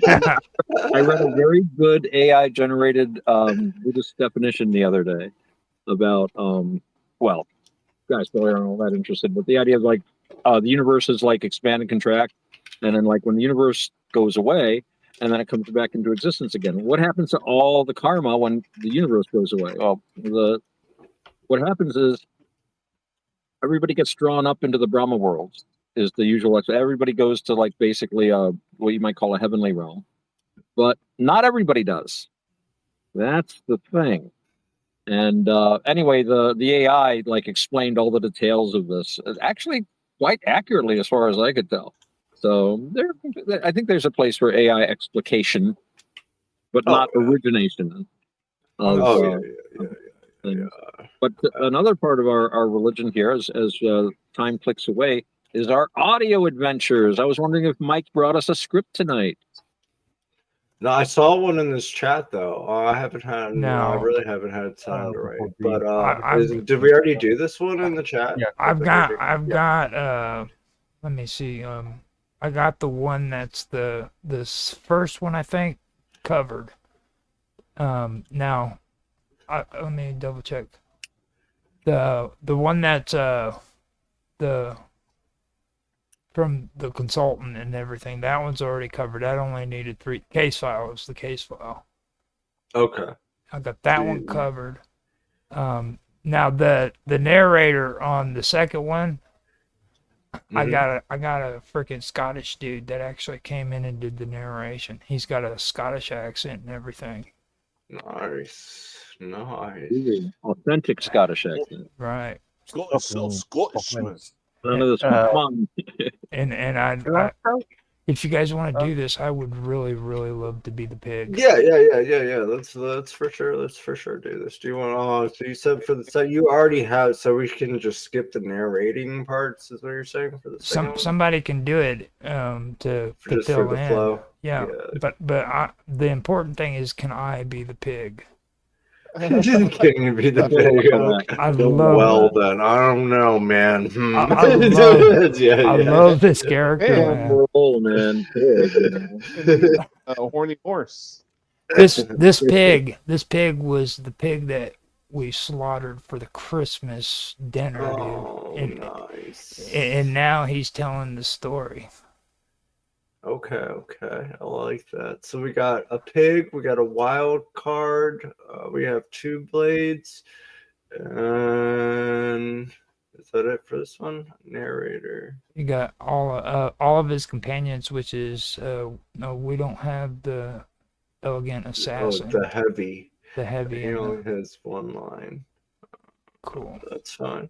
So yeah, I mean we have enough people for sure. You be the pig. Who wants to narrate? I can narrate or do or just to keep the pace, or I can do the one of the parts. I actually have to dip out because I've got 10% battery here. Oh come on, B. You gotta be. You are. Well, you want me to do 2 chains? 2 blades. 2 blades. I keep calling them 2 chains. 2 blades. All right. Let's see if it'll last. Okay. Let's go for it. Well, I think I'm old. So I'm probably the oldest person here, so I can be the old ghost. Awesome. I'm very old. And I can be now. This one has Lord Edworthy in it. He's on that one too. No, is Lord Edworthy in this one? Yeah, he is. Yeah. Sir Edworthy. I'm a baronet. That's pretty good. Ed Worthington III. Now I can be the wild card, I guess. The pig and the wild card. No, actually, they go back to back. So I can be. Who's the heavy? I can do that or the wild card, or Otto can do the wild card. Mark doesn't have a spot, or he has Lord Edward. Never mind. So yeah, Otto, you want to do the wild card, and I'll do the heavy. So I'll do the old ghost and the wild card. Here's the old ghost. Does that have a lot of lines? Not too many, I don't think. Yeah, okay. That looks There's good. 1 back to back, but that's not a problem. Okay.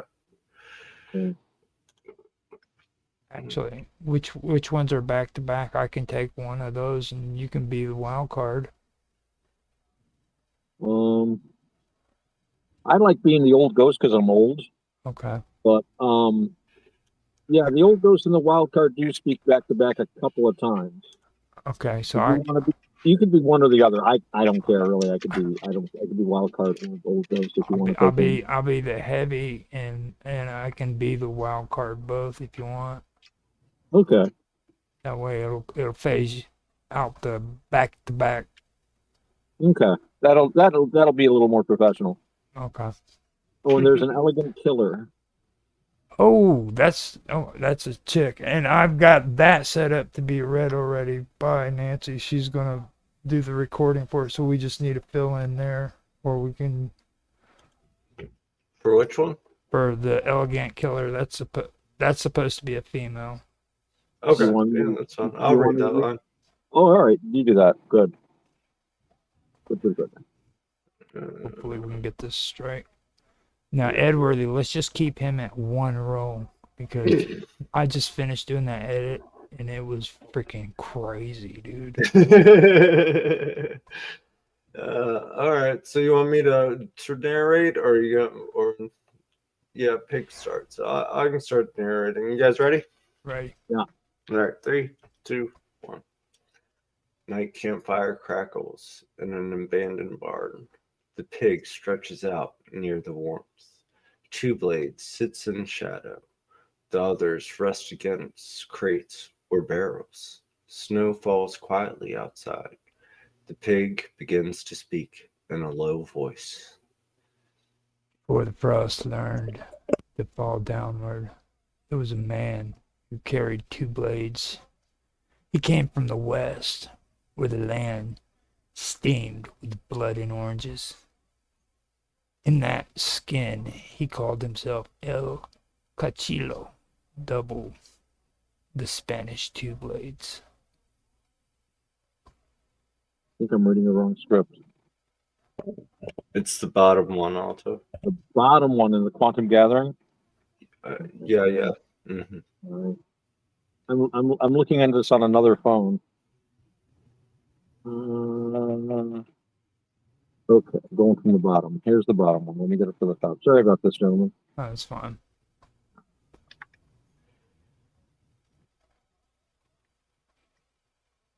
Oh, come on.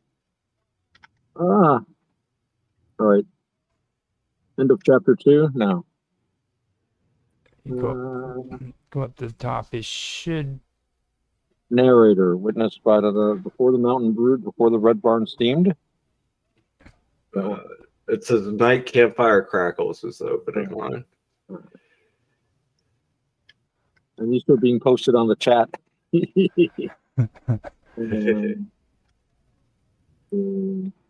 up. Going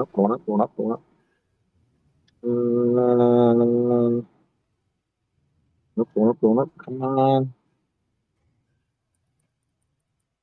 I don't want to go too fast because I'll skip past it. Oh, here we go. All right, I got the one starts. The station was designed to move people through it without pause. It succeeded. No. That's the one I'm finding. Are you on the Elements chat or are you in the Jitsi? Yeah, it's an element here. I'm looking at. I'm trying to look at the Jitsi, element. Sorry. It's in It's in the Jitsi. All right, I was looking in the. Yeah, it's over. Oh, here it is. Jeez, I was looking in the wrong place. We love Sorry you. about that. We love you, Otto. We love you. It didn't show that it was posted. All right. So All right. here we are. All right. So we just All right. finished Spanish Chiefly's narrator. Okay. Wild card snorts. Oh wait, no, that's you, Brock. Sorry. No, yeah, it's me. Yeah, I think your me? wild card number was closed. Okay, there we go. Always west. Why do myths always start from the west? Probably because the sun dies that way.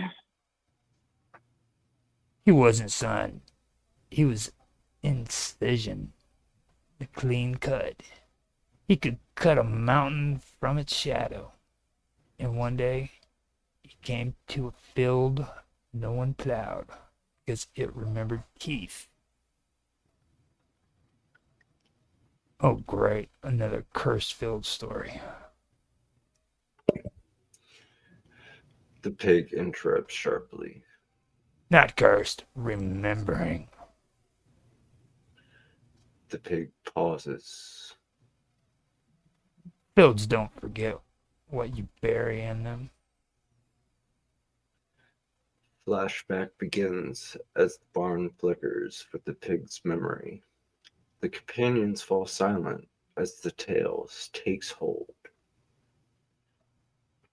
This was Pangea. The barn was new. I was smaller, but still too large. Lord Edworthy had taken the land. He thought he could shape it with stone and reason. This place had its own geometry and its own hunger. Enter Spanish two blades, approaching a strange fence. Lord Edworthy waiting.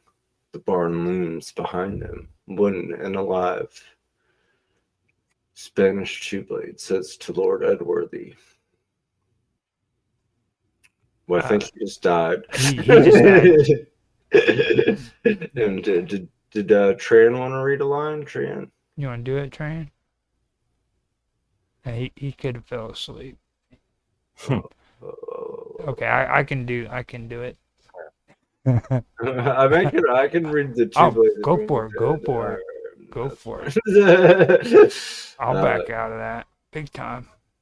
You called for steel or prophecy. I bring both. I called for silence. This place breathes too loud. They stood at the edge of the harrowed field, and under the soil I turned. Back to the present day. You were in the field? I was the field. I was the offering. I was the appetite. And he entered anyway. He always does. Return to flashback. Spanish two blades steps through the grate. The barn creaks. Air thickens. Something behind the straw moves. Show me your mouth, creature. So I did. The barn's door fly open. The young pig erupts from within.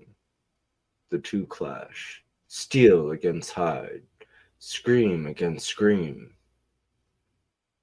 This is not the contract. No, it was older than your parchment, older than your crown. How did he win? He didn't. He cut me, yes. He bled the barn until it wet fire. But victory? Let me guess. You let him go. He said thank you with both blades, and I remembered the taste of mercy, so I let him reincarnate. Wait, that's how this works? You allow reincarnation?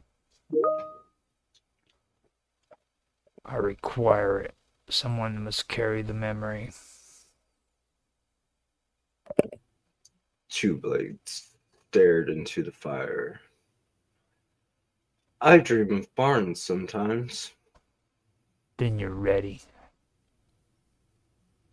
The companions fall silent. Snow gathers against the barn doors. The pig licks his teeth and hums something older than melody. Would you like me to tell you what he whispered as he died? No. Yes. Only if it rhymes. Two blades takes a blade and begins to sharpen it. Tell me, but this time I want the ending different.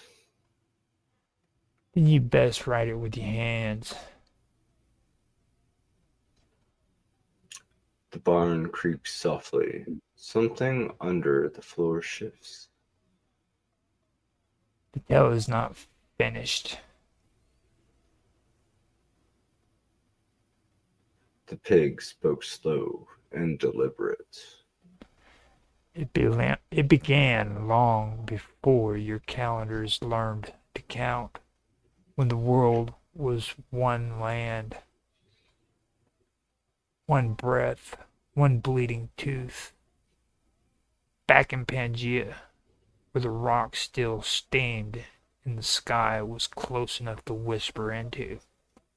That's where I first met him, the man with two blades. Not your version.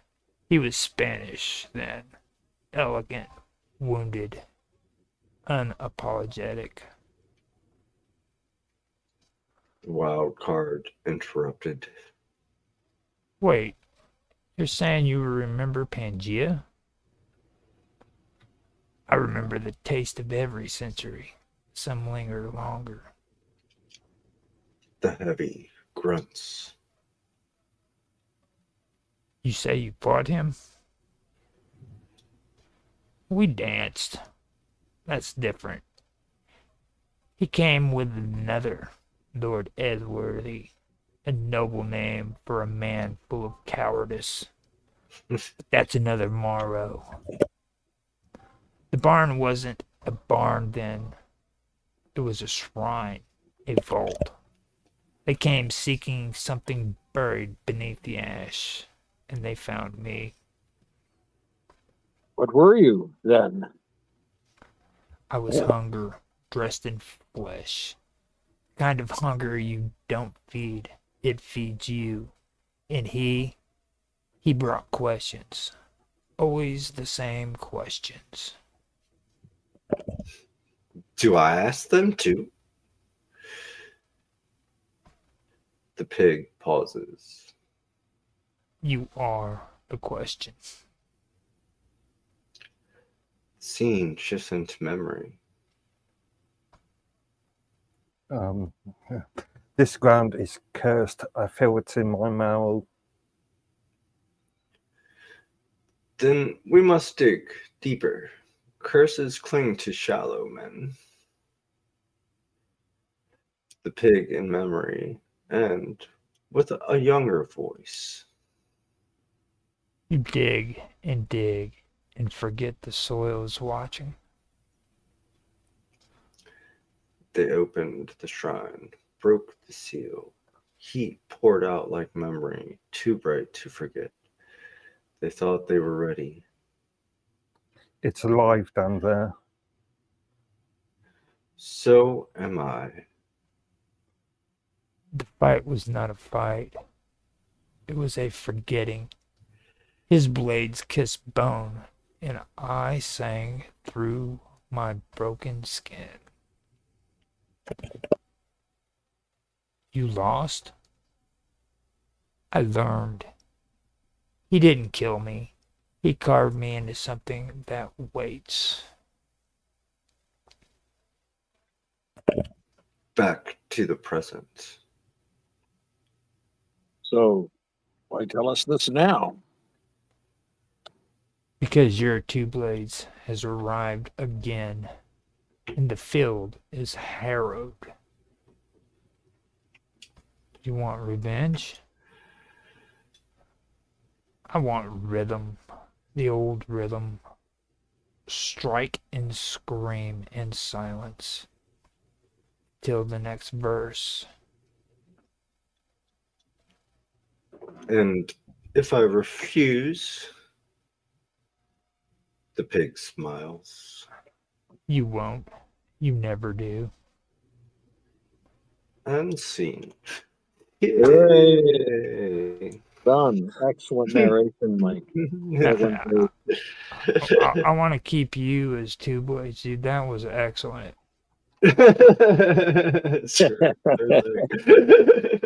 That was excellent. I don't think V freaking needs to be two blades anymore. I think Minds Gaming should be two blades. We found the new two blades, and he's better than new adventures of two blades. No, I did change his character around. He has kind of like a Doctor Who quality to him where he reincarnates, and I put that into the Bible in the beginning, like with those companions. Those are like ethereal beings. They're not like flesh and blood humans. Gotcha. Nice. So when something happens where they die or they have to go back to the afterlife, they reincarnate back, but because of that, freaking, there's consequences to it. And the same thing goes with Two Blade too. He can reincarnate as well, and that pig does it as well. Okay. Oh yeah, the pig obviously does. Yeah, yeah. but yeah, the pig is fun. That's a good one. We gotta put him in a story somewhere.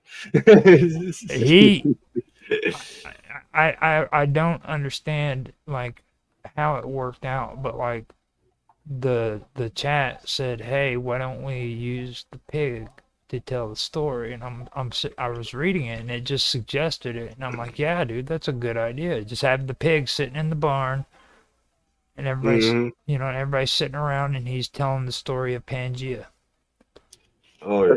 Well, that's kind of a Celtic feel to it too, because pigs were like sacred animals for them. And there's a lot of read the old Mabinogion, the old Welsh stories, bring up pigs quite a bit. But that was interesting. Now, Mike, before you go anywhere, because I can feel you starting to say, "Well, guys, I gotta go," I wanted to ask you at least one question, because Bob isn't here and can't ask you a question about your writing. And just a quick one. Now, we've talked before about you tend to have a liquid metaphor for souls, the well and this and that. And it occurred to me that when you put a bucket down into a well, you cut into the water table, right? So that to me implies that the entire water table, the entire earth, has a soul. It's all the water underneath. So is that where souls come from? Do they actually come from the earth itself? Do the souls that go back into the ground that aren't bottled, do they become something bigger?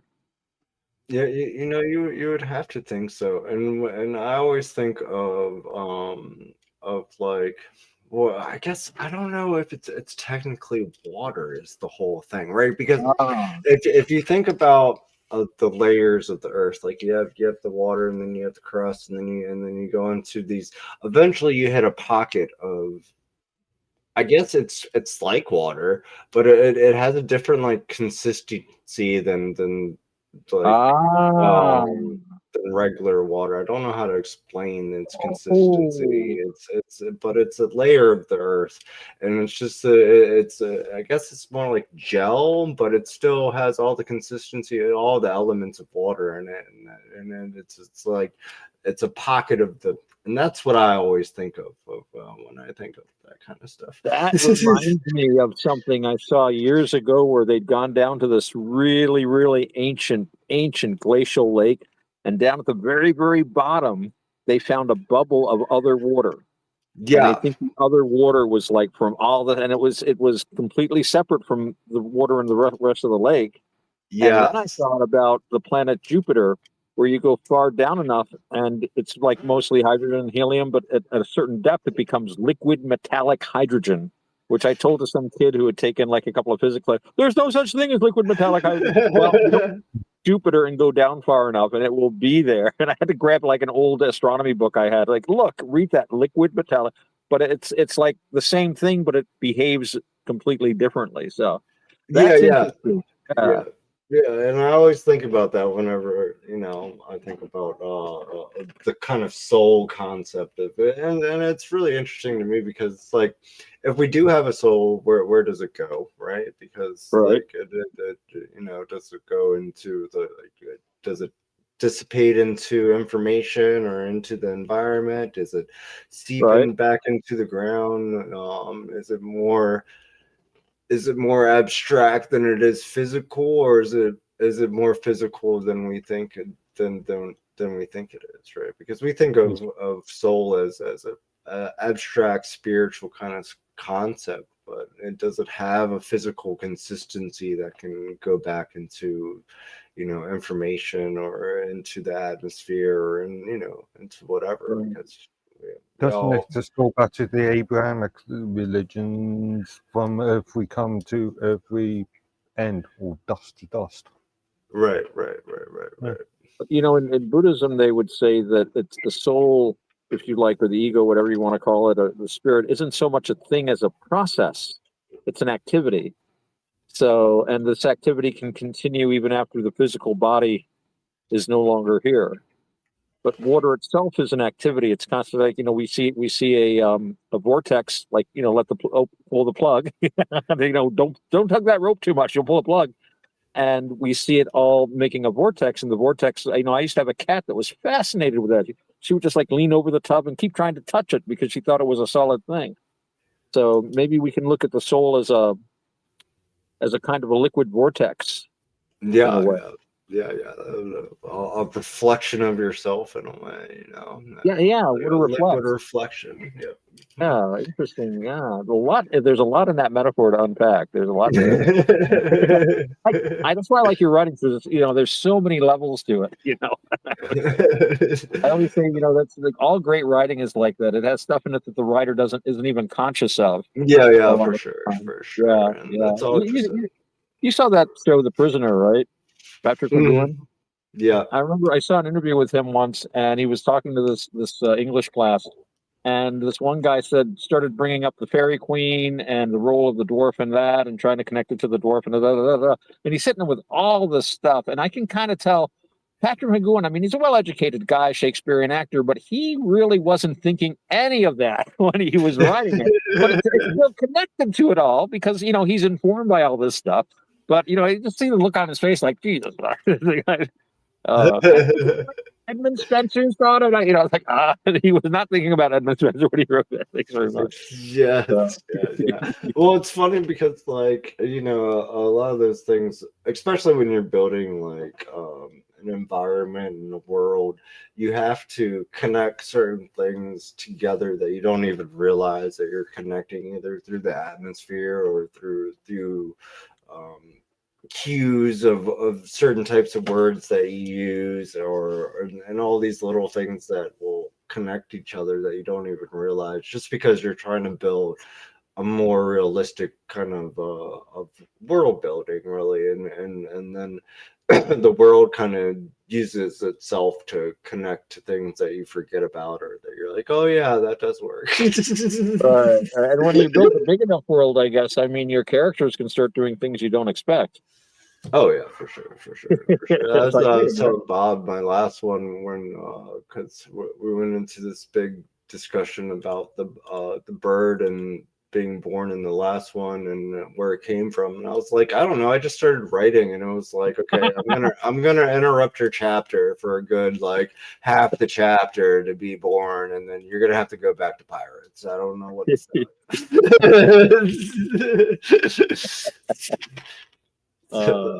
It reminded me of the primordial mud. Like, I've been doing a lot of reading on Indo-European stuff, and a lot of people ask about that because they don't understand it. Like, even if you look at like Greek writing and you look at even the Balkan writings, selective parts, they talk about the world tree.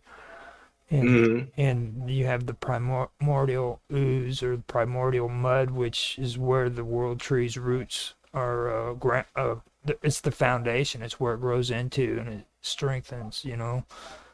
And when you were talking that way, that's what I was thinking. Like, because that's what it basically is. It's a primordial mud. Right.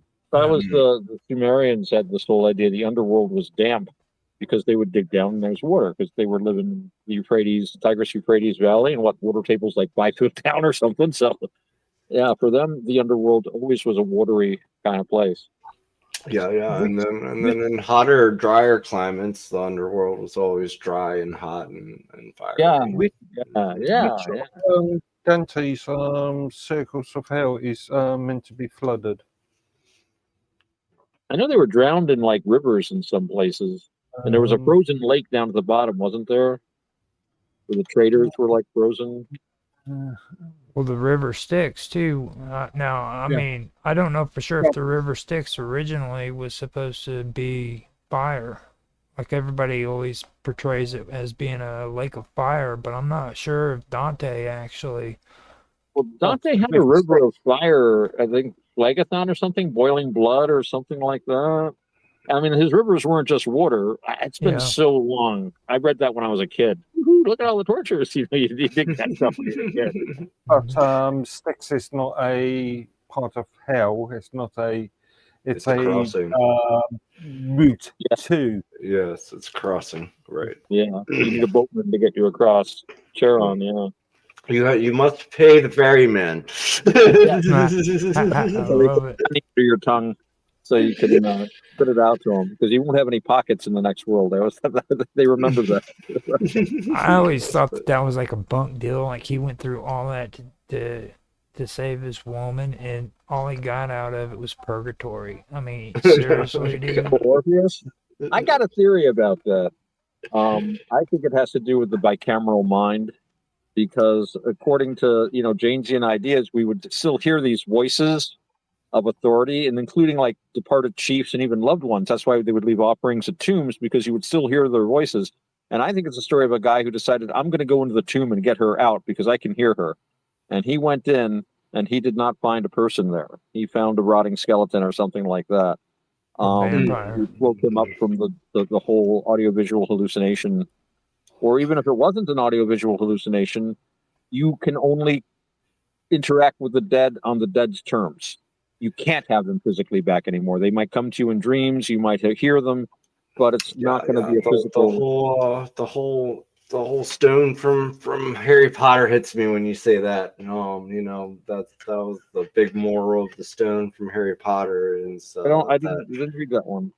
Really, very, very interesting stone. So you flip it over and you bring back your dead love. You can bring back a dead loved one to be with you, but it's always more of an interference than it is a help. Like it's always more of a burden on your soul, and it brings you down, and it's never the person you want it to be. And it's like you can see them decaying and dying, and then kind of like the monkey's paw.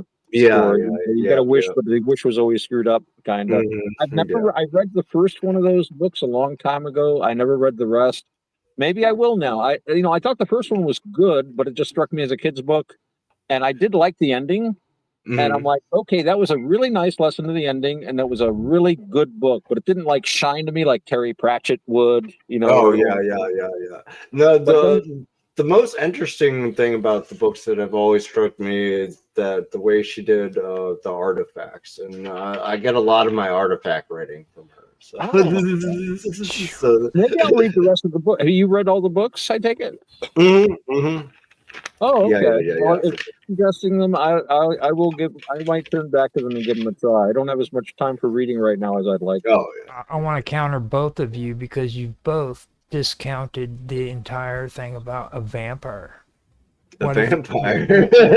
I mean, dude, he went in there and he's seen something. What about a vampire? She could have been a vampire. That's all I'm saying, dude. I always think siren just because it lured him in. I always think siren, but a seductive vampire. Yeah. Vampires are seductive. Yeah. I don't know, when did vampires really start getting like popular in writing? Because like you can go back, vampires are generatively newer age writing. You do get older, hence like Dracula and stuff like that, but that's very old school, and you don't see it as it's not. I don't know how to explain what I'm trying to say. It's the writing is a lot different than from that vampires to vampires. It's like Anne Rice kind of sexy vampires from like Dracula. Bram Stoker was I never read all of Dracula, but it does have some really chilling scenes in it which were considered horrible by the Victorian audiences. There's one scene where Dracula comes into his basement lair and he has like a satchel full of babies. Tosses it in the corner, shit like that. But I think if you go back, it's funny, I was just listening to a lecture on Old Norse ideas about remnants and, vampires and zombies and stuff. And generally, these things were looked on as like really bad. They bury someone, they put a lot of rocks on top because they don't want you coming back kind of deal. I don't think it was romantic at first. I think that was the Victorians. They romanticized everything. And then they had this whole idea of the vampire was the woman who was like, her seductive power is ruining these young men, and they're wasting their vital essence, if you know what I mean, and all this stuff on these terrible women that are just spirituality. them. It's like, what did I come back to? He got excited. I mean, there's the energy vampires, the emotional vampires, there are all kinds of vampires. Yeah. Oh yeah. Right? Yeah. Oh yeah. Now, which was the Greek vampire? The one, or no, was it the Romans? The one that were two brothers, and one of them indulged in the flesh, and he was cursed. Romulus and Remus? Was it Romulus and Remus? How about that? I think Romulus and Remus just fought over who was going to be in charge of Rome, and the one killed the other. Right. There's an I don't know if there was vampirism and the old Cain and Abel story. No, I think Lilith when I think of the original vampire, like the old Jewish folklore that was actually Babylonian, Lintu, and the mother of all demons. Yeah. Lilith was the first one to ever eat a soul. Remember that? Okay. I quaffed down that soul. No. I think that's where she got all her power from that one soul. I guarantee it. That's why the woman on that beast holds a goblet which contains the blood of the saints. Maybe that's their souls. Yeah. Interesting. Yeah, she ate it with some fava beans. Yeah, some fava beans. We've heard Mike read freaking Two Blades, so we've decided that we have canceled you out of the programming. From now on, you are the little Jewish boy from this point on. You're the little Jewish boy. We're gonna write Jewish characters. We're gonna write Jewish characters, so you'll be fine. It'll be kosher. I tried to get Naroki to do it, but he wouldn't have anything to do with it. I was like, dude, you want to come on and be a Jewish boy for us? Because like, he's how much does pay? How much I can't have shellfish. Must pay me protester wages. Do you need a bus? I mean, must have benefits. I have bad sciatica. I'm sorry, I'm taking a little too far. but later on, YouTube will be in touch with you later, and we'll set up a contract. We'll set up a contract. But that was a good topic, and when you were talking about that stuff, it reminded me of Primal is what it comes down to, like with the mud, and like, because like the soul, whenever it comes to the soul, in a lot of these beliefs, like it's through suffering, and that's usually where it starts. It starts down there in that primordial mud. Well, that's the whole thing with the lotus flower. It has this beautiful bloom on the surface of the lake, but its roots go down to the muck and the mud. So you've got this wonderful transient beauty, but it ultimately derives from that muck, and that's sort of a story of life. It's beautiful. Here we are. Oh. Yeah, sorry if my camera's freezing. I didn't have time to do a setup. You sound better. My computer. You sound better. Oh yeah. Yeah, your They got audio. improved audio. Yeah, audio's good. That's the main. The only problem is man, your video isn't really all that straight, so like nobody can see you clearly.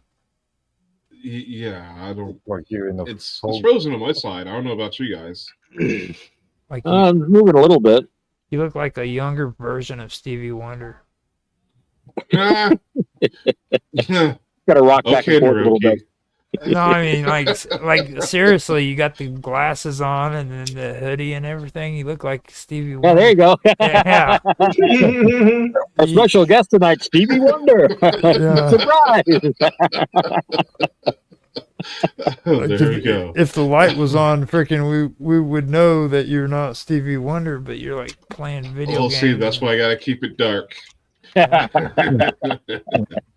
Keep them guessing. Oh, playing video games in the light, that gives you a headache. You gotta have it nice and dark, especially when you're playing Doom 2, different kind of mods. Yeah, I played more Doom 2 mods than I do any games from my Steam library, and I have like 500 games. Only 500 in Steam library? You're slacking, man. You're slacking. Yeah, I know. Right? I've had my account for, I wouldn't say, since I was 17. I still haven't played most of my games. Right. You would never play them all. I still have games. I don't think I have. I have a long enough lifespan. I'm gonna have to pass down to my kid. My kid's gonna have to pass down to their kids before they all get played. my son came here and he had like a 2 terabyte hard drive full of freaking nothing but games that he had from Steam, and he looked at me like I was wrong because I didn't have that many games on my Steam account. Mine's 4 terabytes. Actually, it's interesting you mentioned about giving your games to your kids, because there's currently a US legal battle with Steam and Valve in relation to ownership. Payment processing. Yeah, payment processing. Big payment processing legal suits. And I mean, right? It's because Valve holds the contract for payment processing through Stripe, and then so Steam was trying to figure out a way to be more independent, to sell their products independently because of their new computer that they came out with. And so was the Steam machine, is that what they called it, or Steam whatever? Yeah, Steam machine. So they came out with that, and they wanted to get their own payment processing, but they had a contract with Valve and Stripe, and it's a whole legal payment processing suit. And anyways, the whole problem became that these payment processors were blocking certain or games that they didn't like because of political scenes, or because of violence, or porn, or nudity, or whatever it may be, that they deemed unnecessary, and then they said, well, we don't do that, we sell to everybody, it's an equal market. And then they would go behind and say, oh, you can't sell that, well, we won't let you process payments if you sell that game. So wow. Yeah. Pretty notorious. And I found out too through Stripe that they have something called Know Your Customer, Know Your Client. It's one of them, and they literally go through, and if you're on a platform, it doesn't matter if you're being monetized or not, they still go through and they audit who's on the platform. And if they determine that you aren't worthy, I guess, for their services, you're automatically cut out of the monetization process before you're even eligible to do it. And they get access to all of these accounts on these platforms through Stripe. Again, you agreed to that contract in first place. Yeah. We talked about this earlier. Marcus like, thank you. Hey. Stop agreeing to shit, people. but again, that goes back to what I was saying. Like, these are shady dealings. You can talk all the terms of contracts you want to, but ethics-wise, that's freaking completely freaking out. That's out of. You had it right the first time. Shady dicks. Yeah. I mean, these people that run what you consider the internet today are scumbags, and that's all they are. This is a shady business, and they're getting away with it. I'm not sure if it's shady, because again, this information is clearly provided within contractual agreement. How many lawsuits is Google going through right now again for advertising alone? I think it was 3 or 4 of them for the Yeah, last but that's more related to monopolies advertisement. rather than a lot of that's related to monopolies rather than Isn't that great? I wonder if they read the terms of service. You know, it's Obviously, I mean, you can hide things in a contract by putting it in small print or just overloading people with legal jargon and just the amount, these No, things. So no. In Europe, under EU legislation and a lot of EEA legislation, contracts must be displayed in a way that is understandable to the average. That is reasonably understandable to the average. yeah, reasonably. Yeah. it's got to be less than 200 pages. Is what the EU's recommendation is. Oh, wow, that's perfect. Oh, well, I had no idea. 200 pages. I withdraw my objection. They cannot. At all. They cannot go over 200 pages, or else the EU will give them a firm letter of disagreement.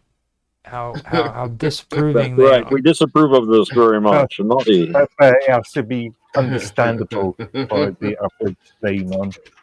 It must speak English. Oh no, I'm sorry, French. Wait, hold up. No, German. Wait, Polish. No, if there's a contract written for a specific demographic, it has to be written in the language. in that language of the area, yeah. You just don't appreciate your own language till you go to a foreign country that doesn't have the courtesy to speak English. It is, after all, the dread and envy of all other and hence lesser languages. It's the coming language. Everybody used to speak Latin. We should all speak English. Like a Brit going over to the US. Don't get me started on the French again. Now. Okay, we don't need to go too far here.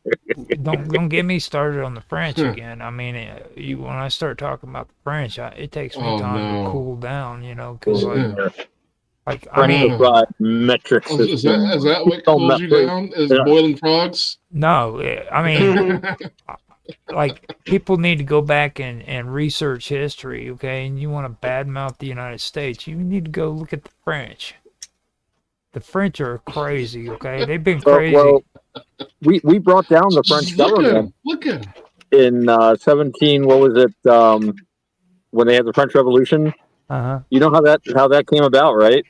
Yeah. It was because of the American Revolution. Mm-hmm. When we had the Revolutionary War, France decided, hey, we're going to stick it to the Brits. Maybe we'll pick up a few territories in the Caribbean. This sounds fun. All right, we're behind you, new United States.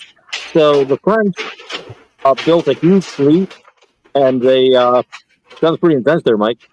The French built a huge fleet, and they spent all this wealth and treasure, and they figured, great, the Americans win the war, we'll have favored trading with them. We'll get access to all this great stuff. Well, what happened was the Revolutionary War ended. We signed a treaty with England, which said that, among other things, we were not going to trade with France.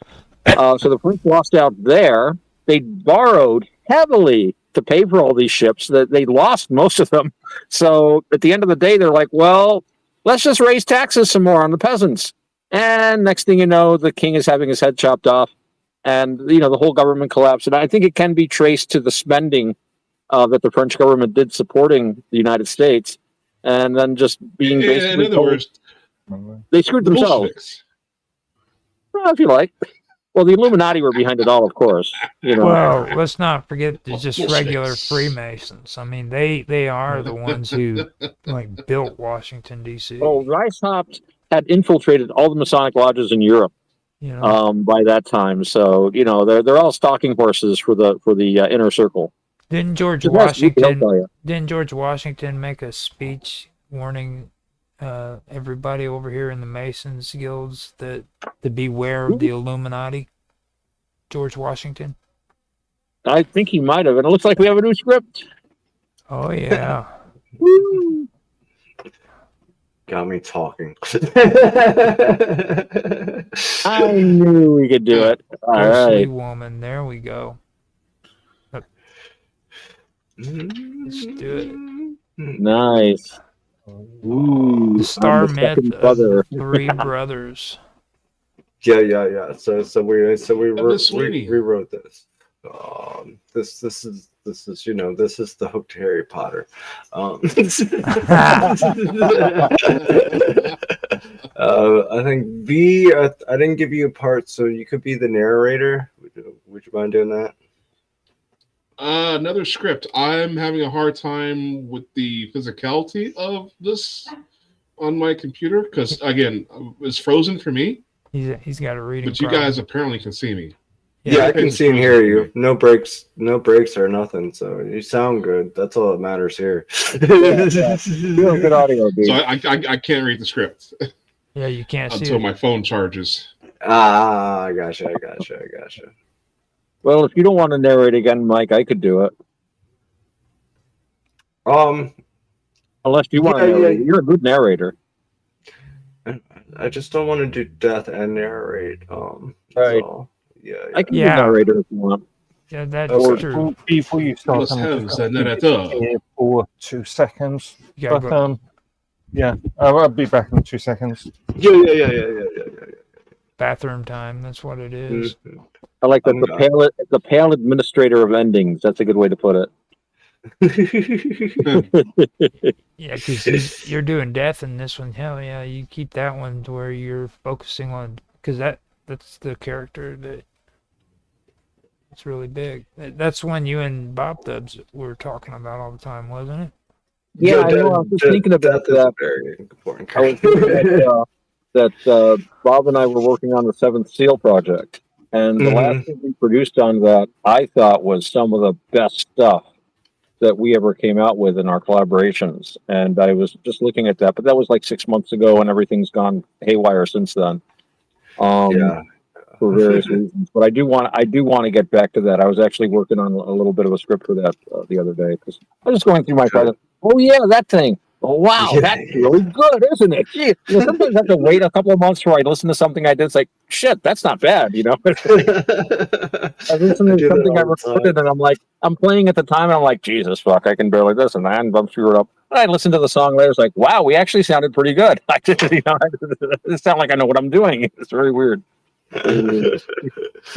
It's almost like I've done this before. Yeah, it's like I've been doing this for like 11 or 15 years. While he's taking a break, I'm gonna grab a bowl. I'll be right back too. All right. Oh man, kicking in now, so I'm doing okay. And go smoke a bowl. I'm in a nice legal state, so I can just go down to the corner store to the dispensary and get whatever I want, kind of deal. Is it legal where you are, V? Of course. Excellent. Always glad to hear that. I don't think it's not legal anywhere. But basically is, yeah. I've been buying gummies everywhere I go. And, even when it wasn't legal around here, I never had trouble finding supplies. Now, states that are... Oh, now you're breaking up a little. Well, I think so. The thing is about that.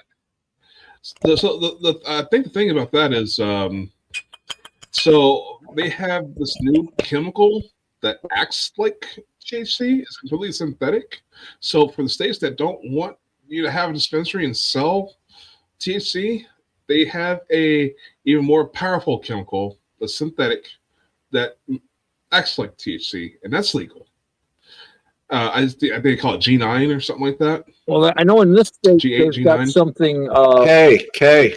You can't sell that in New York. But one thing they do have is stuff that doesn't have like amounts of delta 9 THC, but it has THCA, which is completely legal. But once you apply heat to it, it converts to delta 9 THC, and it's in all pot. Right. They breed it in such a way that it goes through the loophole. So we've got, like, where I'm sitting, there's like maybe 4 dispensaries, state licensed dispensaries in town, but there's probably about a half a dozen so-called smoke shops that sell THCA. And I know people that smoke it, and they can't really tell the difference because it's just like a regular chemical that they bred the plant to have, kind of deal. But there's a big difference.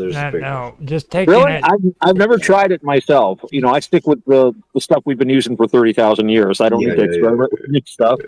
Oh, so you're a real pothead. No, look at this. I've done pretty much all of it except for I'm just freaking a big heroin, pothead. okay? And I'm gonna tell you something right now. If it's that complicated for you with pot, you might as well just get on crack, dude. Hey, there you go. I'm not wasting. That's the good stuff. I'm not wasting all my time on pot doing all that shit, dude. If I'm gonna be doing all that shit, I'm going straight for the freaking crack. Go straight for the freaking.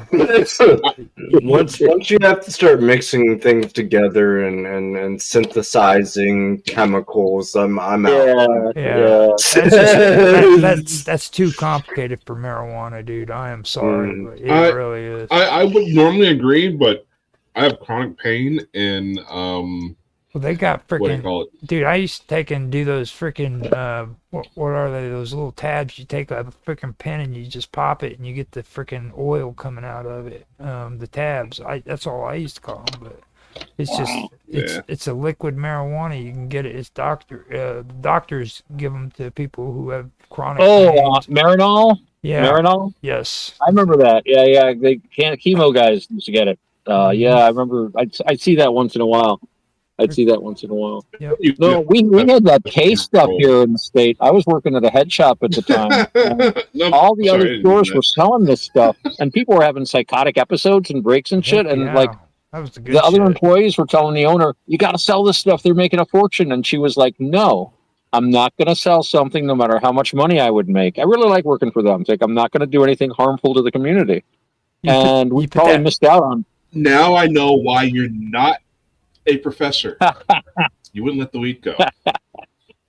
That's what it is. Most people don't know the term. Figured it out. Most of the people don't know the term smoking yourself sober, dude. But like when you get on that shit, you get to a point where you smoke so much pot, dude, you can't even freaking get high. It doesn't anymore, do anything dude. It's like you're just sitting there. It's like, dude, what the hell? I'm wasting my break. You gotta take a break once in a while. I do. I take a break every 8 hours at night when I go to sleep. But you gotta take break. You gotta be moderate. You know, you cannot combine smoking and sleeping. I know I've tried. It doesn't work. I've tried taping the hookah hose to my mouth. You roll over, you pull over the pipe. It's terrible. Now I know where I was messing up. I got dummies. I don't smoke anymore, but it's like freaking. I guess you're not supposed to do like freaking crystal meth with freaking like shitloads of marijuana because like I remember a sandwich would appear in the refrigerator and I don't know how it got there. The thing about crystal meth is you do the crystal meth and it gets you all wound up. So you smoke the pot to come down, then you do more crystal meth. You can save a step by just not doing any. It's not doing anything. Too much coffee makes me nervous. The crystal meth is just it makes you do weird stuff. That's all I'll chips say. And all this garbage. But if you're high on meth, you're cleaning the kitchen. You are making meals, you're preparing things, and then when the marijuana kicks in, you got the munchies. You got some good culinary food waiting for you. Healthy. You know what got me though about meth, dude? Women freaking take meth so they can lose weight. That's the only reason why they even give a damn about meth is so that they can lose weight and look pretty. The majority of women I hung out with were like that. To lose weight. I think some might just like drugs. I was gonna say I went out with a meth head for a while, and it was like, and I was trying to get away from it. You know, I moved out of town where I was living, and I'm out in the country and this and that. And like her brother said, "You got connections, we got money. Come on, let's go. Come on, you know." And she was always like, "Come on, like, oh, yeah. That's why I don't live there anymore." But yeah, it's a good idea. All right, guys, let's read this. Right. I gotta run. He's gonna end up passing out because you hear those fucking hits. He's like sucking it in like it's going out of style and shit. Better get it done before Mike freaking falls asleep. Mike's gonna fall asleep before we get through this. Loosening up for the show here. Loosening up for the show. All right, so Mike's gonna be deaf. I'm gonna do the second brother, and I'm gonna narrate. We don't want to narrate? Okay. All right. Are we ready? Who's the first brother? So Mark's first brother, Otto is second brother, and Roger your third brother. Okay. Okay. All right. So off we go. 3, 2, 1. Opening. The Chronicle begins. Hear now, wanderers of the void, a tale older than the dust of dying suns, a saga whispered by star priests, etched in the rings of forgotten planets. The myth of the three brothers. Scene 1. The River of Unmaking. In the age before ages, the brothers journeyed across the celestial expanse. They came upon the River of Unmaking, a cosmic torrent that devoured ships, souls, and poorly written destiny arcs. A river, a river that erases existence. Bah, I thought vending machines. Sorry, I misread that. I thought vending machines more dangerous. Look at it, swirling like the universe's drainpipe of doom. I love it. Let's cross before one of you tries to bottle it. With their arcane tech, they forged a bridge of crystallized starlight, and the cosmos shuddered, for they had cheated the oldest law. Thunderous cosmic sigh echoes. Oh, stars above, I leave for 1 millennium long lunch break, and someone rewrites physics. Scene 2. The pale administrator arrives. Brothers of the mortal coil, you have crossed the river of unmaking. Tradition demands our rewards such audacity. Tradition also demands paperwork. Lots of paperwork. Grant me a weapon worthy of legend, blade or beam that bends galaxies to my will. Give me the power to call back a soul I lost. Preferably one who won't file a complaint this time. I ask only for the freedom to walk unseen by you, a pale one. Oh, pale one. Wonderful. One wants conquest, one wants necromancy, and the other wants to unsubscribe from my newsletter. Scene 3. The Gifts of Fate. The first... That guy go by. Scene 3. The Gifts of Fate. The first brother's gift. To you, eldest, I bestow the Elder Star Lance. Forged from the spine of a collapsed sun, it will pierce anything, matter, antimatter, even fragile egos. I shall name it the Beam of Destiny. Don't. Please don't. The second brother's gift. To you, seeker of echoes, I grant the stone of returning voices. Turn it thrice, and a soul shall answer your call.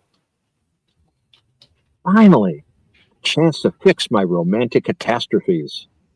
It summons spirits, not relationship counselors. The third brother's gift. And to you, the youngest, take this cloak. The cloak of veiled realms, woven from the shadows between dimensions. It hides you from everyone, even myself. I accept with gratitude. You're the only one who ever says that. Scene 4. The Fates. Sorry about that. Scene 4. The fates written in the stars. The first brother, the warrior's folly. The eldest sought glory in the star halls of Titanus 9. He boasted of his star lance, challenged all who breathed. Behold, the boom of destiny. Fear me, mortals. He was struck down by a jealous rival who preferred quieter weapons. Because of death, hubris, and naming your weapon is something ridiculous. You really shouldn't sleep that much. The second brother, the echo's lament. The second brother turned the stone thrice. A shimmering figure emerged, the one he had loved. I'll just read it. Romus, you dragged me from eternal peace. I had a hammock and snacks. I can fix this. Whoops. Splash. Because of death, emotional turbulence, near cosmic hazards. Cloud. The third brother, the wise voyager. The youngest wandered the galaxies unseen, slipping between realms like a whisper. He lived long, learned much, and troubled no one. When his time grew near, he removed the cloak and awaited the pale administrator. You lasted longer than most. Well played. I greet you as an old friend. Then let us walk together, not as hunter and hunted, but just once as equals. Closing. The legend endures. Thus ends the star myth of the three brothers, one who sought dominion, one who sought the past, and one who sought wisdom. Their tale echoes across nebulae and night skies, a reminder that even in a universe of infinite wonders, the greatest power is knowing when to walk gently. The end. End scene. That was pretty good. Mike, that was a very penetrating script. You made me the second brother, and I'll leave it at that. Thank you, my friend. Thank you. I thought you would enjoy that one. So no, you see, he doesn't know this tale. I got to rate it real quick. Hold on, give me 10 minutes. Poor Mark had to be the first brother, though. He expected it. He expected it. He's a lord in the other one. He knew he was getting power. I swear I've heard. I was actually having flashbacks because I swear I've heard Mark talk like that before. Mark will talk like that. Let me see. There's a part where he goes, "Grant me a weapon worthy of legend, a blade or beam that bends galaxies to my will." And then down here he goes on to say, what is it? The second brother, he goes, finally a chance to fix my romantic catastrophes. And then that's me. Oh wait, no, that's the second one. He's the first one up one. Yeah. This one right here is what is Mark Edworthy to a T. Hold up. Let me see it. It's the first brother. He goes, "I shall name it the Boom of Destiny." Right there. That's. I could see Mark doing Boom that. of Destiny. he would get a sword and name it the Boom of Destiny. Mark's a good egg, and he plays well whatever role he is offered. I must say. That's right. We're all good eggs here. We're all good eggs. No, seriously. That was a good one. You talk old video games with Mark, dude, and he starts coming out of his shell, dude.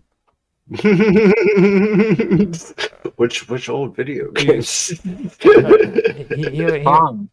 Deuce. What is that? It's what is that one you like? Deuce. Deus Ex. Deus Ex, yeah. Idiot, Canadian.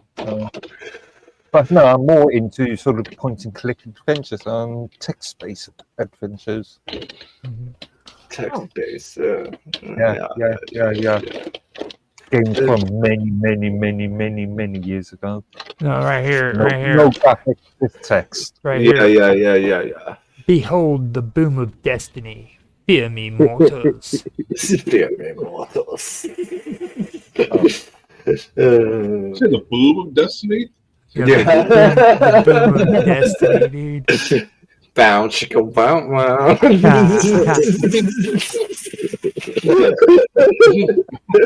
He talks about brown chicken, brown cow. It says he was struck down by a jealous rival who preferred quieter weapons. That's rough. That is. But it's also kind of there's some left-handed humor there too. Yeah, that's what I was saying. That's why it's so funny right there, is because I love that. You just see somebody swinging a boomstick around and someone that's sneaking up behind with a little stiletto. He goes, "Fear me, mortals." Running around with a boomstick, or putting a rope across the trail so they go, "Whoops! Oh, darn!" That summed up about 4 books for you, Alto. All right, excellent, thank you.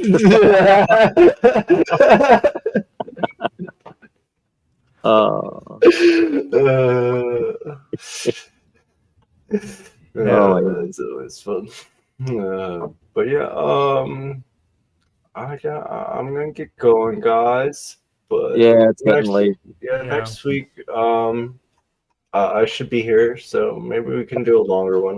Maybe I'll have time to write something this week. Really?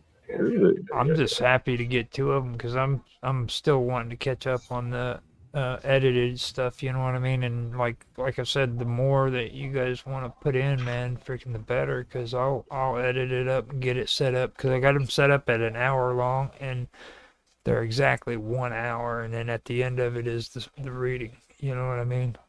I gotcha. So, Nice. Got you some music put in there too. Nice. Oh yeah. That's one thing. These, this one's a little short, but yeah, we can make them longer. I mostly go for characters because I'm like, it's one thing is we don't have 20 people, so this is quality. But next time I gotta remember that make sure V has a charged phone before making him a narrator. Well, it doesn't matter if my phone is charged. If I'm on stream for a solid 8 hours, I can't charge at the same time. Anyways. But yeah, next time, make sure. I've got an iPhone 6 that I'm trying to force update. It updates, but it won't take iOS 17.5, which is what it needs in order to download any kind of apps. So, the iStore, the phone is that old, is that the iStore, it won't work for it.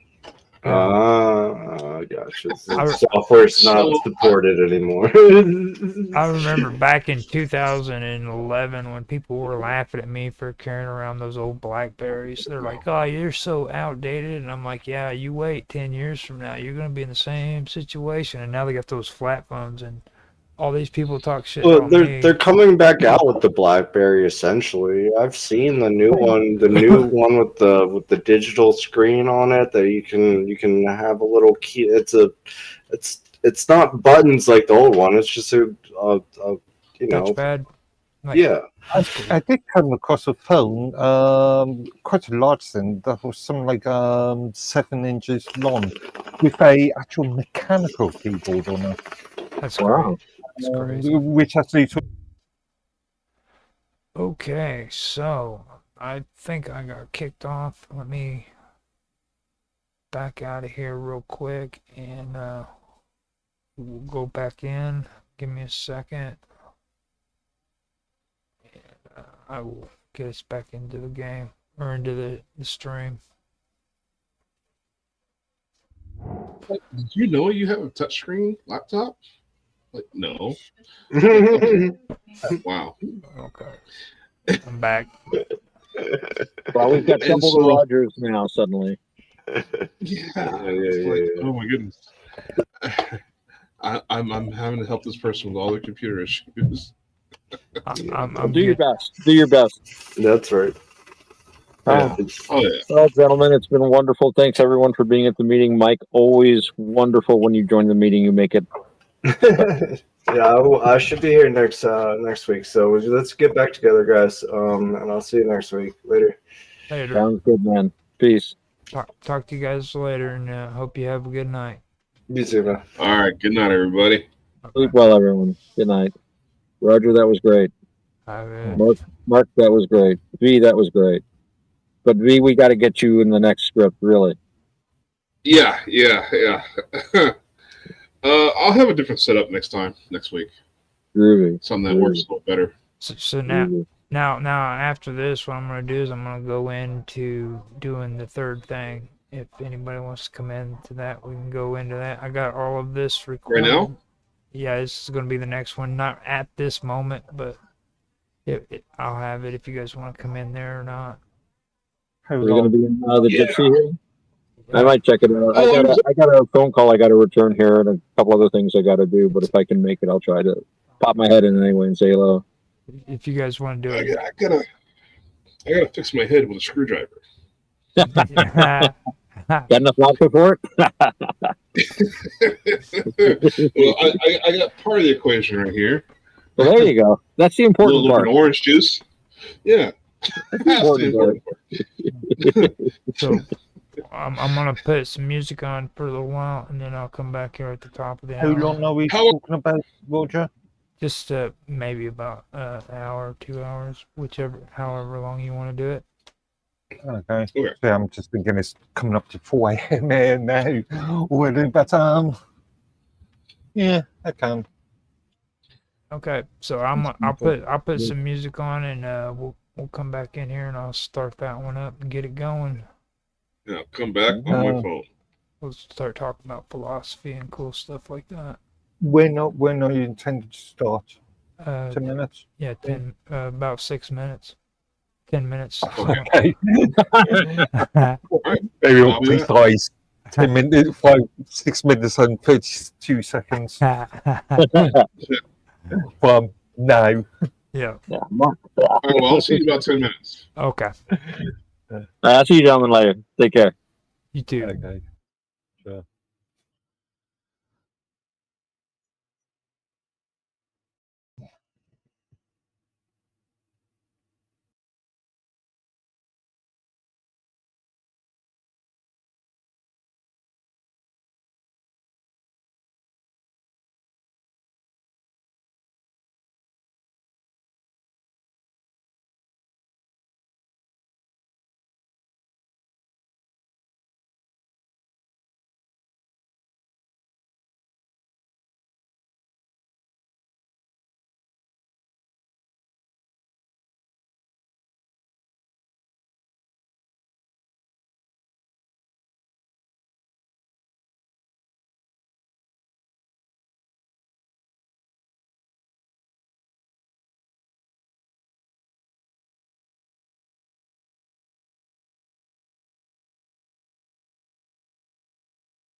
inside the crowd. You clap along, you're not on cue. I don't need a script like you. I saw the fame, I saw the trap, so I stepped down. Didn't clap. I'm outside the line. Don't need your sign, don't need your rules, don't need your time. I'm outside the line. Say it again. I'd rather stand alone than blend in with them.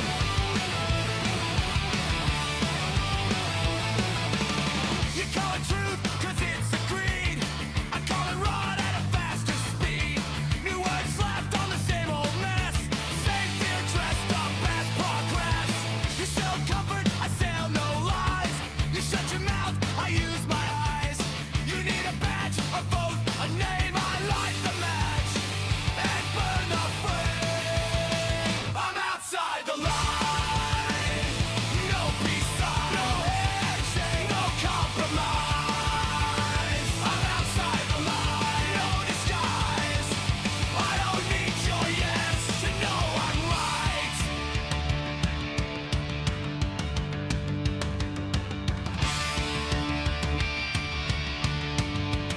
Belonging makes you blind.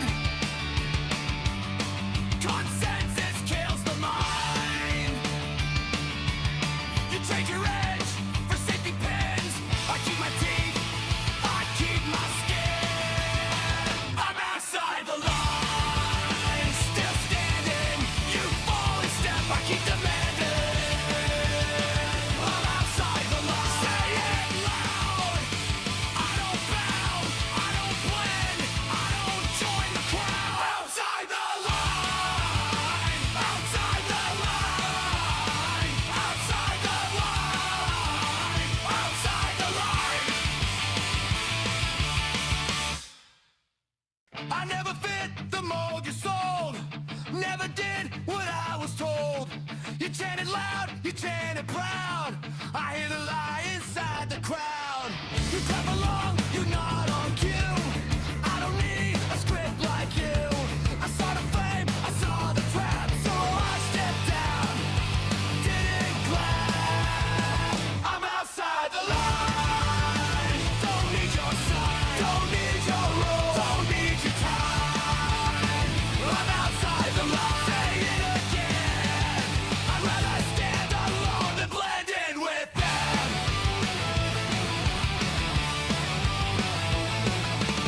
You call it truth, cause it's a creed. I call it run at a faster speed. New words slapped on the same old mess. Same fear dressed up as progress. You sell comfort, I sell no lies. You shut your mouth, I use my eyes. You need a badge, a vote, a name, I light the match and burn the flame. I'm outside the line. No peace sign, no handshake, no compromise. I'm outside the line, no disguise. I don't need your yes to know I'm right.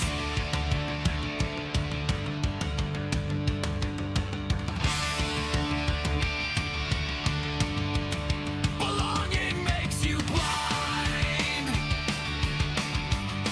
Consensus kills the mind. You trade your edge for safety pins. I keep my teeth, I keep my skin. I'm outside the line, still standing. You fall in step, I keep demanding. I'm outside the line. Say it loud.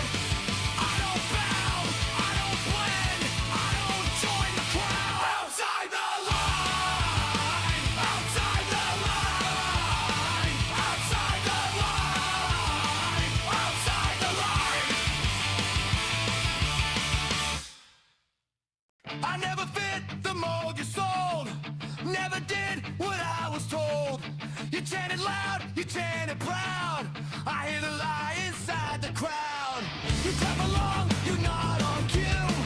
I don't need a script like you. I saw the fame, I saw the trap, so I stepped down. Didn't clap. I'm outside the line. Don't need your sign, don't need your rules, don't need your time.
I never fit the mold you sold.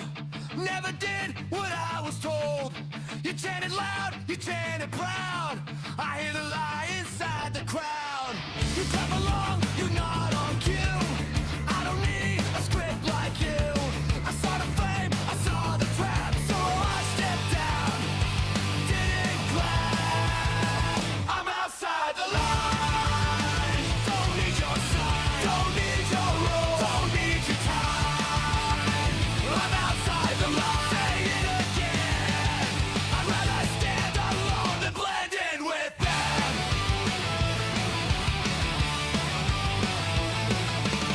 You call it truth, cause it's a creed. I call it run at a faster speed. New words slapped on the same old mess. Same fear dressed up as progress. You sell comfort, I sell no lies. You shut your mouth, I use my eyes. You need a badge, a vote, a name. I light the match and burn the flame. I'm outside the line. No peace sign, no handshake, no compromise. I'm outside the line, no disguise. I don't need your yes to know I'm right.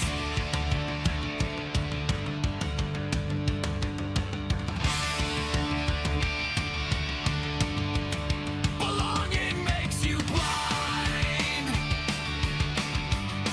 Consensus kills the mind. You trade your edge for safety pins. I keep my teeth, I keep my skin. I'm outside the line, still standing. You fall in step, I keep demanding. I'm outside the line. Say it loud. I don't bow, I don't blend, I don't join the crowd. Outside the line, outside the line, outside the line, outside the line. I never fit the mold you sold. Never did what I was told. You chanted loud, you chanted proud. I hear the lie inside the crowd. You clap along, you're not on cue. I don't need a script like you. I saw the flame, I saw the trap, so I stepped down. Didn't clap. I'm outside the line. Don't need your sign. Don't need your rules. Don't need your time. I'm outside the line. Say it again. I'd rather stand alone than blend in with them.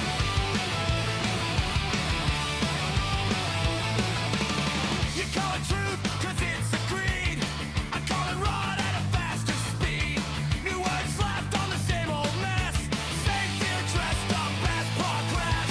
You sell comfort, I sell no lies. You shut your mouth, I use my eyes. You need a badge, a vote, a name. I light the match and burn the flame. I'm outside the line. No peace sign, no handshake, no compromise. I'm outside the line, no disguise. I don't need your yes to know I'm right.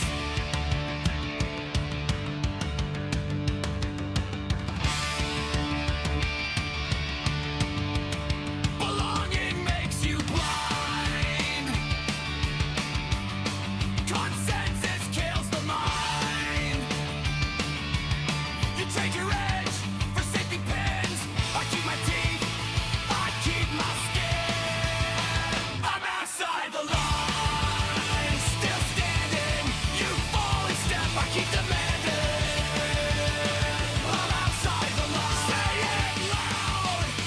I don't bow, I don't blend, I don't join the crowd. Outside the line, outside the line, outside the line, outside the line. I never fit the mold you sold. Never did what I was told. You chanted loud, you chanted proud. I hear the lie inside the crowd. You clap along, you're not on cue. I don't need a script like you. I saw the flame, I saw the trap, so I stepped down. Didn't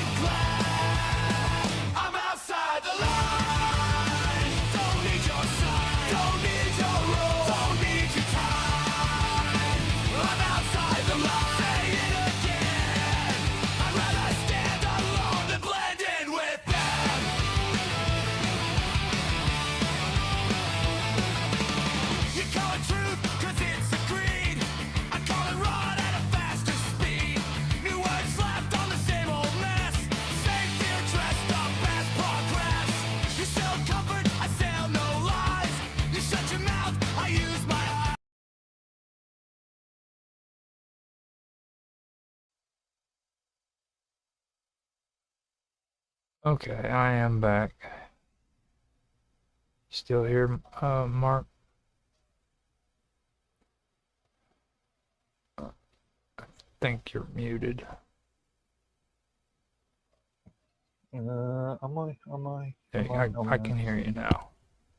Yeah, sorry, I'm just munching a nice cake with chocolate blackberry jam. Oh yeah, that's why you muted out so you didn't get caught with your hands in the cookie jar.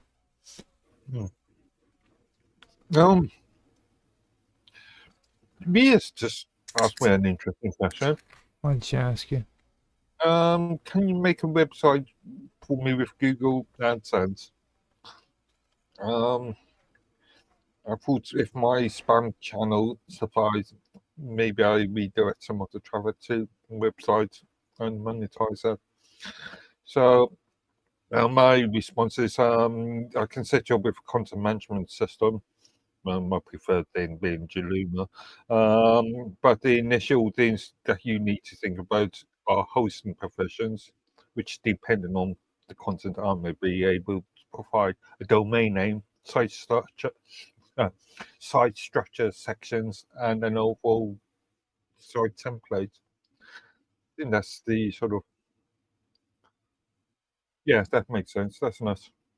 Well, when most people ask if you can set them up with AdSense, it usually has something to do with some kind of monetization with the commercials and stuff. So that's probably what she's going for. But if she wants a site, she needs a hosting site. Yeah. I mean, where are you going to stick it? A domain name.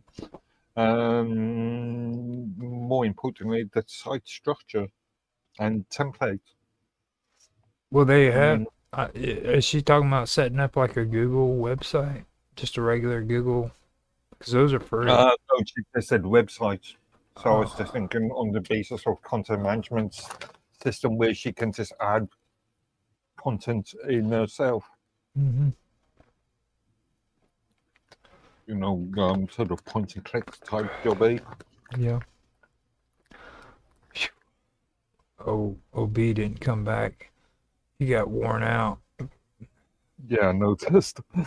Freaking later on, if he wants to, we can go through and put 2 blades in where he's doing like I did with Rapid, and on those 2 with Rapid, and you with the ones we did with him. I can have him run through and do the roles for B like I did with you the other day. Well, the first one that we've just done just now, it's just a repeat of the one that we did with Rapid, anyway. Yeah, I'm gonna incorporate it in. Like I could probably keep Mark as the Hispanic 2 blades. That way, it's 2 separate voices playing 2 blades. Because you got the 2 blades from the past, and then him listening to the pig. So, all right, I'm gonna hit the record and get this started. I decided to give up on coffee and go with something a bit more healthier on the shoes. I went and got a Diet Coke. Okay, somebody that isn't so healthy. Yeah. 3, 2, 1, now. Hello, everybody, and welcome back to another episode of The Third Thing. I'm Roger Hanson. I'm your host, and tonight I am here with Mark Edworthy. Hello, Mark. Hi. Okay, so before we get started, let me put the window capture back up so that we can get that all set up and going. And tonight I actually have this one set up pretty good with the talking and everything. It has to do with something that me and Bob Dub and Otto have been wanting to have a discussion with Mike about. Actually, we just had a show with him, and he's come out with an interesting he's come out with interesting books on quantum physics. And I've been doing what I've been discussing with you guys concerning basically consciousness and the cosmic structures and stuff like that. And I know you referred to it a few times as symbolism and stuff, Mark. But I like or I've termed it as like the patterns underneath that beneath all things, basically, is how I see it. And I've been doing some checking up on some of the stuff that he wrote about and comparing it to what I've been talking about, and I came up with some interesting stuff, you know what I mean? Because for me, it seems that what he's talking about and what I'm talking about are two systems with one shape, you know what I mean? Okay. You know what I'm saying? Because have you ever done any research into unified quantum relativity curvature? Unified quantum Relativity curvature. They usually call it UQRC. Is that Hawkinson? I believe so. Yes. Yeah. Bit of Hawkinson, my time. That's not for many years anyway. Well, it's a scientific theory that proposes that geometry, information, and quantum behaviors are different expressions of the same underlying structure, basically. And for me, I might get this wrong, but I called it my whole thing was the patterns beneath all things, basically. You know what I mean? And it's more of a philosophical model, which is which describes like how duality, and interaction, and triality, how they govern like emergence and consciousness and stuff like that. And basically, what I found with both of them is like both systems, they reveal like a shared architecture, basically. You know what I mean? And it has to do with coherence. It's got to do with curvature, and when it comes to like things like meaning. Meaning emerges from structured tension and not conflict. You know what I mean? But tension. Okay. But tension. That's what I found out whenever I was doing a lot of the stuff, comparing what he was talking about with the stuff that I've been doing. You know what I mean? Because it started out with me and Bob Dub talking about duality, and then I started getting into the cosmic weave and started talking about like the human brain and stuff of that nature. And then I started checking this out and cross-referencing it with a lot of the stuff that I've been doing, and that's what I started noticing right there, especially when it comes to like tension and not conflict. That's the whole duality versus dualism thing that I was talking about, because there can be tension in a structure. A structured tension is basically what I'm saying. Like rest energy, you know what I mean? That has tension within it, a structured tension. Things of that nature. You think I know what you mean. I'm a bit confused, but well, when it comes down to like the role of duality and tension, I think is that's the thing that really needs to be discussed first of all. Like if you take a look at duality in physics, that would be like gravity versus quantum behavior, or say freaking curvature versus uncertainty. Or like if you take a look at it in psychology, or even philosophy, that would be what I've discussed with you guys before about consciousness and then unconsciousness. There'd be chaos and order, and then self, and then other. That's duality. Now, after that, you look at how that unifies with the idea of unified quantum relativity curvature. It's about duality, and how it's not opposition. You know what I mean? No, I don't know what you mean. What the hell are you talking about? We're talking about oh, he's gone. Somebody else came in. Yeah, B. No, somebody else besides him, isn't there? Or is he on two of them? Oh, there's Otto. Yeah. Otto's going. Yeah. Cool. He came back in. Oh, you're coming in much more clearly now. There you go. Yeah, I can I see him. You got the full beard started. Men should wear beards. Yeah. He turned the light back on, is what it was. He did. I was at the park one day, when I do my act, and the kids come up and they talk, and this little kid comes up to me, and his dad was there and his mom. His dad was shaven, and looks at me and says, "Why do you have a beard?" And I was completely nonplussed. It wasn't about usual things. So I just said, just off the top of my head, "Because I am neither a woman nor a child." And the kid's mom just started roaring with laughter. Even the dad laughed. It was like the first thing I thought. I was like, "Why do you wear it?" Well, I'm not a woman or a child, so I have a beard. It's just, men do that. They don't shave. It just happens. It's just, I know from the pictures I've seen, Rod, you shave, but you have to shave because you've got a beard coming out. Yeah, you have a beard. You just clip it off. So if I shave this off, it'll be back, I'd say, within 4 months. There you go.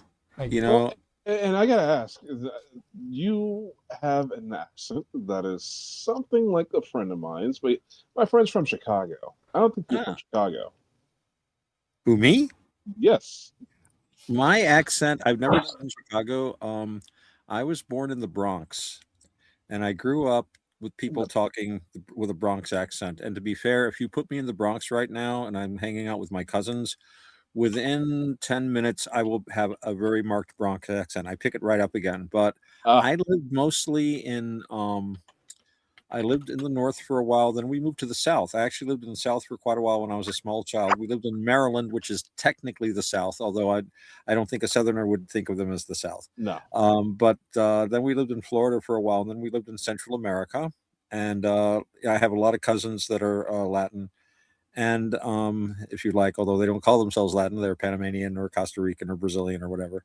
And then back up to the States, lived after that mostly in upstate, what we call upstate New York, East Central New York. And so my accent's kind of an amalgamation of like the East Coast of the United States, I would say offhand. Well, you have, I was going to say, you have sort of a lingering transatlantean sort of well, I grew up with a lot of British media, read a lot. My authors were, this one English guy I met, I said, everything I know about Great Britain comes from P.G. Wodehouse. But I grew up with H.G. Wells and with Conan Doyle, Chesterton, all these British writers. So that kind of affected my diction, I think. And then, of course, Monty Python's Flying Circus was a huge influence on my generation. We all grew up imitating all the different accents. And, of course, they were imitating a lot of accents. So you have an American kid who's pretending to be a received standard English kid pretending to do a Welsh accent. There's nothing more hilarious in retrospect. There is. And you're 10 years old and you're trying to do this. And it's like... There's something more funnier than that. It's trying to figure out why that dude's always wanting to run back out in the water in the first episode. I still don't get that. Like, he comes on the beach, he turns around, and he runs back into the water. Well, that's life. We keep going back into the water. I mean, it's like... the water. He's stranded, so he decides he's gonna swim to freaking civilization. And he finally gets to civilization, runs up on the beach, decides he doesn't want to be there, and he runs back into the water. That's always blown my mind. Well, you know, you do a lot of hard work to get somewhere, and you get there, and you decide, "Wow, I didn't really want to be here." He just turns around, and goes back College in. was kind of like that for me at a certain point. I'm like, "What am I doing here? This is not what I expected." Same here. I was probably looking for Hogwarts or something where you'd find wisdom. I was looking for wisdom in my professors. I found 2 professors out of I don't know how many dozens that I stayed good friends with and who were I thought really wise people. But yeah, it was a mess. Yeah. Oh well, happy days. Wisdom. I actually approached a professor who was his thing was molecular physics, and I started talking to him about how some of this covert technology works the NSA has, and he kind of just like pulls me aside. He's like, you come out with this information, there are going to be people who think they're way smarter than you, very angry and upset they didn't catch what you caught. And they'll be fervent deniers of what you have to say, and especially as they have to protect their own credibility. And so it would be very easy to call me a conspiracy theorist, even though the information I have is easily traceable through all peer-reviewed and government site listings of science. Well, that's what we were getting ready. Like the stuff that I've been talking about. Me and Mark were talking about when you guys got in here, and I went through and I pulled up some stuff that was interesting that he had written about unified quantum relativity curvature, and I compared it to the stuff that I have. Now I was able to pull up notes too, by the way, Mark, so that you know. But what I called it, because I was having a hard time remembering what I called it, and it was the pattern beneath all things, and that's what I've been talking about, like the physical model. It describes how duality and interaction and triality governs like emergence and consciousness, and I compared that to what unified quantum relativity curvature is, and you know what I mean. And this is a scientific theory that proposes that geometry, information, and quantum behaviors are different expressions of the same underlying structure. And that's basically the same thing right there. Those two things are the same thing, just worded differently. Because both systems reveal like a shared architecture. And that's where like coherence, curvature, and meaning emerge from like structured tension, and it's not conflict. It's structured tension. You know what I mean?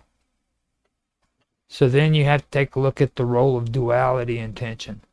Now, all of this stuff right here, it goes perfectly in line with everything that was being discussed when it comes to Mike. That's why I wanted to have that conversation with him, is because this is really interesting. It's actually validating a lot of the stuff that I've been actually researching for like a year and a half now. I'm scared that you're going to become a trisexual.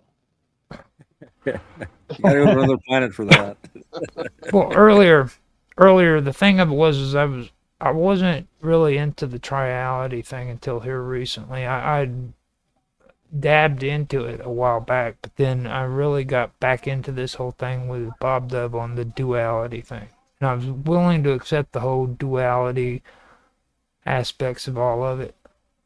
And I completely forgot about triality until you mentioned it when we were having that show with Nancy, and you brought it up. And then that clicked, and I was like, whoa, dude, I said I was going to go back over that again later on.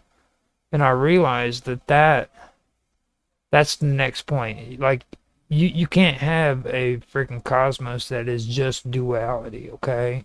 Because that leaves out freaking complexity, emergence. It leaves out all of that. You know what I mean? So you have to have complexity. And that's like with computers, okay? Computer science, that's all symmetry. That's it.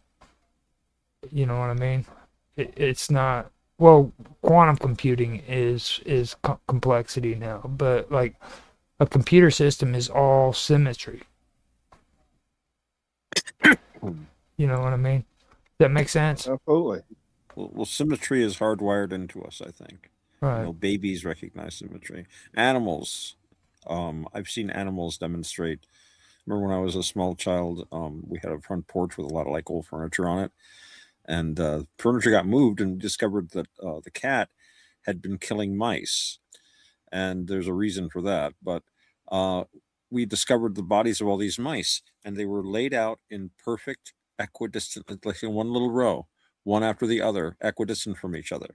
And I remember once finding, on opening my door in the morning, right in the middle of my welcome mat, which I think actually said "go away" at the time, there was a bright blue robin's egg, right dead center. Now, it possibly could have been a message from the secret chiefs who caused a robin's egg to apport in the middle of my carpet, but I think it's more likely that one of my cats, which I had like a half a dozen at the time, decided to leave a gift, but it was right in the exact center, which shows that even a cat, and I'll conclude this little example, my favorite example, my cat Iggy, who is no longer with us. My neighbors, these guys had bought the house next to us, and they had to move away because she was allergic to electricity. That's another story. But they had taken and gotten a rototiller, and they decided they were going to garden. So right in the middle of their backyard, they had rototilled this big hunk. It was like 15 by 20 foot, beautiful, all rototilled. And I came home from work one day, and there, right in the exact dead center, was my cat Iggy deciding they'd prepared a litter box for him. And he was making it his in his own special way, just digging right in and, covering up his little scat. But again, right dead center. So symmetry is going to always be part of our universe, I think. That's the way we perceive things, is symmetrically or asymmetrically. And even our asymmetrical things have a certain symmetry to them. Even things that are off center, we tend to make a symmetrical asymmetry, if you know what I mean. Right. Well, it gets into what I was talking about, like the role of duality and tension. You know what I mean? Like if you take a look at like the tension between poles, okay, that allows energy, movement, and structure. But then you take a look at like what Mike's talking about with curvature. Now, curvature, when it comes to curvature, it's curvature versus uncertainty. Right. You know what I mean? And there's a duality there. And there's also a duality and tension on top of that, and that's something that really did stick out to me. That was the second thing that really stuck out to me. Well, I typically say you can't really have asymmetry, because if something just breaks off, you have something fractal. Get it? So it's fractal. That was a horrible joke, man. I'm gonna have to like rank you right It had up to be there. made, though. It had to, absolutely. I had to like clump you up there with Mark Witosik, like and him and his dad jokes.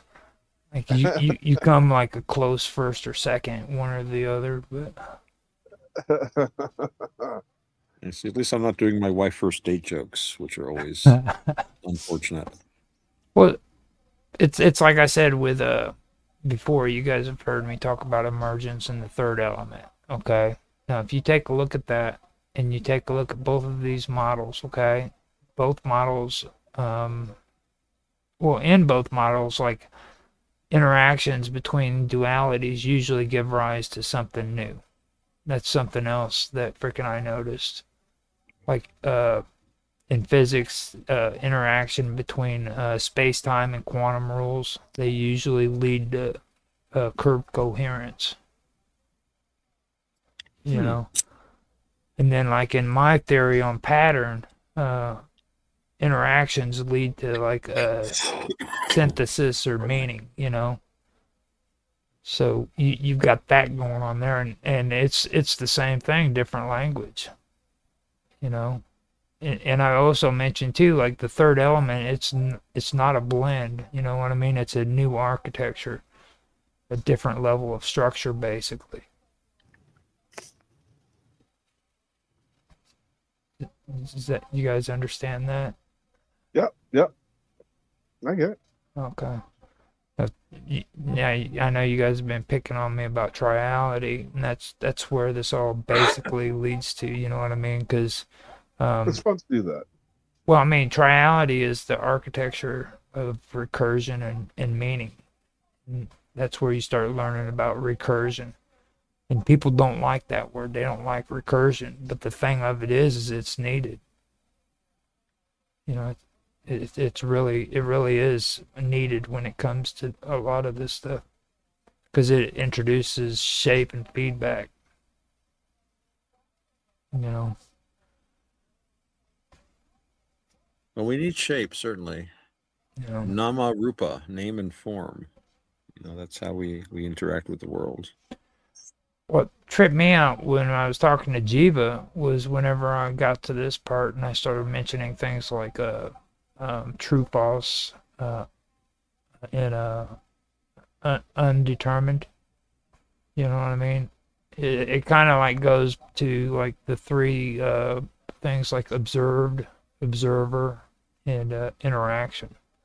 That's triality right there. You know, it's just as much as triality is saying like the beginning, the middle, and the end.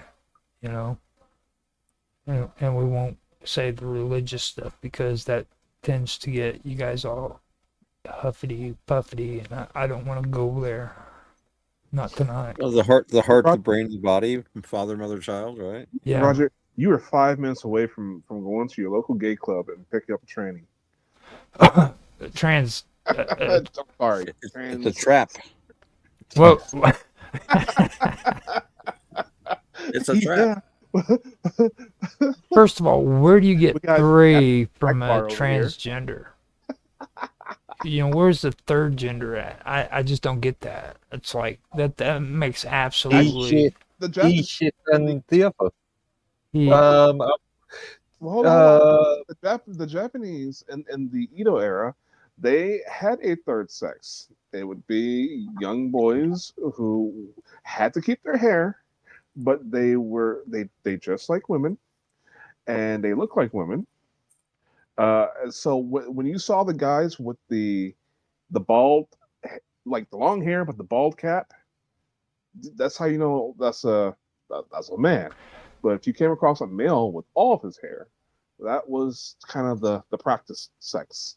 Right. So now that we've covered the important stuff, let's move on to unified quantum relativity curvature. Okay. Mark has a comment. Mark cannot he must speak. Lord, I mentioned a Lotus Eaters video on earlier tonight, and on the same video, they were talking about a list of genders, and they came out with some like I think it was a list like 200 different genders. Whatever, man. Like, well, you know, science fiction. At that point, it's like your favorite flavor ice cream. Right. I don't really care. If you want to have pistachio or vanilla, that's your kink, and that's, you know, I do weird enough stuff and have done weird enough stuff over the years. I don't judge anyone else as long as everyone's a consenting adult in the room. Call yourself whatever, and I'll even use your terms if you ask me politely because I'm polite, and I again, I call myself Otto. I mean, all kinds of weird names, stage names and stuff. Can you believe what my dating life would be like if I dated 250 different kinds of genders? You'd never be bored. Wow. You'd never be bored. Yeah. You'd have to have like just cut a notch in your bedpost every time you get each one for an individual gender. You know, kind of your bed would fall over because you'd cut right through the. That's happy.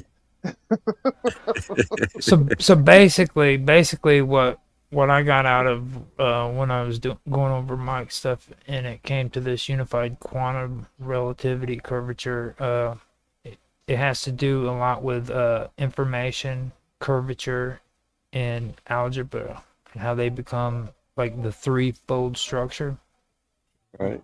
You get measurement, which equals curve constraint, that leads into coherence, where it's transformed, and it's transformed. It doesn't collapse.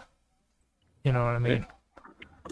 Now that really stuck out to me because when you take a look at it, triality is the axis of stability, the root structure of any evolving or recursive system, whether it's in physics or it's in the mind or even if it's in myth. You know, so that's something that I that really stuck out to me. I connected the dots on that one. And if that's too complex for you guys, go ahead and get you an aspirin. Oh. See, I know like transgender 250 different layers of flavors and stuff. Well, it's again, if you're calling, suddenly it means the term gender is basically meaningless. Yeah. I mean, it traditionally refers to having to do with, one of the sexes. And the fact that we have to start qualifying things by saying biological sexes is very odd. But if you want to have 200 genders, I got no problem with that. But don't expect me to take an interest, Right. and certainly don't compel my speech. And that's worse than like censored speech in a way. If you compel me to say something that I know is not true, or something that goes against my basic beliefs and ideas, such as forcing me to like advocate for like violence of any sort or something like that, I can say, well, I have a personal and religious conviction that that essentially is a wrong thing for me to do. But you say, well, you have to, or you have to say this or declare that this is a fact, that the earth, is motionless and the sun goes around it, which actually I think there are good arguments for. But, these flat earth guys, they're just pikers. I go full Ptolemaic. I tend to go full Ptolemaic system. I think that really makes the most sense, and it's much more elegant and beautiful. So what if it's incredibly and needlessly complicated? It's still more fun. When you go that route, though, I blame it on philosophical reconciliation. Now, I know everything you just said right there has to do with reconciliation, and that's where a lot of this came from. It started in science when they started putting out philosophical reconciliation, and they did it with this stuff too, especially when it comes to unified quantum relativity curvature. You know what I mean? Because it's more than like unifying physics. It resolves like deep philosophical tensions. It's and that all maths, all physics are basically models. They aren't the universe, they're just our way of understanding it, and we can use them to make predictions about things. This bridge will hold if we make the steel this thick, stuff like that. So we know that it does correspond to the whatever the real world is, that which we perceive anyway. It corresponds to what we perceive, and it gives us an amazing feeling of understanding.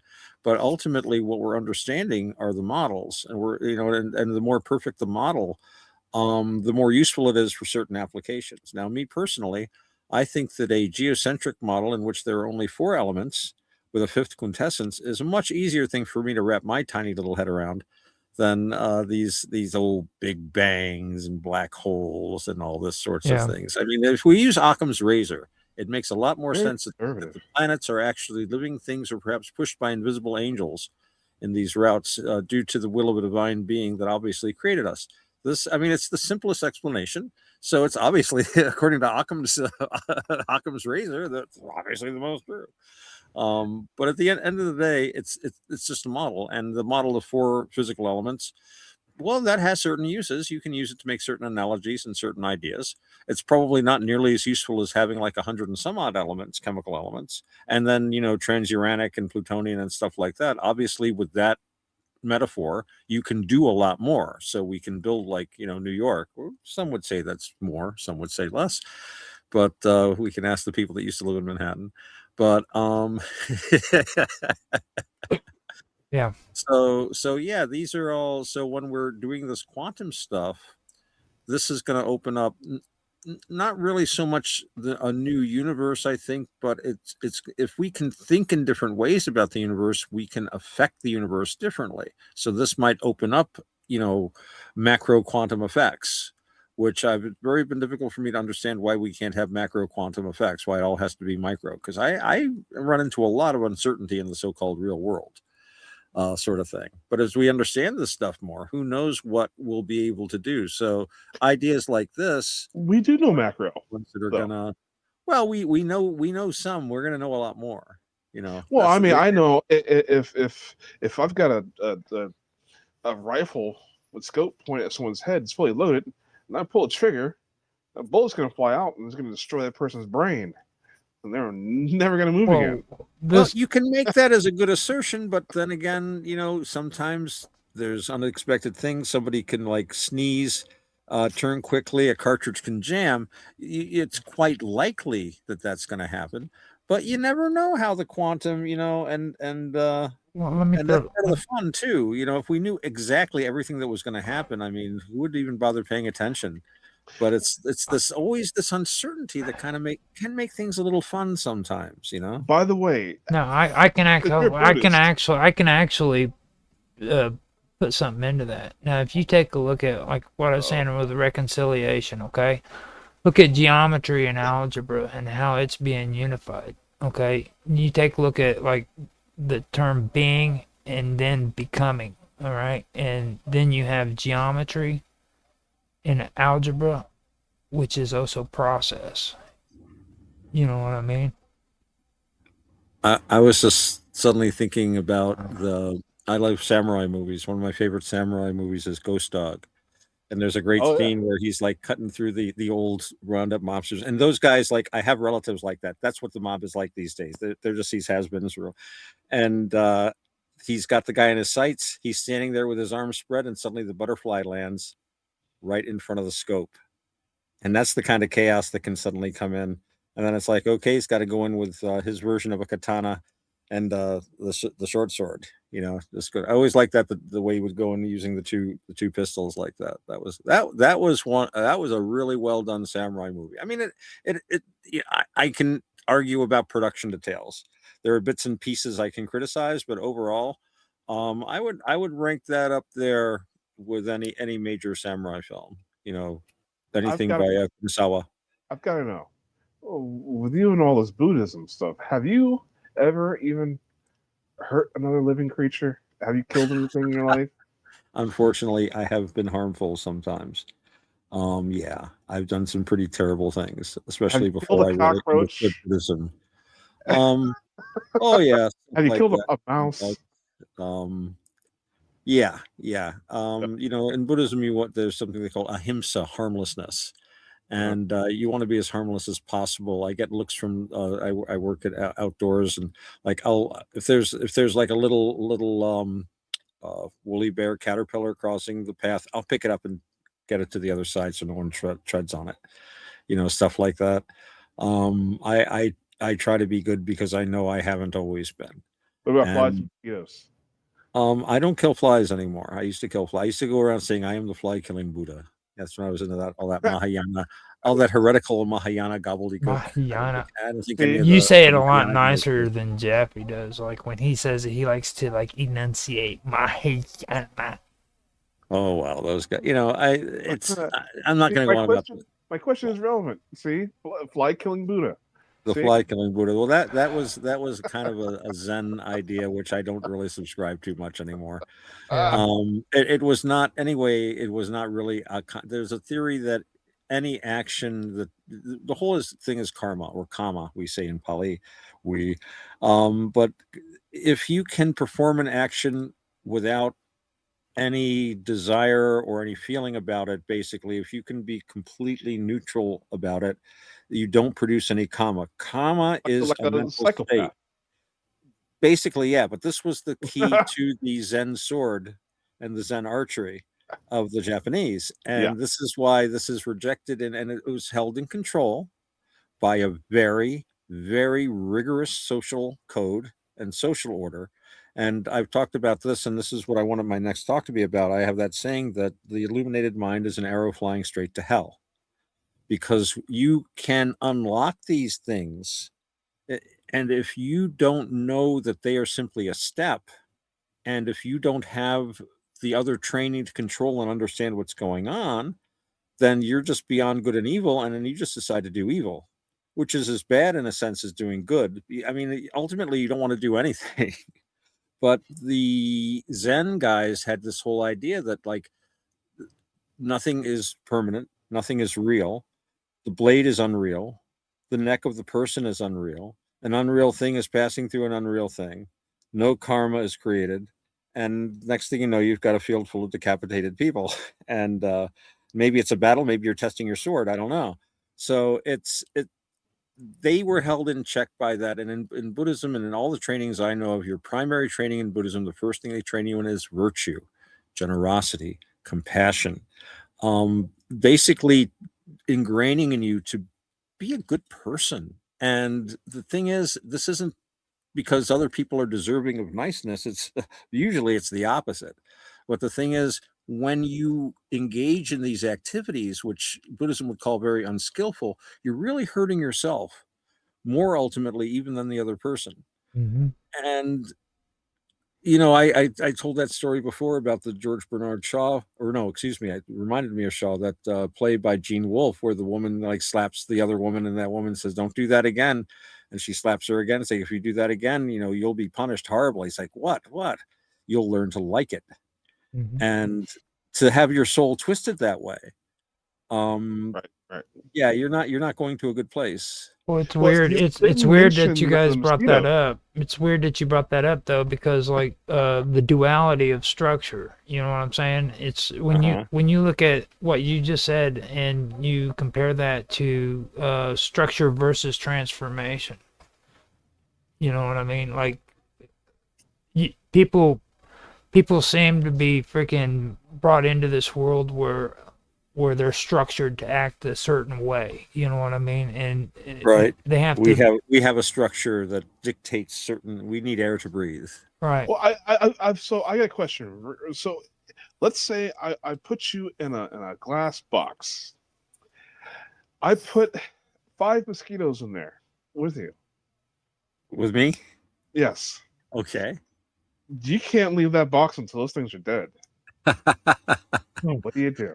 Well, how comfortable is the box? Do I have weed? Of course I would. I'd have some with me. You can have anything you want in the box with you. But there's gonna be 5 mosquitoes. Mosquitoes are tough. You don't. I don't.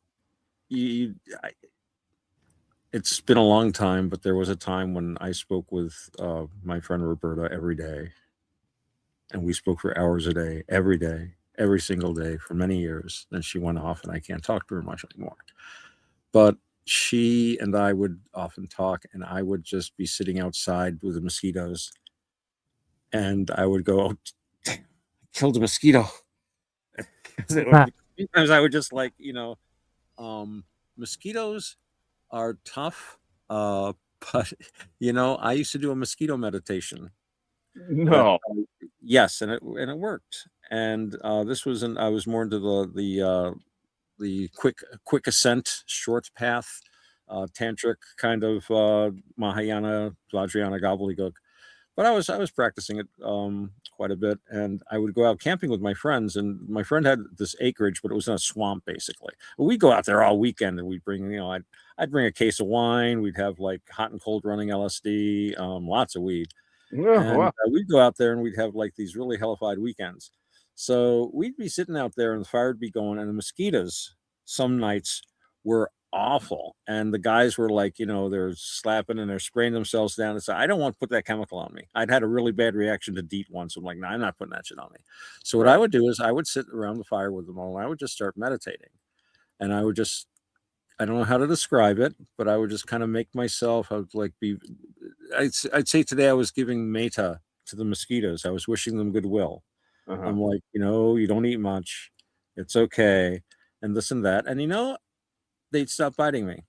And I'd sit there fine in shirt sleeves, and my friends would still keep slapping themselves. Now, that being said, I also freely admit that they were being a lot more active, and I was sitting there cross-legged and breathing regularly. So I would guess my body temperature might have been a degree or two lower. I also realized that mosquitoes scent, carbon monoxide or carbon dioxide that's given off by the skin, and they were probably generating more. So there's that too. So I do not completely discount the physical effects of meditation, but I also don't discount the mental effects. I would say the two were a continuum, but be that as it may, I have done mosquito meditation and it has worked. Well, that's fascinating because, like, so when people have noticed, I'll just say this. So people, bugs don't bother me. They just simply don't. With the exception of the last place I lived at, that's a that's a horror story and doesn't count. Those are mutants. Mutant well, bugs, they don't count. That's a totally different situation. But in a normal situation, around normal people in normal settings, bugs don't bother me. Like I just had to spray the house down a couple of days ago, or a few days ago, with some peppermint stuff because my roommate is just being eaten alive by spiders. Wow, amazing. My wife, she would complain that she's being eaten alive by mosquitoes. It's like, I don't know, no mosquitoes bitten me lately. And so I've literally gone years and years without a mosquito bite. Which is weird. I don't know.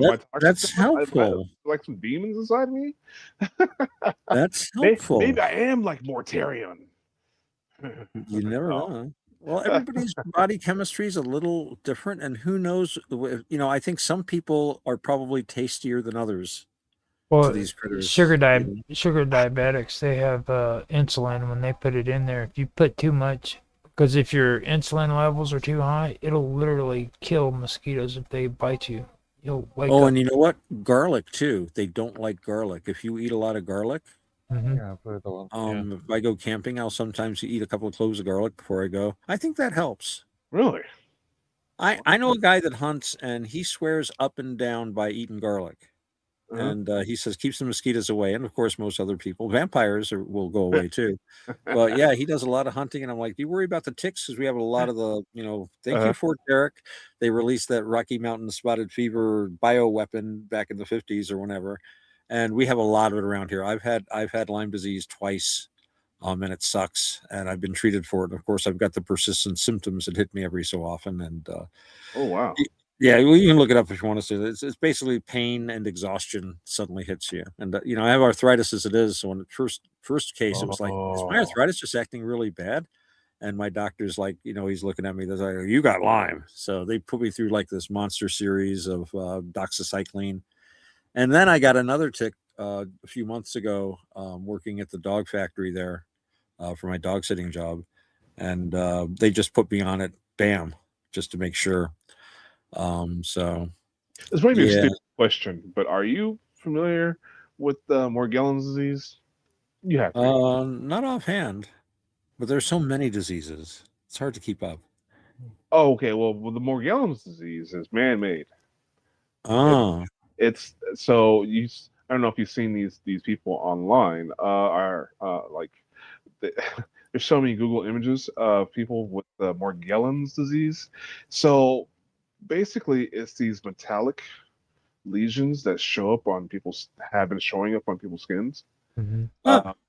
And they'll get metallic fibers that grow out of their skin. I've got so many bad reviews on that. I mean, it's like everybody says that it's freaking like an obsession and they have like weird. I mean, so many people are against it. And there's no facts proving or disproving that it's real or not. You know what I mean? It's just. Oh, actually, the Australian government did recognize Morgellons disease. I talked to the only person. Yeah, that's what I was thinking. I talked to the only listening to person in the world who collects disability from Morgellons disease. Oh my God! Didn't we have a have a long discussion about this last year or with Nancy, and Vicky, and it was weird because, I mean, it's actually a good topic because like these doctors are actually just ignoring it completely, like there's no issue there. But these aren't like a few people, you know what I mean? Well, it was really screwed up. I'm expounding upon what you just said. The people who do show these symptoms and they complain about it are the doctors that don't want to admit that there's something wrong with them, or they'll say that it's Lyme disease.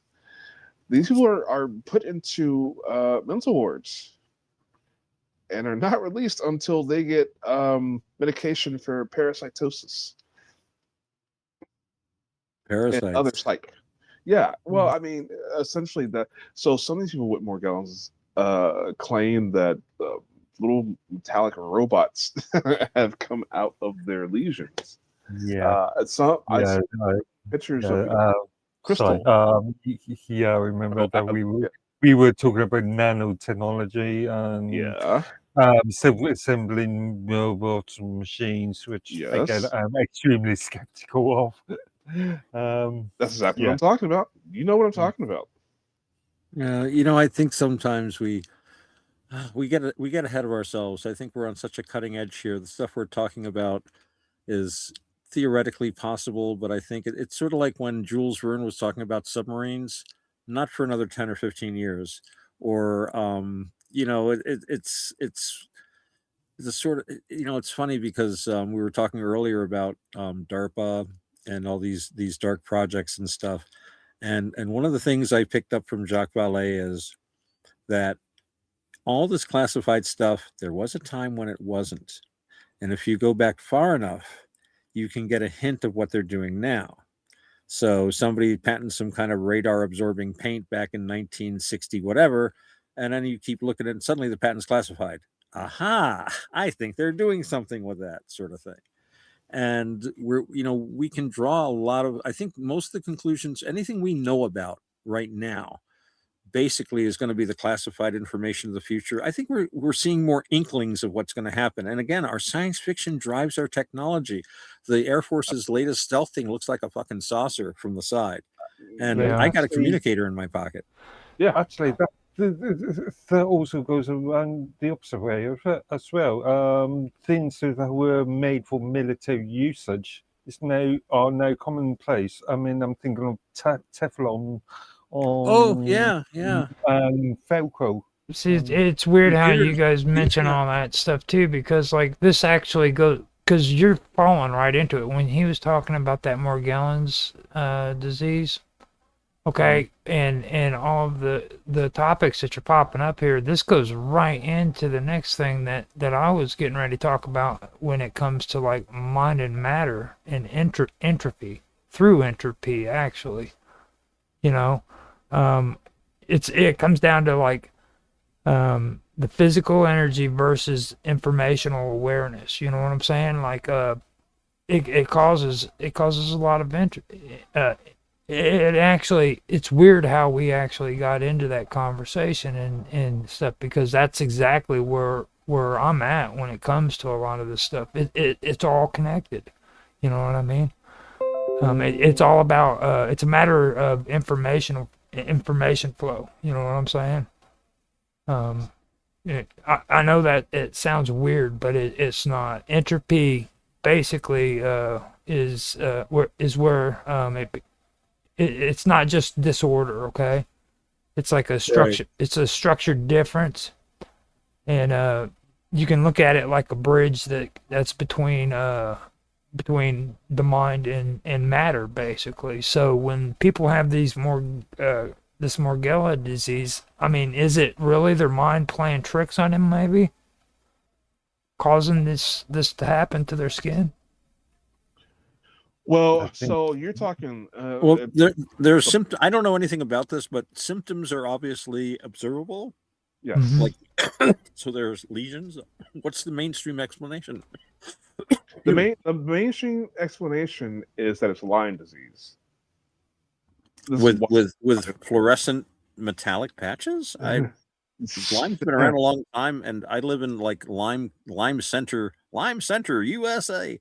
And I've had Lyme. I've known guys that get Lyme. All the symptoms I know of have to do with like incredibly severe joint pain, exhaustion, turpitude, and I've never had much in the way of me personally or know anyone that had, except where you're bit.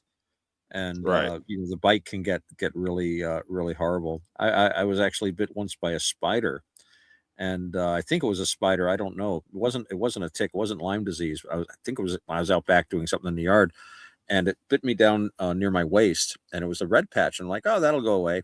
And it got bigger, but I'm a man, so I just ignored it. And eventually, it got up almost to my neck. Oh wow. And, well, I was just, it'll get better. I put some peroxide on it. And I got out of the tub one day. You know how when you get out of the tub, it's like, your skin really any wound or red that just stands out. And I just stepped out of the tub. And my wife walked past the bathroom door and she looked at me and she just screamed. And she pointed, she, "You're going to the doctor right now." And I'm like, "Oh, that'll go away." Oh, well, yeah, actually, it is almost my neck, isn't it? I think I better go. I just watched this movie called Slither, and Oh, that's exactly what you're describing. Oh my god. There's very similar sort of occurrence to me.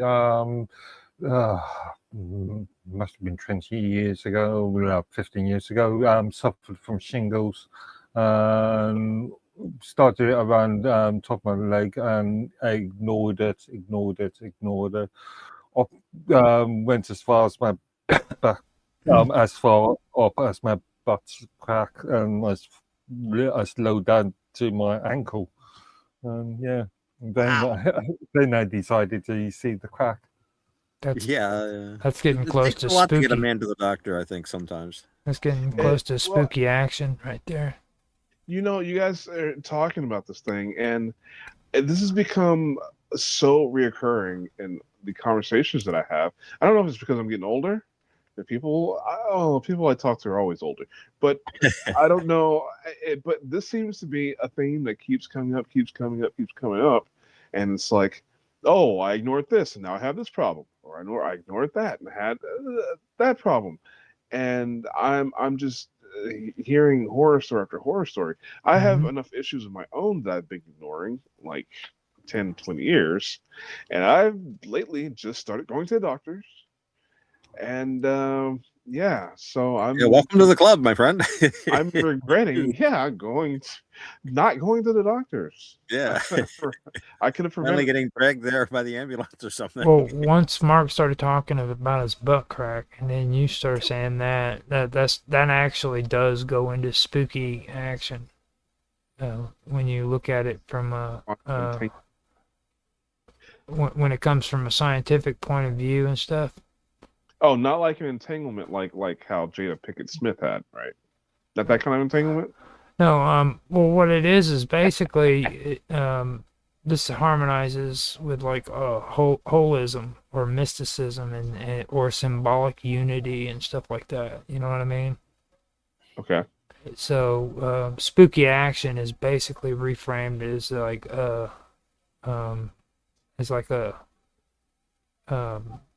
like a shape, I guess you could say a shape. You know what I mean? Okay. So when you're having these conversations, all of a sudden we were talking about the Magellan, or I always have a hard time saying that word, but we started talking about that, and then freaking Mark is talking about a rash running up his freaking butthole, you know what I mean? And then the next thing you know, you're freaking having these horrible freaking stories pop up everywhere, and of course now you got to start going to the doctor. You know what I'm saying? I'm having dreams about us in a freaking wrestler tag team duo, long hair, heavy metal. Yeah, 1980s that's spooky music action, video. dude. It really talking about the 80s. Are you having long hair? Listen, it really is a scientific terminology. It might not be scientific, but they use it. Okay, spooky action is like symbolic spooky as hell. unity. It's symbolic unity, man. Yeah.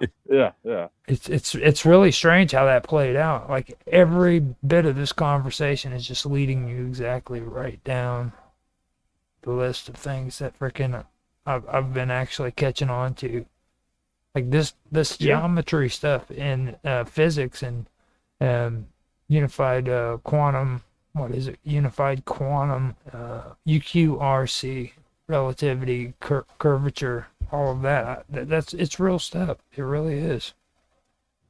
Very real stuff.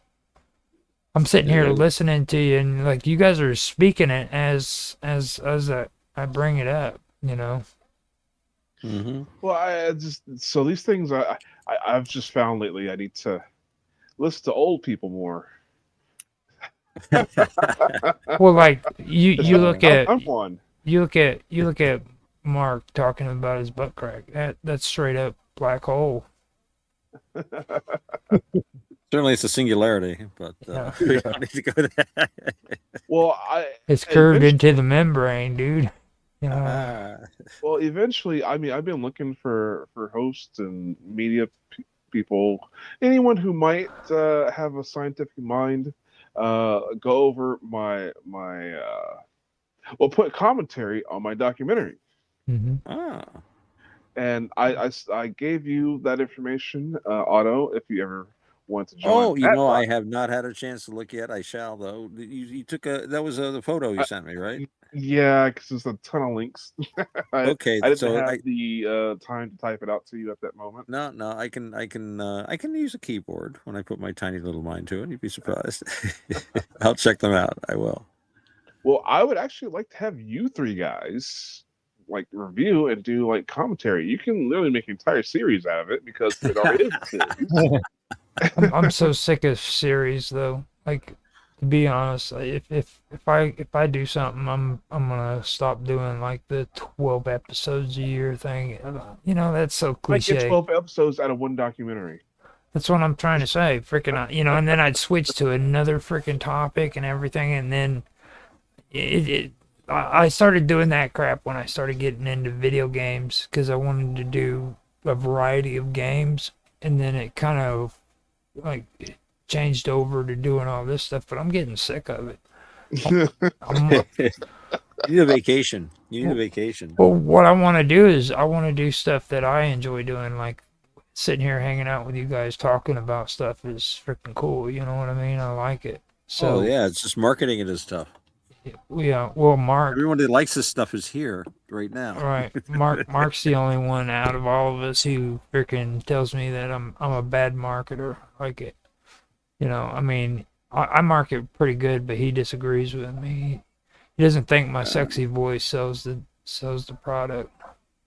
Well, what you got to do is they like the ghost stuff and the haunting stuff. So you got to do at least one show where it's strictly that. Like I was talking to a guy today that you could have on. He talked about he goes to me, "Do you believe in the fairy folk?" I'm like, "What?" You know, the fairy folk, like fairy circles, you know, elves and stuff. Mm-hmm. And he was telling me about an incident that he had where he felt he had an interaction with elves. And then he was telling me stories of these other people. He grew up in this really rural area of New York State. We call it Egypt sometimes. The name of the town is spelled Cairo, as in Cairo in Egypt, Cairo, but they pronounce it Cairo. And woe betide the person that calls it Cairo. It's supposed to be Cairo. They all live in Cairo. And it's a very rural, very mountainous part of the state. I have been there. Beautiful scenery. Skiing is the main thing there. But anyway, he was relating some of these, and I'm like, dude, you know, would you like to be on a show sometime? And he's like, oh yeah. So yeah, he might be a good guy for future reference. Interesting guy. That'd be pretty cool. Yeah. Well, I'll do a ghost thing though, and that would drive views. Yeah, it's interesting. Well, I think it will add just another dimension to what I created, and I will really like you guys on top of it. Well, I mean, we're not going to get on top of anything. Well, we're not going to get in the bottom. That's for damn sure. Well, that's true. I don't mean immediately, but for the people that want to do it, I mean, just the different angles of knowledge. You got the guy with the public interest and consumer based knowledge, and you know, we got Roger, right? He's got his intuitive knowledge of how people react to things, and then we got I don't know we got Otto. He knows a couple. And then there's Otto. Well, see, the He- what, he The also- more about him, the better. let me clear something up there though. Like when I talk to you about stuff like the Axis Monday and things like that, we're talking about like coherence. This is actual philosophical freaking beliefs. This is what freaking intellects are talking about in universities, okay?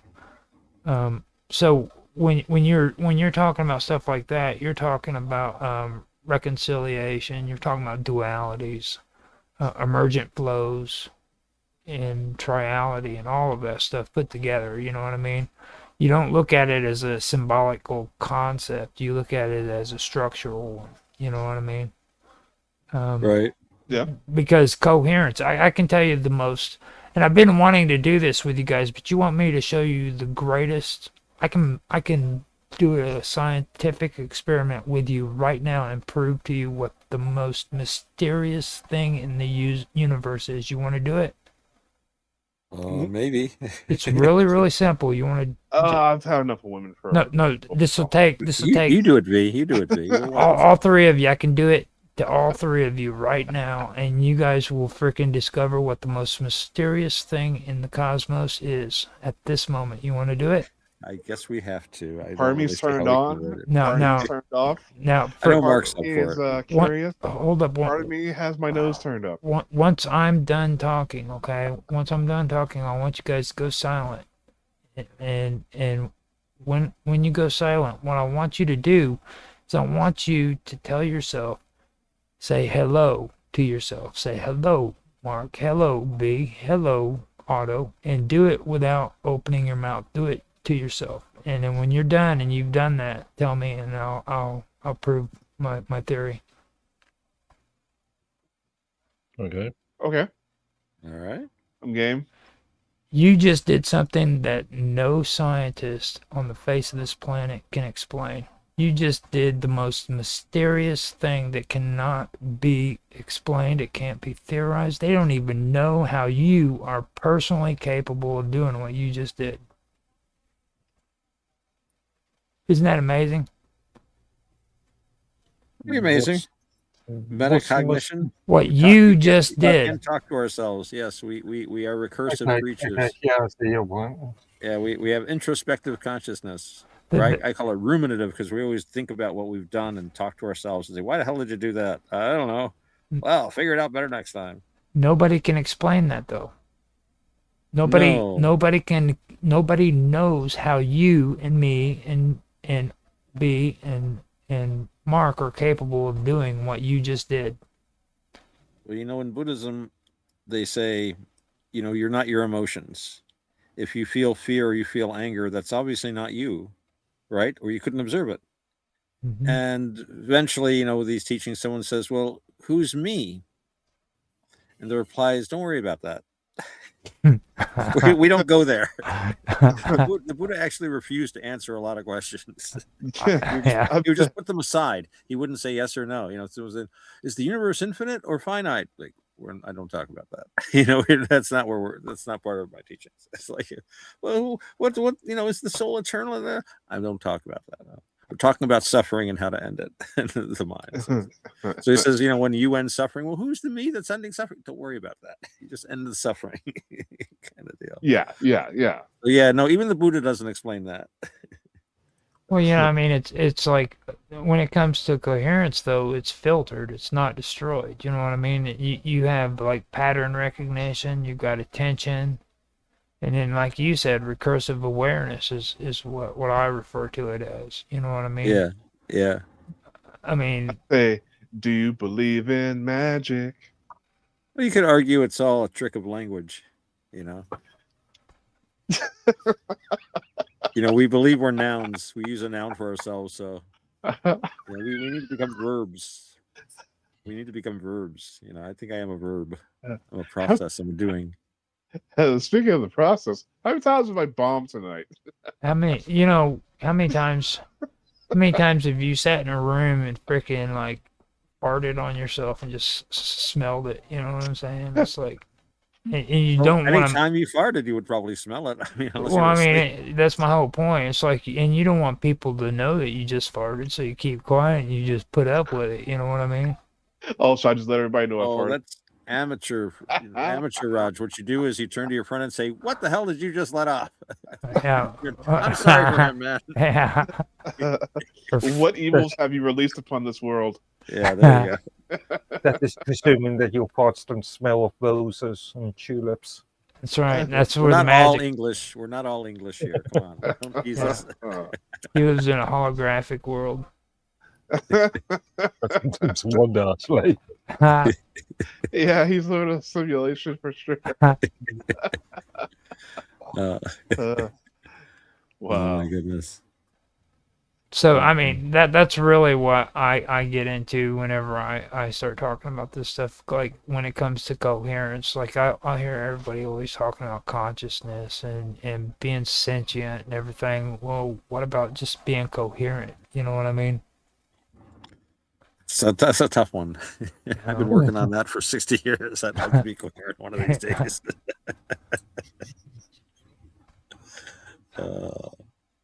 Yeah, I don't know, and why do we have to have an answer for that? Do you think knowing the answer to that wouldn't just be a possibility? It would just unmake our ability to do it. No, I think it's just it's an amazing it's amazing discovery is what it is, because like we're built to try to discover new things and to I understand that, but if we unlock the put that key into the keyhole in the center of ourselves, what's going to happen after that? I don't know if that's something we can do at this level. You can't wash. Was it? You can't see your own eye. You can only see a reflection of your eye in the mirror. Right. You can't wash water. You can't clean soap. But at another level, I don't think it's accessible to us in this state of consciousness. But I think you can get beyond it. At least so it has been said by people who've been there. I haven't personally, or if I have, I've only kind of tasted it a little bit. But I think that there are things that right now it's just we can think about them and wonder about them. But I think as we develop, we're going to have a better vocabulary and a better way to look at these things, and maybe then we can do that. But yeah, no. Otherwise, I see your point entirely, V. It's just I don't know if it's a key. It's like the key itself. Like where's the key? It's like you're looking all over the place for the key. Well, I mean, if we get to that point where we can have our own eyeballs see into itself. What was to make? What will that make? Well, there may be a chemical key. Well, I mean, it has a lot to do with the way we're built. I mean, you take a look at it, okay? I mean, we have always been creatures that were into trying to discover new things. We've always been that way, you know what I mean? And you take a look at like mythic systems and stuff like that, you know what I mean? That makes you think of stuff like symbolic evolution, how our symbologies have changed over the freaking time that civilization first started. You know what I mean? And if you look at this stuff, what it is it's like physics isn't like discovering something new. We're just discovering what ancient people of the ancient world freaking intuitively knew. You know what I mean? It's just in a different language. You can understand things in different ways. Well, I think of it like Tesla. Like, what if Tesla decided he had all these great ideas, and no, he's never going to share with anybody. So we wouldn't have had an advance in certain technologies. However, our government, who came and stole his other works later in his life after he died, I wonder to myself, would they have the direct energy weapons now to torture innocent people, or would we have the phones that we have now communicating, doing this show? I mean, there's the ups and downs of these sort of things, right?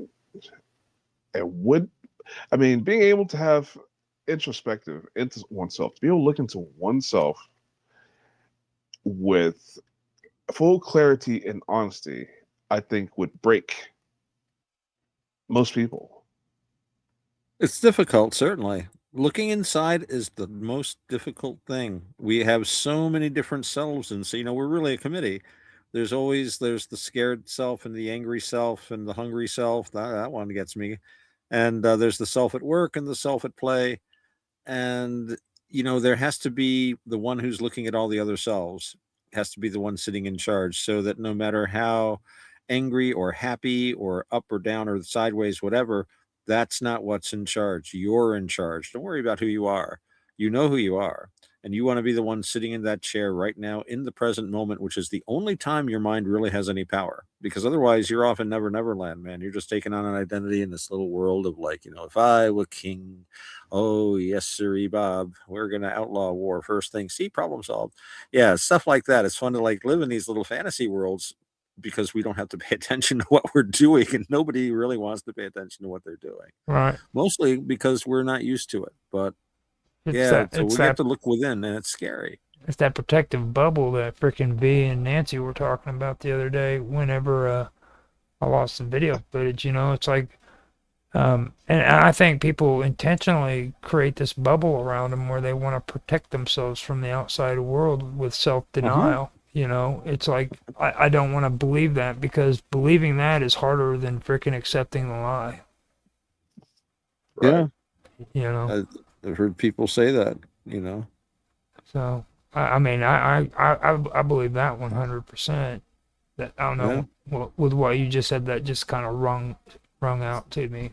Well, to deny thyself is also a path to enlightenment, depending on who you ask.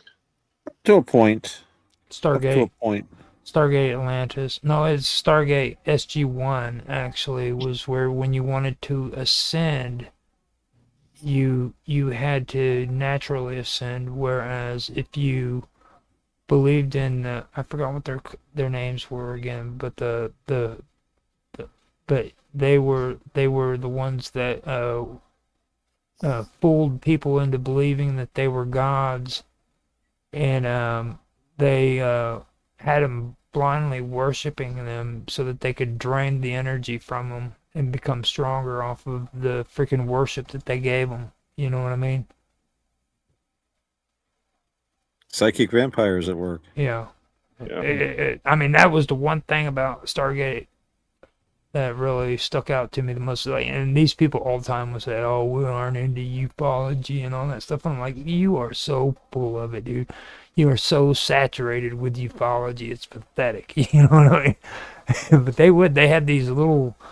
And that's the opposite of Apollonius of Tyana, who you might have heard of. He was a mystic in the Greco-Roman period, the late Empire, and he said, he opposed all animal sacrifices to the gods.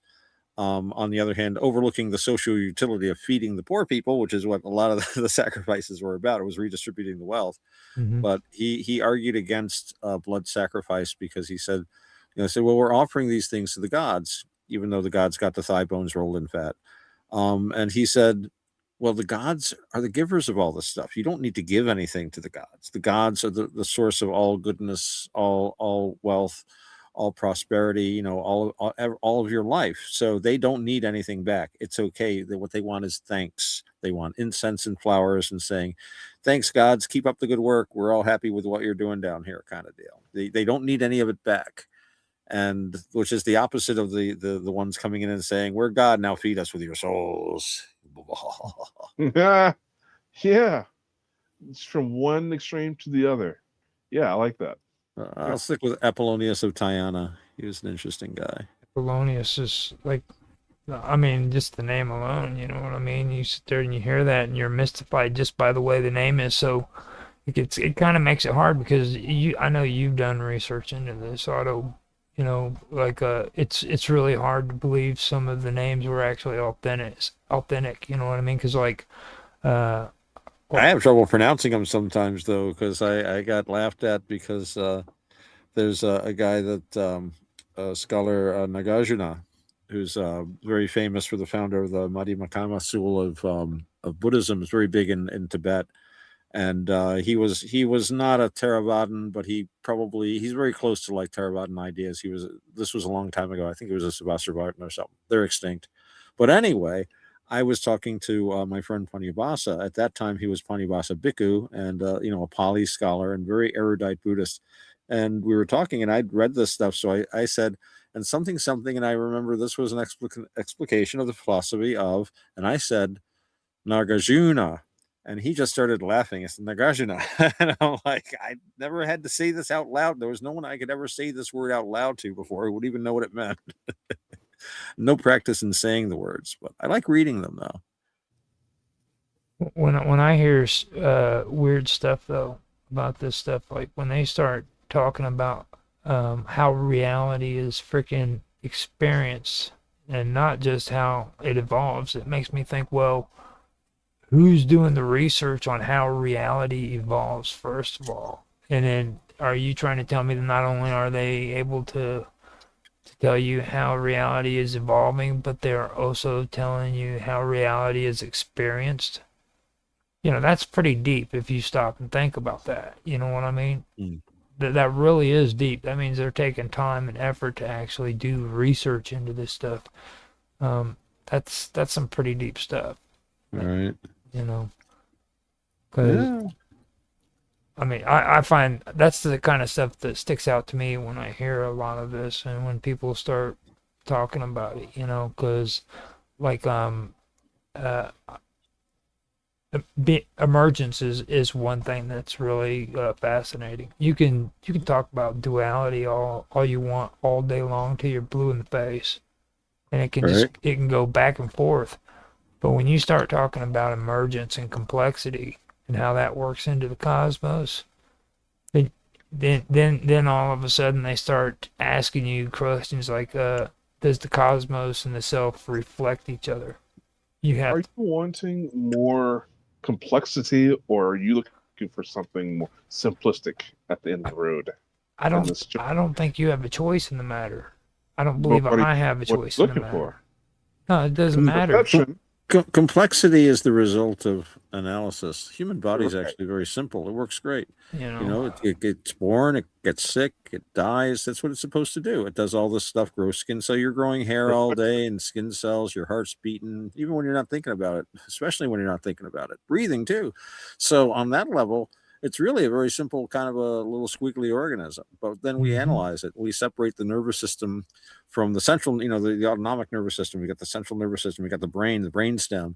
You can also look at it as the brain. I mean, if you ever looked at a nervous system, it's like you got the brain and it kind of spreads out everywhere.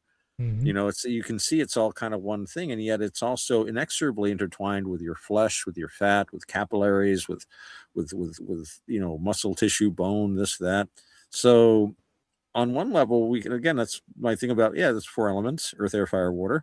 And that's all I need to know to understand the universe on that level. But again, on the other hand, medical science, you want to know how to fix something broken inside. So you isolate it. And suddenly you're studying, well, this is the lymphatic system, and these are the blood vessels, and this and that. And you specialize in, how can I repair this artery? Or how can I help this nerve tissue regrow, or whatever like that. So that's a very good side of it. It does make it more complicated, but the complication is the result of our analysis to ultimately simplify it, to ultimately simplify our task. We break things down, and that's one of our great abilities as humans. That's one of our intellectual capabilities of breaking these tasks. It's like coding, I guess. I've never coded, but I've watched people code. Absolutely. And it seems to be breaking things down. But even breaking things down, you can arrive at having your own unique perspective. Things are either going to be worth knowing or not worth knowing, bring you closer to a truth or taking you further away from truth. And so you've got all these ranges where this information can sit and evolve, and your own perspective can adjust or become more acute or obtuse. Who knows? So, but the thing that does drive through all that is your desire for an answer, and typically you have an idea of what that answer is, even though you don't know what it is yet. So, is it going to be something preferable, desired to be something simple, or more complex? Which is what I was asking with the triality.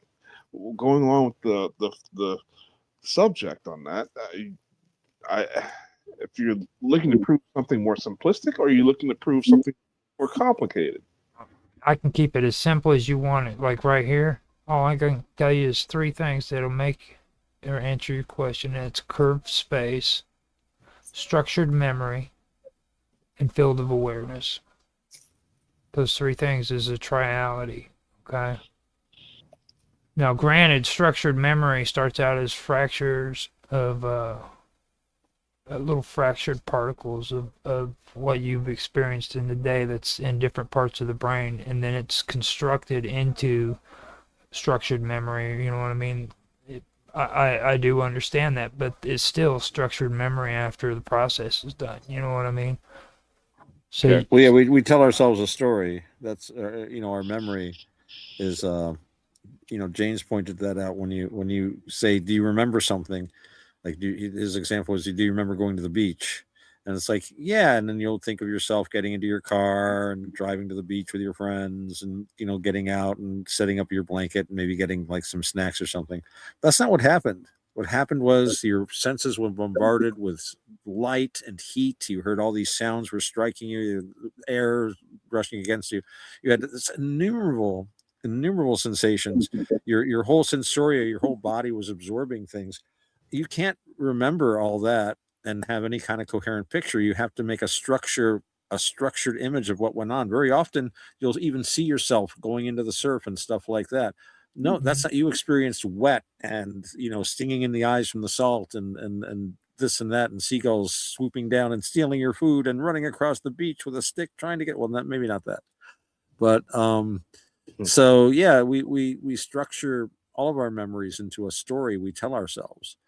And but we're I think Julian Jaynes said he defined it, the ego as an eye, an imaginary eye narratizing to itself in imaginary mind space.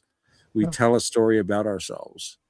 And the romantics kind of picked up on that because the romantic comes from the roman, the novel. The idea was you were supposed to live your life like a work of art, like a novel, because people could no longer find, I guess, any kind of like comfort in established social or religious norms. So they had to go off and find their own kind of. I think Nietzsche was probably part of that to a certain extent. I'm a conspiracy theorist when it comes to that too, because I seriously believe that Romanticism, they purposely tried to freaking bury that after the age of Romanticism died out. That no, these realists did not want people to really understand what Romanticism was.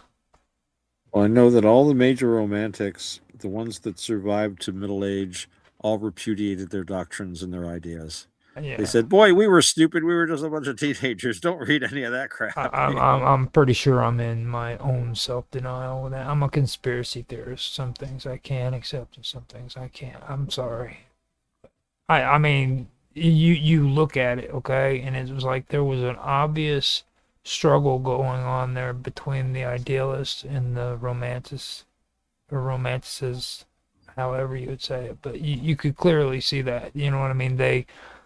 Their ideologies really clashed with one another, and that was the whole reason, I think, for the realist. It wasn't it. It was because of the romanticism that was taking place. Well, I'm not an expert on the era, but I have a really good book. Actually, it's a free book available online, as well as a series of lectures on Buddhist romanticism and basically the influence of the Romantics on later neo-Buddhist thought here in the West. But what's interesting about the lecture is he starts off with basically a rundown. This is by a Buddhist monk, Tenisaru Bhikkhu. Before he became a monk, he was a scholar of European intellectual history. So he gives a really good little rundown on the Romantics and the Romantic movement and this really core of writers, thinkers and artists that were the driving force behind it. And I will send you the link, Raj. Actually, I'll Okay. put it in your Teams thing because everybody here has access to that, right? Yeah. If anyone wants to look at it, and no pressure, and you may not want to check it out at all, but it's a very interesting little rundown, and it's actually the source of most of my information about the Romantics. Because to tell you the truth, they never overly interested me, as a group. They did. It just was nothing that ever. There's so many things to read about, and I can't read everything. And I just, the Romantics Oh. never. I mean, I'm just now understanding that I missed out on like that. There's so many writers. Victor Hugo. I've read very little Victor Hugo, but my friend O.C. Shore, the Dude, Aristotle guy, he did a did you good. see? He Yeah, did did you see his great. dramatic thing about the Victor Hugo thing? I created that punk song off of freaking the stuff he was discussing. Oh, he is Dude, amazing, and that his Victor straight- Hugo stuff makes me think I gotta read that guy. That was a cool song, man. That came out. Yeah, Nice. that was inspired because of the stuff he was talking about on that video. Just so you know, like Oh, that. all right. I'll let him know. You should check out. He's on Substack. You should check out his Substack. You see, people don't know Poe. Like freaking, they think they know Poe. Poe was a go-go kind of guy, Like you Mike didn't, really liked Poe too. you don't step on Poe's toes. No. He was freaking. He would have been. He would have been the punker. He would have been the punk rocker, dude, if he was born in this era. He would have been 100% punk rock if people would actually read the real stuff. Like the arguments between him and Emerson, those were real, dude. He Poe? hated. Yeah. Poe from Teletubbies? Edgar Allan Poe. Yeah, Edgar Allan Poe from Teletubbies. Okay. Yes. The Yes. one with the little raven emblem on his gut. That's yeah. who we're talking about. Oh no, that's Care Bears. Sorry. Yeah. I got confused. I don't know. I never watched. I did like Smurfs, but that's another story. Smurfs are actually very mystical, especially the first season. There's a lot of really weird things. About Smurfs. There is the cultic stuff in there because of its origin, and they're cultic creatures to begin with. So I think the guy that writes it, I think probably had he had a classical education or something. But I was like minor Smurf. Remember Miner Smurf? He was a miner. Mm-hmm. He dug under the earth, right? Yep. Do you know the alchemical formula of vitriol? The Latin for visit the interior of the earth. There thou shalt find by rectification the hidden stone. Yep. Right? He's got a candle on his head with a little flame overhead, the way the Holy Spirit is represented in artwork, the Holy Spirit descending upon people. So he's got like the flame overhead. Yeah. You had just a lot of very and Smurfette was interesting. Smurfette was actually a homunculus. She was created by Gargamel. There were no female Smurfs. She Yep. was a creation of Gargamel. He was called a magician, and he was basically an alchemist. He was And an what did alchemist. he want? He wanted the Smurfs to do one of two things: either to use them to convert base metals to gold, or to consume as an elixir of life. Now that's describing the Philosopher's Stone. So the Smurfs were the Philosopher's Stone, or an ingredient, so that if Gargamel could catch them, he could either turn base metals to gold or extend his own life and the life of others. So this is alchemy. And then there's Minor Smurf, and with the little flame on top, and I could go on about it. Azrael, the this cat. guy is a Azrael. scholar That's on the Hebrew angel of death. lore. Yeah. Is Azrael, and that's the name of Gargamel's cat. So it's Yeah. like, and they're using the music. They got like Brahms and Beethoven and stuff in the background. I'm like this stoner. Wow, man, this is oh my god, that's Azrael, really? No, Yeah. like I'm gonna roll up another one. This is oh wow, he wants to convert me. It's just Well, the scary part about this is the Smurfs didn't come out until the 80s, so that would have placed you right around your early 20s. probably. I know I'm the oldest guy in the room. No, I'm just saying. I used to be the youngest guy in the room. Now I'm the oldest. Very strange how that works. This guy's got Smurf lore. Come on. No, I'm just saying, dude. 20-something years old, freaking getting high and watching the Smurfs, dude. Freaking, you can't beat that. That's, you know what I mean? That's How cool. old was I then? I was probably 18, 19, 20, something like that. I don't know. It's all very vague and fuzzy. Guy high. I got to kind of remember the house I was living at and what was I doing that year. And Because I remember I spent one year where I didn't have much to do in the winter, and I just basically hung out and always looked forward to Smurfs. Yeah. Saturday morning, they had like a nice 2-hour block of Smurfs, so it gave me something to concentrate on when I was waking up. So it rubs off. I used to love the Smurfs back when I was younger too, and Well, now I'm gonna go back. I'm gonna rewatch the whole freaking thing because The first season is the most interesting. The later seasons got kind of silly, and they had Baby Smurf and Grandpa Smurf and all that. That really wasn't. But the earliest Smurfs, especially like the first couple seasons, especially, there's some interesting little I'm bits. all about that esoteric stuff right there. So And it's to be found in all kinds of odd little cartoons and corners. Yeah, especially with the older stuff before it became a trend and people would throw it in because even though they didn't understand it, like Star Trek did that, The Next Generation. It was like every time they only had so much time left, it was, we only have 23 minutes left, sir. We only have 23 seconds left. 23, 23, 20. They had no idea where 23 came from. But back in the 70s or 80s, if you saw a 23 reference, you knew that cat knew what was going on. You know, my buddies, I used to have these deadhead roommates, and this one buddy of mine, he was always, must have been late 80s, no, probably early 90s. And he goes, it used to be if someone wore tie-dye, you knew they were cool. And now you meet people that wear tie-dye and they're not cool because by then they were selling like tie-dyes and like, you know, the shirt stores and stuff. And he was so bummed that he could no longer recognize because everybody had tie-dyes now. Yep. And they were selling them. They were selling them in storefronts when You they never were able to buy a tie-dye Yeah. anywhere. You made it yourself, or maybe you got it from like a little neighborhood head store where somebody was selling them. And if you saw someone in tie-dye, you knew they were cool, man. Got anything to smoke? This, that, you know? And hippie chicks and freaking Volkswagen Rabbits. I must have been having like a fever stroke. I missed the thing about the 23. So what did the 23 mean? Oh, that's an old Discordian thing. That's from, if you ever read the Illuminatus trilogy, it's all full of 23s, and it's part of the Law of Fives. The what trilogy? the Illuminatus trilogy by Robert Anton Wilson. That was like one of the most formative books of my youth.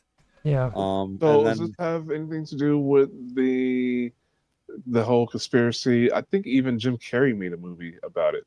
Like 23 everywhere, and he started 99%. Yeah, 99% of a lot of the pop occultism that you see in the world around you today derives from that book, and that book comes from Robert Anton Wilson and Robert Shea, and they were Discordians, which were a late 50s, early 60s group of like kind of beat pothead weirdos that worshiped the goddess of chaos because they saw way too much order in society. And so their slogan was Hail Eris, all hail Discordia. Eris being the goddess of chaos who threw the golden apple into the famous dinner party that started the Trojan War. And so their motto is Callisti, which was inscribed on the apple. It is Greek for to the fairest one, or for the fairest. And the Illuminatus trilogy is, I assumed you'd read it, V, but you should go get that book out and read it. It's a little dated, so you could consider it a historical novel of the 1970s, but you'll see a lot of characters you recognize if you haven't read it already. And they explain 23, and 23 is related to the Law of Fives. But it basically, William S. Burroughs actually got the thing rolling on that. He started noticing a lot of synchronicities with 17 and 23. And a few other people picked it up and started noticing things. And you start looking through history. You know, Julius Caesar was stabbed 23 times. Things like that. Yes. Yeah. So this is sort of one of those, like, because I'm into the Jim Antro stuff. I'm into that sort of thing. It's the 23 had nothing specific that I thought should have been. Crowley didn't think 23 meant anything. You know, if you look through Sefer Sephiroth, which if you're into that, you probably have a copy kicking around. I know I've got one somewhere. And, you know, you go through all the different attributions of the different numerals and like this, that, the other. And 23, I don't even know if he mentions it or not. Not very much. 5, he has not much to say at all. Pentad, you know, usual kind of stuff. But I have to look that up. But, you know, 23 kind of got overlooked, but it got picked up by the Discordians. Mm-hmm. And the Discordians led to the Subgenius religion, the Church of the Subgenius. which I was actually active in for a short time. Attended XX Day. You can see me on the footage there if you dig through their archives, I'm sure. Gave some kind of a rant, as I recall. But yeah, no, that read the Illuminatus trilogy. You'll be glad to invest the time. I remember a buddy of mine was in jail, and I went to visit him, and I just brought him a copy of that. So like the local county jail has a copy of the Illuminatus trilogy kicking around. He got out like months later. I said, "Oh, how'd you like the book?" He said, "That was great. I left it there." And I'm like, "Good, good. That's a good influential book." One of the things it tells you is that the government is an illusion in the minds of the governors. Well, see, that's a good Well, topic. Yeah, you know, that's these a days, I'm sorry, but I was just saying these days I'm entirely too busy physically. But if I can find the audio for that would be I wouldn't be surprised if there's one out there. I yeah. wouldn't be surprised if there's one out there. But it is a book worth sitting down and reading, and it's sort of a combination murder mystery and something fell. yeah. Because I used to Com- read the Party Boys type of stuff when I was little. I thought they were so boring. it's also like Figure there's out. gangsters. There's a lot of porn in it, so that'll keep your interest up. Oh, There's porn is not all my. kinds of Yeah, right. conspiracies. Don't lie, dude. It's very I'm just tasteful, and piggybacking. it's tasteful, and it's Whatever. necessary for the advancement of the plot. Entirely. I just piggyback off of our resident prostitute here. Well, I'm just telling you, I know better. Like, don't even try to go there telling everybody, "Oh, I'm not into freaking porn." Well, Well, the thing. I know Bonnie Blue. That's been an interesting topic as of late. Well, we're talking about the third thing, dude. We're Third estate. the Oh, third thing. Your third sex that you want to try. Now, the thing about Aleister Crowley that really tripped me out was whenever I freaking checked out what his incantation was when he spent the night in freaking the pyramids. Okay, me and oh goodness, now I'm having a brain fart. Karma, we did a show on that. And the thing that really stood out to me was freaking he actually believed in Ian, okay? And a lot of people had Ian Smith, he was a great man. No, Ian, Sorry. the deity. He's a I know. You know. Now a lot of people had turned around and they believed that a lot of the stuff that Aleister Crowley was involved in actually had to do with Satanism and stuff of that nature. And the truth of the matter is he was really caught up in the whole sex magic thing because oh yeah, what was his name? He's the one that started Jet Propulsion's Lab, JPL. Oh, Jack Parsons, yeah. Well, Yeah. Parsons was He was an odd cat. He was a student of Aleister Crowley, and well, he also worked with L. Ron Hubbard. who was Exactly. involved in that at the same Exactly. time. But if you're interested in sex magic in the West, and I'm sure Crowley got certainly some information from there, you'd have to look at P.B. Randolph, Paschal Beverly Randolph, who was talking about heavenly bridegrooms and stuff. He was involved in teaching this sort of thing. I'm trying to remember the name of his order. I haven't read any of this stuff in years. Brotherhood of Luxor, I think, something like that. And this was part of the occult current in the 19th and early 20th century in Europe at the time. You also had certain occult Templar societies that practiced sex magic, and that was what Crowley's OTO was. But the OTO was always seen, much as they may deny this today. I don't know. I don't keep up with their stuff. But it was basically Crowley's attempt to refashion Freemasonry in his own image. And he amalgamated a lot of ritual and worked it into a, basically an occult Templar sex rite. There are a lot of, for some reason, the Templar, it's the two men on the horse riding the horse. That's what like got all those occultists thinking about Beast them. with 3 So backs. I personally just think that, oh, you're taking off? No, I said the beast with 3 backs. Oh, with 3 backs. Yeah, there you go. I thought Mhm. you said, yeah. So yeah, no, and personally, I think the Templars were just like, they were the globalists of their day. They were the international bankers, and they had like the revolt of the people that owed them money. The King of France was broke. How do I get out of this? Well, we used to do this with the Jews all the time. We just let them into the country, borrow a lot of money from them, and then just drive them out. So we can do it with the Templars now. It's basically the same playbook. You borrow a lot of money, and then you kill the guy that you borrow it from. Oh, kings are wonderful things. Yep.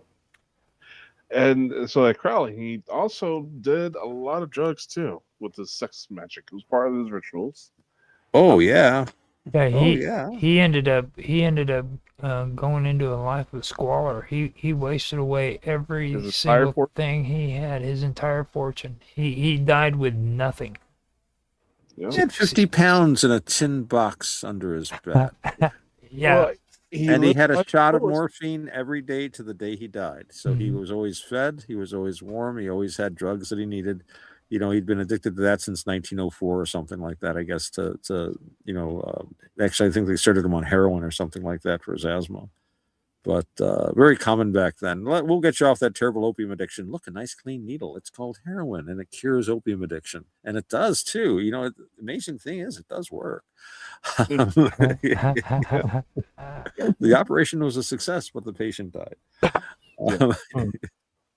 Yeah, now the one thing that gets me about all of that really trips me out is like if you take and you look at Ayan, okay, and you go back and you look at all the people that worshipped him, especially in the classic era, you'll find out that pretty much all of the mystery religions and the mystery cults were involved in the worship of him, like the Mithraic mysteries. Right. And I get annoyed too because they turn around and they say that there's some people who don't know the difference between Mithra and Mithras. Mithraism, like the same Mithra that's worshipped in Rome isn't the same ones that was worshipped by the Scythians. You know. Well, what I mean? Mithra needed to be summoned by 2 tiny princesses that would sing a song, and then he would flap his great moth wings. Oh no, Mothra. I'm That's sorry. Mothra. I was kidding. Oh, okay. All right. Sorry. I was just. Well, then you've heard of Dionysian mysteries, right? And the Orphic religion. Oh yeah. All of that has to do with Ayan.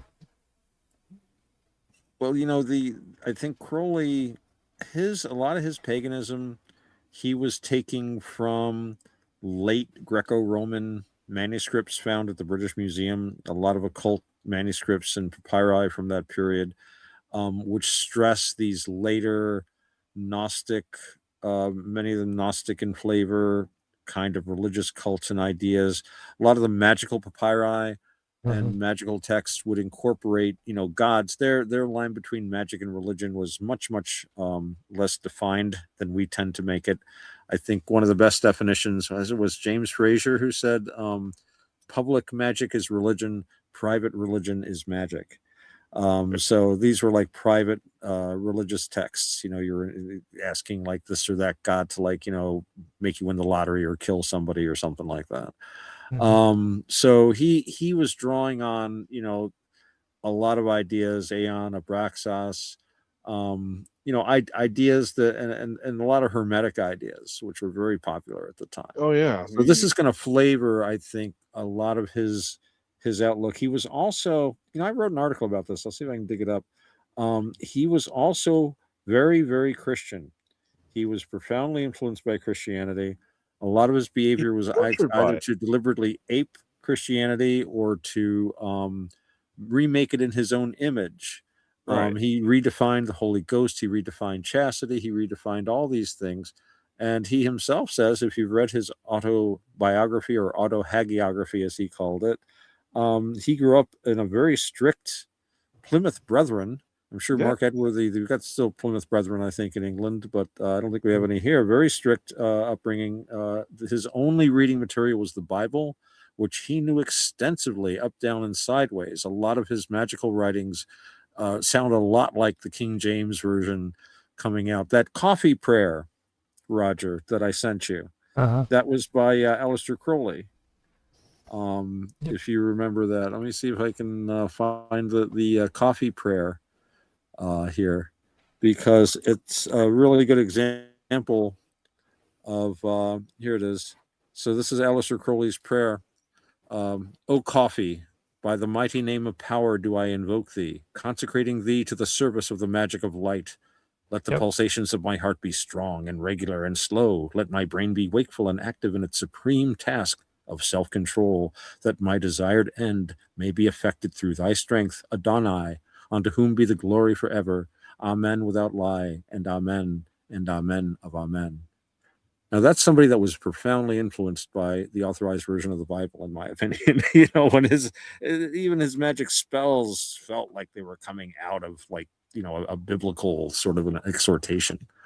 It was a huge influence on him, but he had to remake it in his image. It had to be the solar phallic religion of Christianity, as he called it, the true Christianity that he would restore. And of course, everyone else is a heretic, which is it's the cycle the best of approach abuse, to take. man. It's the cycle of abuse. Religion was put onto a person forcefully, and weird things happen. I mean, we all know about Ed Gein, right? Wisconsin's first serial killer, I believe. Gein. Yeah. Ed But Gein. he really got under people's skin. Well, yeah, he did indeed. His mother basically beat him over the head with a freaking Bible. So yeah, you definitely get these people who come out to be very unique. Well, with Crowley, I think part of it was he really loved and respected his father, who was, a very devout person, but at the same time, he wanted to be in complete rebellion. So this way, he got to be a good Christian, but it was a Christian that would also horrify most people that consider, especially back then.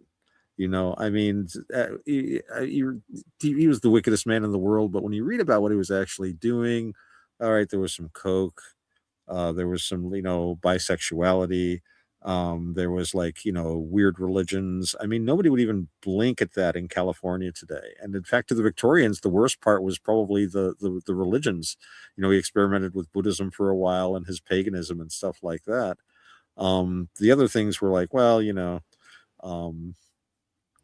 less shocking in some ways, but no, he was very, very complicated guy. He always wanted to make things true. He read the Arabian Nights.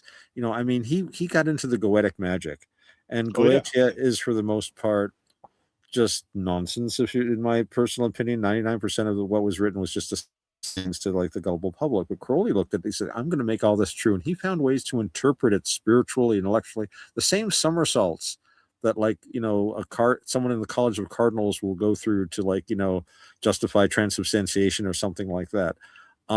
Just so that he could justify, the black pullet or whatever the latest grimoire is, or the whatever, the Glockenspiel's mirror, or this or that. He had this real true. I don't know. And in contrast, you got this guy.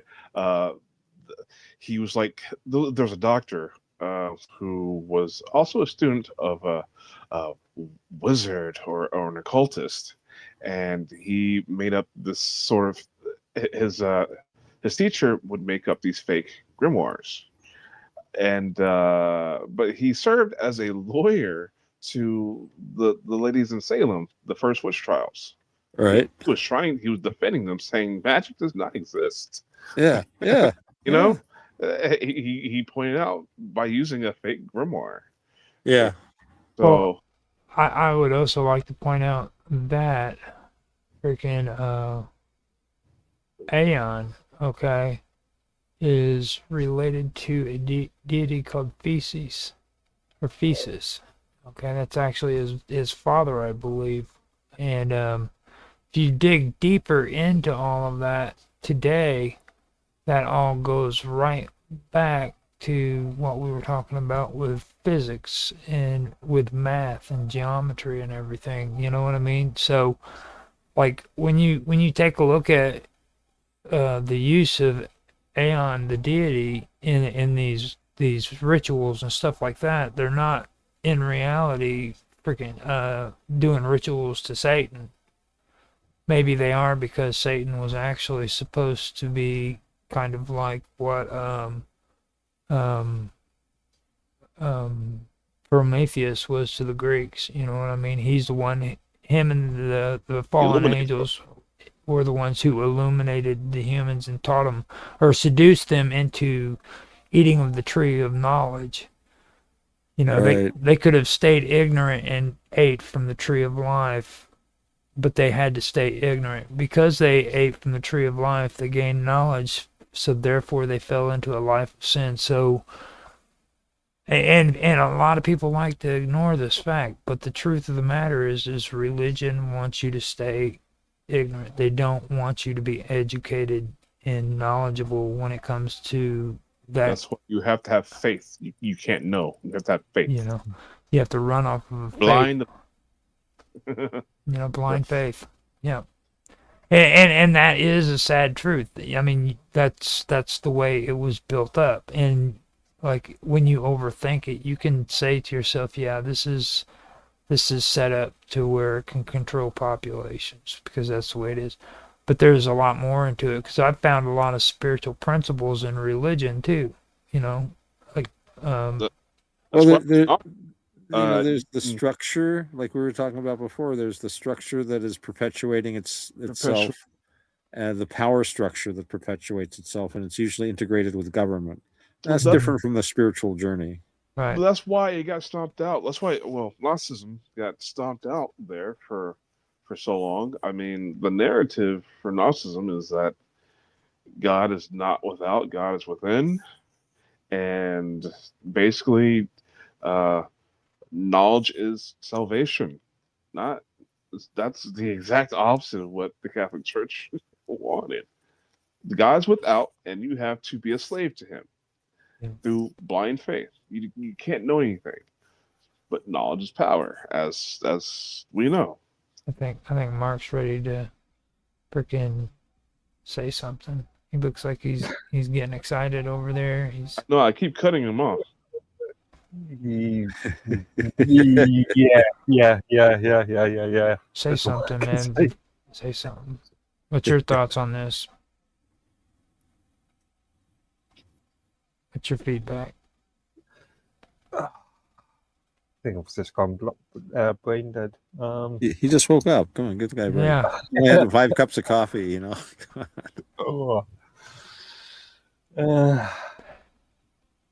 Yeah, I'm just going to just sit here and nod politely. There you go. The caffeine will kick in eventually. Well, I just all I was saying was like when it comes to Aleister Crowley, I also match this up to, and don't get me wrong, I think he did commit the murders, but what's his name, Charles Manson. That's another one that's strange. The ranch that he was living on, and he was preaching to his followers on, was also a cult site that had a cave in on the property that people considered to be cursed. And he would go down into that cave and he would meditate in there and come out with all these crazy freaking ideas. That's how he came up with Helter Skelter on that property, on that ranch. You know what I mean? And then you look at Jet Propulsion's lab. Okay, this wasn't like this wasn't a freaking shade tree mechanics setup. You know what I mean? This was a freaking professional, freaking organized, freaking business that was working with freaking the space program and sending rockets up. You know what I mean? These were intellectual people, and they were all connected to Aleister Crowley as well as freaking Scientology. what's his name again? Hubbard there, L. Ron Hubbard. L. Ron Hubbard. You know. Yeah. He was a case study.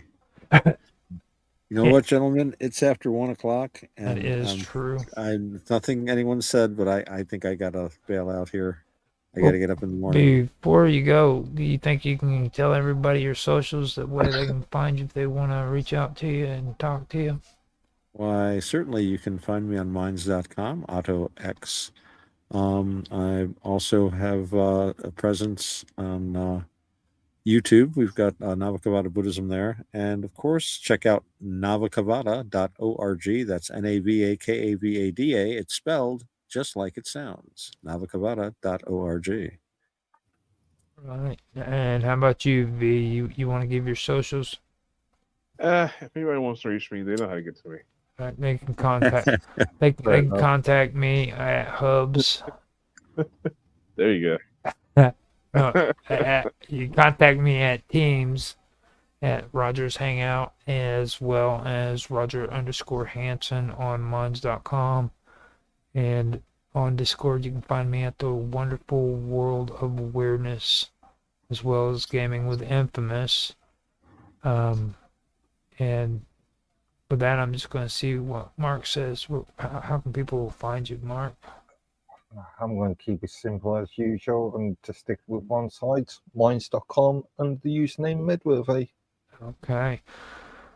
If you guys enjoyed this show, please like, subscribe, share, make comments. We appreciate your feedback, and I want to thank everybody for showing up tonight. This was an excellent show.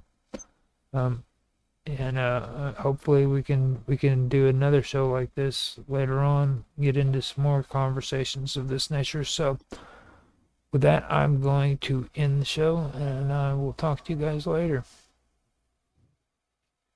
Well done. That was pretty good. Yeah. That was a really good conversation. Now, Mark kind of chattered quite a bit, but you know. Well, he gets a little bit too excited. I've been trying to tame him down, but he turns into a wild man.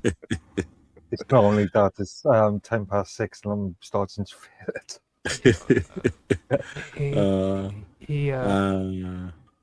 I'm feeling it too. I really got to go crash, guys. But, so same here. No, I'm already kind of starting to. I'm going to pass tonight on the headlines after midnight so that everybody knows, because it is. I woke up at like freaking 6 o'clock this morning, and I had slept maybe 4 hours before that. So, I'm done for the day. Huh? Yeah, you should probably get some rest. Yeah. But don't worry, I am editing, and I do have a lot of freaking V's filthiness coming out tomorrow night. Him and his dirtiest, in the laundry, filthiest freaking stuff, man. Well, it is edited actually, but it's the unfiltered BD episode of midnight headlines after midnight. You know what? Unfiltered. It's after midnight, unfiltered. Yep, that's Roger right. Hanson. You're lucky Nancy didn't come on. You are. I'm very lucky. I can't handle a conversation like that anymore. And poor Mark Watasic, dude. He freaking had to fear for his life and his children. So. Yeah, he had to run away from the call, didn't he? Yeah. So I'm gonna leave now, and I hope you guys have a good night. I will talk to you later, okay? All right, later. Sounds good. Good night, everyone. Have a great evening. Good to work night. with y'all. Bye-bye. Same. Bye.